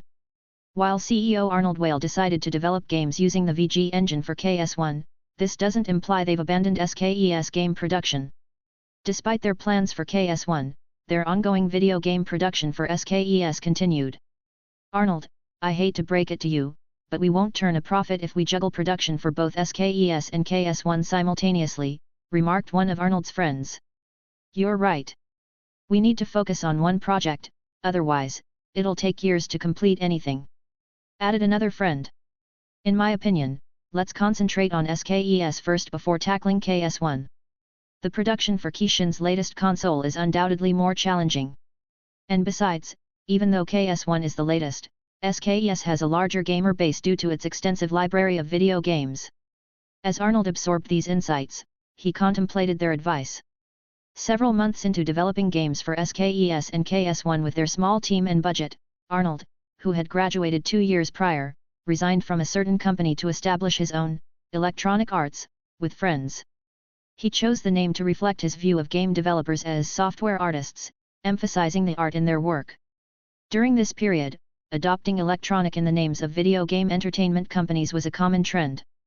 This practice found its inspiration in a Japanese company called Kishin Electronics. Consequently, numerous emerging video game entertainment companies incorporated electronic into their names, even though they were solely involved in video game production without any electronic products. Although the use of electronic in company names didn't originate with Kishin, as it had initially been applied in the computer industry for software development companies, it cannot be denied that Kishin popularized such nomenclature. Arnold Whale drew inspiration from Kishin, specifically Shinro Suzuki, leading him to establish his own company with the goal of making a name for himself and achieving fame in the video game industry. It's not the fact that we're producing games for SKES and KS1 that's the issue, it's a budgetary concern, Arnold addressed his concerned friends. With sufficient funds, we could hire more game developers, expand our team, and acquire more computers. Julia, Arnold's supportive girlfriend, sighed and remarked, but who would fund our company? Kishin, Arnold uttered a single word, evoking reactions from his friends and girlfriend. But Kishin already invested $40,000 in us. While Kishin is known to invest in startups, it's quite rare for them to invest such a substantial amount in a new company. That's right, we're already fortunate to have Kishin invest such a significant amount of money. Will they really invest more in us? Addressing his friend's doubts, Arnold spoke with a hint of confidence, I didn't mention this, but someone high up at Kishin assured me they'd fund our company whenever I ask. He paused and added, I'm not sure why Kishin is exceptionally generous, but if the Japanese individual wasn't lying about Kishin's interest in having our company under their umbrella, then we shouldn't worry about funds anymore. Arnold's girlfriend and friends were genuinely surprised upon hearing his words. Kishin is interested in bringing our company, Electronic Arts, under their umbrella. Are you serious, man? Arnold nodded and stated, yeah. I've been seriously contemplating whether to agree to becoming a subsidiary of Kishin for quite a few months now. Upon hearing this, one of Arnold's friends exclaimed, hold on, it's been months, and you didn't share this with us. Acknowledging his friend's complaints, Arnold explained, you know, I've been envisioning our company becoming renowned in the video game industry and making a name for myself. However, these past few months have been quite challenging for us. We haven't even released our video games yet, but we're already facing struggles. That's why, considering the conditions Kishin offers, being their subsidiary doesn't seem like a bad idea at all. Arnold's friends exchanged glances and shook their heads. I believe in our company, Arnold. Yeah, and remember, Microsoft, Apple. All these big companies started in a garage, another friend added. I understand our company was inspired by Kishin, but I've also heard a story that Kishin began in a small and humble apartment, remarked Julia, Arnold's girlfriend, with a smile. Upon hearing Julia's words, Arnold and his friends couldn't help but chuckle helplessly. Come on, Julia. I admire Shinro Suzuki, but from what I've heard, he is part of the third generation of the Suzuki family, the family that owns Suzuki Group. Yet, Shinro Suzuki relied on his wealthy family to reach the top, Arnold's friends immediately stated, and Julia covered her mouth in surprise. Really? I thought Shinro Suzuki started Kishin all on his own too. Julia couldn't help but say. Aren't you an associate editor at Forbes? How did you not know this? Arnold remarked. Well, I wasn't particularly interested, and besides, I only heard the story that Shinro started in a small apartment from my friend assigned to investigate Shinro Suzuki. Julia shook her head as she spoke. Is Forbes finally interested in covering a story about Shinro Suzuki? Arnold exclaimed. The same sentiment echoed among his friends, who were also fans of Kishin. After a while, Arnold and his friends discussed whether they should be under Kishin's umbrella. Although their company might become a subsidiary of Kishin, it doesn't imply that Kishin will wholly own their company. Their company will remain a separate and independent entity, albeit influenced by Kishin through funding. After some deliberation, the key figures in Arnold's company reached an agreement, and Arnold proceeded to contact Masayoshi. Chapter 261, Forbes. Jenna Welch, a reporter at Forbes, delved into her investigation of Shinro Suzuki, a Japanese individual. On her desk, she had already compiled files for her upcoming article. As she delved deeper into the Shinro Suzuki inquiry, Jenna found the situation increasingly absurd. Having recently traveled to Japan to explore Shinro Suzuki's life after founding Kishin, she began her exploration in the Toshima ward, where Kishin's main headquarters had previously been located before Kishin Rules became the new overarching company for all Kishin subsidiaries. Reflecting on her visit to Tokyo, Japan, Jenna recalled her interview with Kishin's employees in the Toshima ward. After smoothly conducting interviews with the help of the professional translator she had brought along, Jenna Welch was taken aback by the responses from the interviewed individuals. The content surprised her to the point where she couldn't determine whether the people she interviewed were exaggerating. Flashback. While interviewing a female employee, Jenna asked, "What is your opinion of Shinro Suzuki?" The response came as follows: the chairman? Shinro Suzuki? He was such a great boss, a humanitarian who cared for his employees, and also the most generous one. Upon the translation by the professional she had brought, Jenna couldn't shake the feeling of helplessness. She pondered, of course. It's quite normal for an employee to praise their boss, fearing repercussions if they don't. So, she inquired, do you know how Mr. Suzuki initiated his business?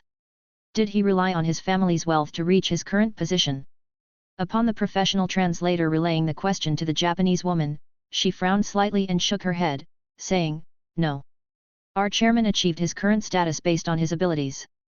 As the translated response reached Jenna Welch, suspicion crept in. She began to wonder if interviewing Kishin employees might not provide the most accurate information, speculating that higher UPS at Kishin might have influenced employees to withhold the truth. With these thoughts, Jenna's interest in interviewing Kishin employees waned. Kishin employees were initially excited to be interviewed by the so-called Forbes reporter, though they couldn't discern the purpose. However, their enthusiasm dwindled as the reporter only asked a few questions before concluding the interviews. Post-interview, Jenna Welch decided to visit the purported apartment where Kishin had its beginnings. It turned out to be an inexpensive apartment in Tokyo. After Kishin gained fame in the country, the landlord opportunistically refrained from renting the specific space Shinro Suzuki had occupied. Remarkably, the landlord left the small area untouched, leveraging Kishin's association to attract attention. With the landlord's talkative nature, she publicized that the founder of Kishin once rented a space in her apartment building for business purposes. Consequently, this led to some Japanese media outlets featuring the apartment. However, once the Japanese discovered that Shinro Suzuki belonged to the third generation of the Suzuki family, part of the Suzuki group, skepticism arose regarding whether he would genuinely rent such a cheap and small apartment. Despite her own doubts, Jenna Welch continued her investigation just to be thorough. Surprisingly, some individuals even attested to witnessing a young Shinro Suzuki renting the humble space for his newly established company in the past. Subsequently, Jenna explored the building Kishin had occupied before acquiring its own. Afterward, she reviewed her exhaustive investigation files, a taxing task made manageable with the assistance provided. Moving forward, Jenna initiated the investigation into the size and estimated net worth of companies under Shinro Suzuki to ascertain his wealth. Recognizing the time-intensive nature of this task, Forbes higher UPS anticipated the need for assistance and assigned a team of reporters to collaborate with Jenna. Present time. After a considerable amount of time delving into Kishin and Shinro Suzuki, Jenna Welch will now assess the credibility of the information compiled in the files. To verify the credibility of the information she had gathered, Forbes deemed it essential to conduct an interview with Shinro Suzuki himself. Inside the Forbes headquarters, a meeting unfolded with the editorial chief, managing editors, and senior editors, along with representatives from the marketing and sales teams. During this session, the editorial team brainstormed to select the potential cover candidate for the next Forbes magazine. I propose Will Gates as the next cover. Seriously? We've already featured him this year and the one before. Now, another cover on him. Well, we did see significant profits featuring Michael Jordan. Yet, Michael Jordan did bring in substantial revenue when he was on our cover. But featuring the same person repeatedly will quickly lose its charm. I agree. We need to consider another potential candidate for the cover of our next Forbes magazine. Now that I think about it, the reporter's researching that person's information should be wrapping up. I believe the person she's investigating deserves to be featured on the cover of Forbes magazine, the editorial chief remarked. Oh? I'm curious, who is this person? It seems the chief has come prepared. The editorial chief's words ignited curiosity among everyone present. It's the Kishin founder, Shinro Suzuki, Howard, the editorial chief of Forbes, declared with a smile. Upon hearing the name, everyone was a bit astonished. Kishin. Wait, I've heard that name before. Kishin Foundation gained attention for assisting those affected by the earthquake in Japan, right? You only know Kishin for that? You're out of touch. Kishin is a major player in the video game industry too. Yet, it played a crucial role in the video game revival. I've known about them for quite some time now. And their video game Resident Evil caused quite a stir a few months ago. Now that I think about it, the Kishin founder is a worthy candidate for this year's cover. Howard Cole nodded and added, the reporter who researched Kishin and Shinro Suzuki has already initiated contact with Kishin for a potential interview with Shinro Suzuki. What are we waiting for? If we believe Shinro Suzuki is a worthy individual for the Forbes magazine cover, both the reporter and chief should personally reach out to Kishin. Howard Cole agreed, saying, "All right, that should do it. After we evaluate the candidate, we'll follow the necessary procedures to contact Kishin and interview the founder." Chapter 262, Game Awards Ceremony Plans. At the Forbes headquarters, Jenna Welch has just received news from the higher UPS that Shinro Suzuki, the Japanese individual she was preparing to feature in an article, will now grace the cover of Forbes magazine. While this revelation is surprising, Jenna recognizes Shinro Suzuki as a compelling candidate. Despite his affluent family background, given that he hails from the renowned Suzuki family that founded the Suzuki Group, the information gathered so far about Shinro Suzuki is truly astonishing. Interestingly, Jenna has also uncovered details about Shinro Suzuki's early struggles when establishing his company, Kishin. It appears he faced challenges in his relationship with his family during that period. Meanwhile, at the Kishin Rules HQ, Shin has just received a report from Forbes expressing interest in interviewing him and featuring him on the cover of their magazine. "I suppose there's no harm in accepting," Shin muttered. "Arrange a schedule for the Forbes interview for me," Shin instructed his secretary, Hannah. "Understood," Hannah bowed respectfully and proceeded to jot down the interview schedule for Shin. Inwardly, Hannah felt grateful for retaining her position as Shinro Suzuki's secretary. She had feared losing her job when Shinro discovered her role as a spy, thinking that her purpose would end, and as even Tora had decided to abandon her. To her surprise, Shinro Suzuki chose not to terminate her but instead retained her as his secretary. Initially, she had speculated if Shinro had personal feelings for her, but over time, she realized he treated her strictly as a secretary. Meanwhile, as Shin immersed himself in thought, reminiscing about magazines, his mind drifted to the magazine company he had invested in back in 1993. The company, Electronic Gaming, specialized in publishing video games magazines. These magazines not only recommended games to readers but also provided ratings for various video games. A smile crossed Shin's face as he envisioned the team at Electronic Gaming magazine actively adapting to the plan he had in mind. In New York, USA, within Manhattan, the headquarters of Electronic Magazine stood prominently. At the helm of Electronic Magazine was Albert Ford, the CEO and founder of the company. Currently, Albert Ford engaged in discussions with executives regarding the plan proposed by Kishin for them to implement. As Kishin held the majority stake in the company, it was imperative for Electronic Magazine to approach the plan with utmost seriousness. The proposal from Kishin had the potential to significantly elevate the company beyond its current status as a mere magazine entity. Adding to the advantageous scenario, Kishin would be funding the plan, alleviating any concerns about budget constraints. The proposed plan involved Electronic Gaming establishing a video game awards ceremony, akin to the Oscars for the film industry. The Electronic Gaming executives were currently in the process of identifying the intended audience for the awards ceremony. Detailed discussions were underway, focusing on whether it should cater to specific genres, platforms, or regions. Furthermore, the executives were deliberating on the objectives of the awards. Would it primarily serve to celebrate achievements, promote specific games, or generate media attention for the industry? This aspect was under thorough consideration. Additionally, decisions were being made regarding the number of award categories and their scope. The discussion leaned towards broader categories, such as Best Game and Best Graphics, recognizing the smaller pool of games compared to the present day. In addition, forming the jury is crucial. Assembling a diverse panel of judges, including gaming journalists, developers, and industry professionals, ensures credibility and impartiality. Developing the nomination criteria is equally essential, establishing clear guidelines for each award category, taking into account factors such as innovation, gameplay, graphics, sound, and cultural impact. Furthermore, meticulous planning for a suitable venue ahead of time is essential to accommodate the audience and other logistical considerations. There's much more to delve into regarding Kishin's plan.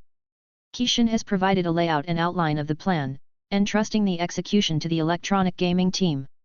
The establishment of a video game awards ceremony holds the key to determining the specific criteria that define the best video games.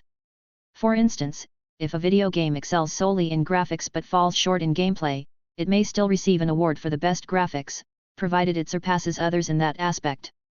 However, graphics alone won't secure the Best Game award.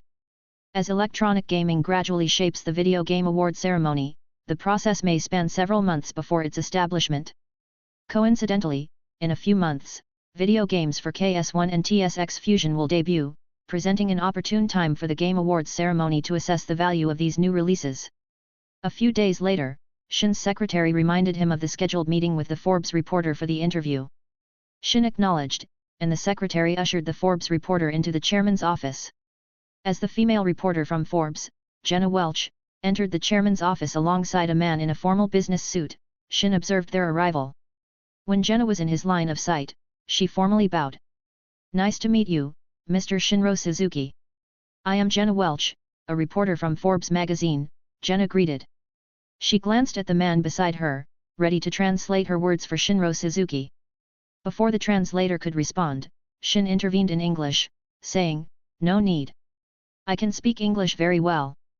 Both the translator and Jenna were somewhat surprised by the young chairman's fluent English. While English spoken by others might carry a Japanese accent, Shinro Suzuki's accent resembled a blend of British and American. "Are you here to interview me?" Shin smiled, addressing the slightly absent-minded American woman. "Yes." "Yes," Jenna nodded, looking at the translator who responded with an awkward nod. Jenna then whispered to the translator to wait outside since Shinro Suzuki could communicate in English without assistance. The translator nodded and left the office within sight of Jenna and Shin. "Shall we begin?" Shin asked with a faint smile. "Of course," Jenna nodded a bit awkwardly, realizing Shinro Suzuki was even more handsome in person than she had anticipated. Chapter 263, Interview. In the chairman's office, Jenna began the interview. "Mr. Suzuki, thank you for agreeing to this Forbes interview." Shin smiled and replied, "You're welcome." Before Jenna could respond, Shin added with a smile, "The pleasure is mine, to be honest. It's Forbes we're talking about. Initially, I thought only Will Gates, the world's richest person, had the honor of being featured. To be interviewed and grace the cover of Forbes is truly an honor for me. I never imagined such a day would come. I feel undeserving of this opportunity." Upon hearing Shinro Suzuki's jest, Jenna smiled and said, "Haha, Mr. Suzuki, you jest.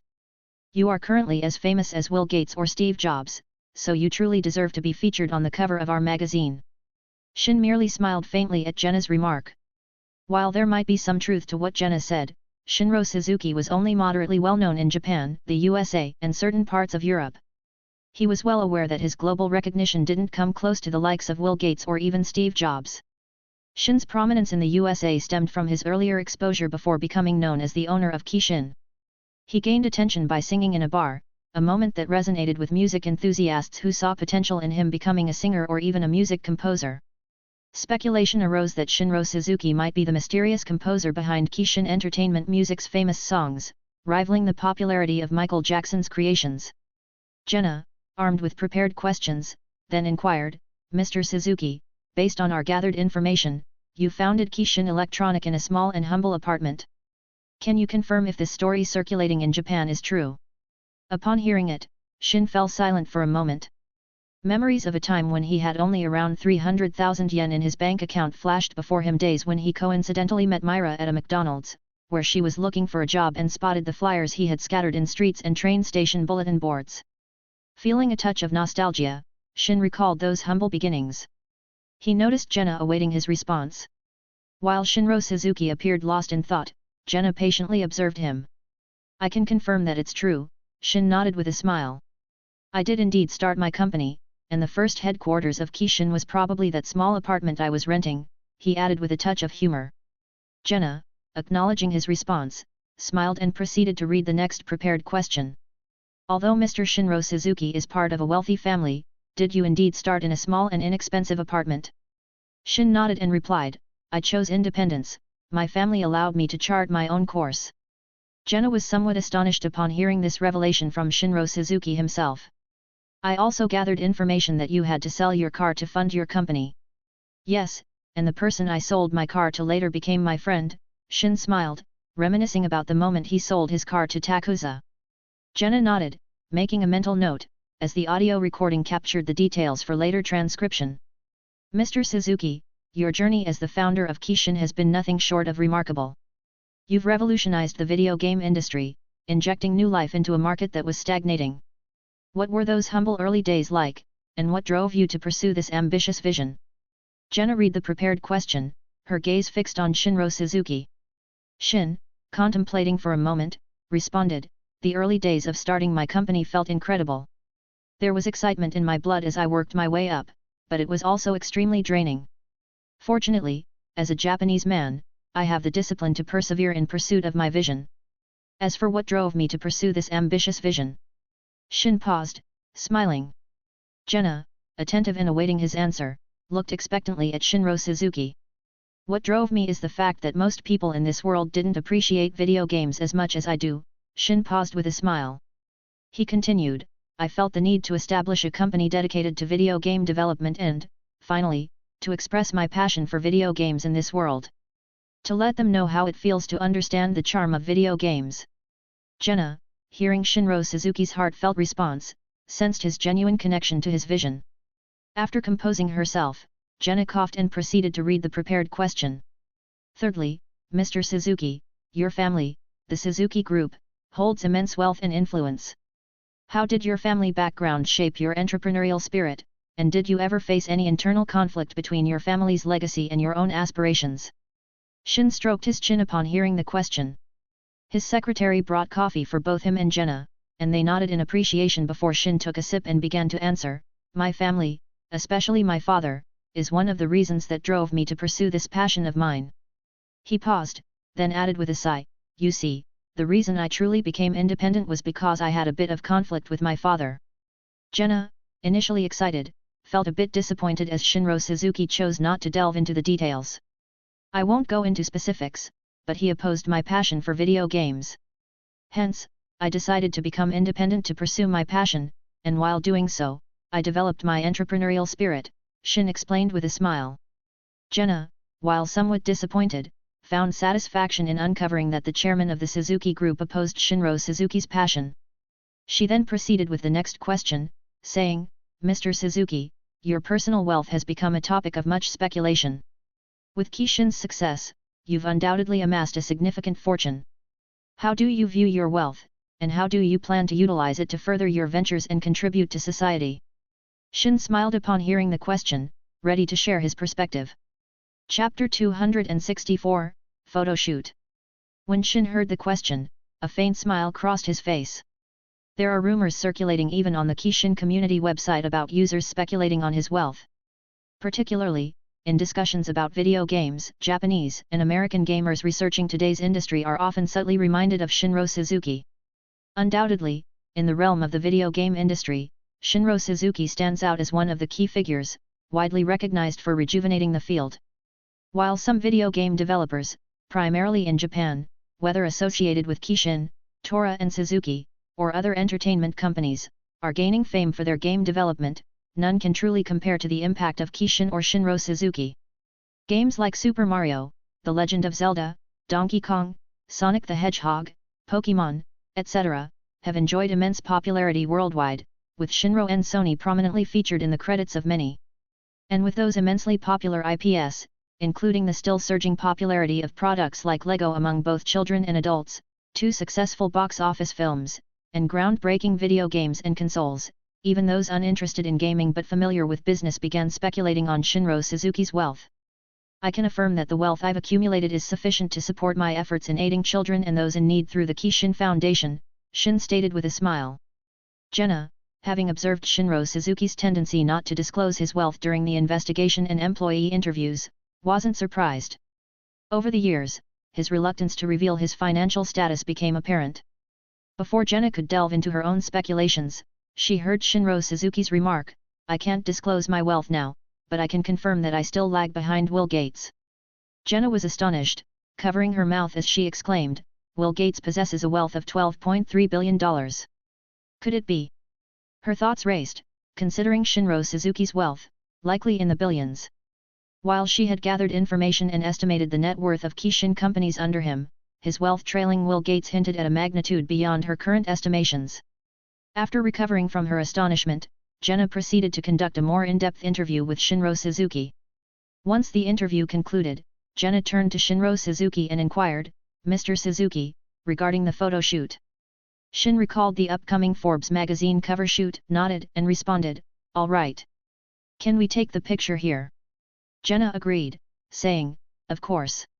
She then readied the camera and summoned the translator, who assisted in the photo shoot by arranging lights. Once everything was set up, Shinro Suzuki took a seat in his office chair. With the camera focused on him, Shin struck a pose, making the Merkle rod hand gesture. In his sleek black and blue-hued business suit, he exuded the air of a young and romantic CEO straight from a novel. Observing Shinro Suzuki's cool pose, both Jenna and the translator were a bit astonished. He looks like the young boss from one of my favorite novels." Jenna couldn't help but think as she gazed at Shinro Suzuki. "He looks so intimidating." The man assisting the photo shoot couldn't help but think. "He looks so dreamy." Shin's secretary, who was observing the photo shoot, couldn't help but think as she looked at Shinro Suzuki. Posing for the photograph, Shin truly embodied the image of a cool young boss. If he were ever to be a main character in a business film, Shin would be perfectly cast.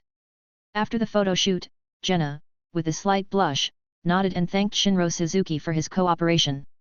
As Jenna and the man walked out of the office, Shin smiled, unexpectedly finding the interview and modeling experience quite enjoyable. "Well, that was exciting," Shin muttered as he shook his head. Glancing at his secretary, he noticed her blushing and acting a bit awkward. "What's wrong with you?" Shin couldn't help but ask. No, nothing," Hannah stammered awkwardly. After the interview and photo shoot, Jenna contacted her assistant editor. After a while, she decided to grab a meal at McDonald's. "Phew, it's finally done," Jenna said in relief. Having researched Shinro Suzuki's background for weeks before the interview, she sighed in relief when it was completed. Reflecting on the cool Shinro Suzuki during the photo shoot, she blushed a little. She opened her camera and reviewed the photos of Shinro Suzuki. "I have a feeling that if this photo of Shinro Suzuki is featured in Forbes magazine, it will be quite popular among young girls with fantasies about a rich man," she remarked. Indeed, Shinro Suzuki, despite being Japanese, possessed a handsome appearance. As an Asian, his looks were relatively rare in the West, making him particularly attractive to many. Whether her speculation would prove correct would only become apparent once Shinro Suzuki graced the cover of Forbes magazine. All Jenna had to do now was return to the USA. She needed to process and transcribe the interview with Shinro Suzuki, then submit it along with the photos to the editors. The final decision on which photo would be suitable for the main cover would be made during this process. Chapter 265, Shin Pictures Growth. In the USA, a few weeks after Shin's interview, Forbes began processing suitable photos of Shinro Suzuki for the cover. The initial photos were impressive, but Forbes felt they lacked something. Consequently, they reached out to Shinro shortly after the interview and invited him for a more professional photo shoot. Shin, seeing no issue, agreed to the opportunity. While Jenna took a few days to transcribe the interview, it will likely be another month before Shinro Suzuki's cover is released in Forbes magazine. During this time, Shin eagerly anticipates the prospect of being featured on the Forbes cover. Around June, Shin Pictures' new film project was already underway. Inside the Shin Pictures HQ conference room, Stan Lee reviewed files containing the selected cast choices made by the casting director. "Oh, I like this Leonardo, I think he's suitable to play Spider-Man," Stan Lee remarked, stroking his chin. "Yeah, he has that appeal in him," nodded the casting director, John. As they prepared for their new superhero comic movie project, titled Spider-Man, an executive from Shin Pictures mentioned, the young founder also recommended someone named Tobey Maguire. "Tobey? I don't think he can match Leonardo, who has such a charming appeal," remarked the writer, shaking his head. "I feel the same," the executive added. The casting director then shared, "Mr. Suzuki also suggested that actor to me. I'm not sure why Mr. Suzuki thinks he'll match Leo, but he merely suggested it without pressuring me to cast Tobey as the protagonist." After hearing this, most of them nodded. As for the heroine casting, the team proceeded to discuss potential actors and actresses for the new film project auditions. Interestingly, despite considering Steven Spielberg for the director's role, Shin Pictures, led by ultimate decision-maker Shinro Suzuki, opted for the 36-year-old aspiring Hollywood director, Sam Raimi, for their high-budget film. The executives at Shin Pictures don't hold much sway over Shinro Suzuki's decisions. In a previous project, Mortal Kombat, Suzuki chose a different director, surprising the executives who initially doubted the film's success. To their amazement, Mortal Kombat turned out to be a box office blockbuster. Whether it's luck or Shinro Suzuki's knack for choosing talent, the executives found themselves at a loss for words. Sam Raimi, having directed only one superhero movie, Darkman, felt genuinely excited to be chosen for another superhero film, especially by a notable film studio. Keishin Pictures, gaining attention in Hollywood for producing 2 consecutive blockbuster films, added to the significance of Raimi's selection. Aware of the buzz surrounding Keishin Pictures, Raimi, known for his work in horror, felt a bit nervous about directing a superhero movie, given his limited experience outside of Darkman. The owner of Keishin Pictures appears to have placed a significant amount of trust in him, compelling him to give his best effort. During the implementation of Keishin's Spider-Man film project, Hollywood critics who caught wind of Keishin Pictures working on another film project began speculating. Despite Keishin Pictures not unveiling the details of the project, many were already engaged in speculation.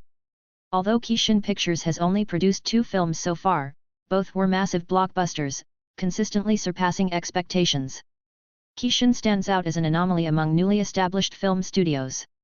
Amidst the speculation surrounding Keishin Pictures' new film project, a teaser for the 3D animation film collaboration between Pixar, Keishin, and Walt Disney graced advertisements on USA cable and TV channels.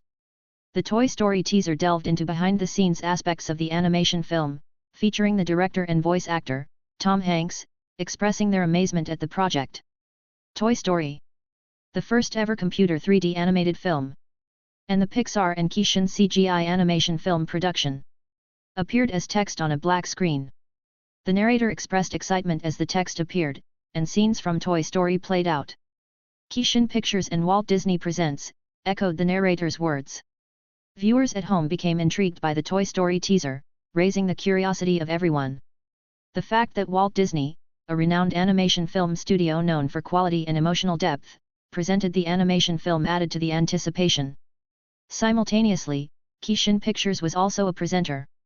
Despite being founded just 2 years ago, Keishin Pictures had already gained recognition not only in the USA but worldwide. Known for producing blockbuster films, the studio's reputation naturally fueled curiosity about the animation film.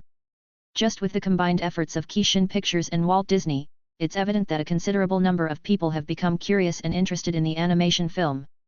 Following the teaser, Hollywood critics were somewhat surprised to learn that Keishin Pictures was involved in the production of the Pixar animation film.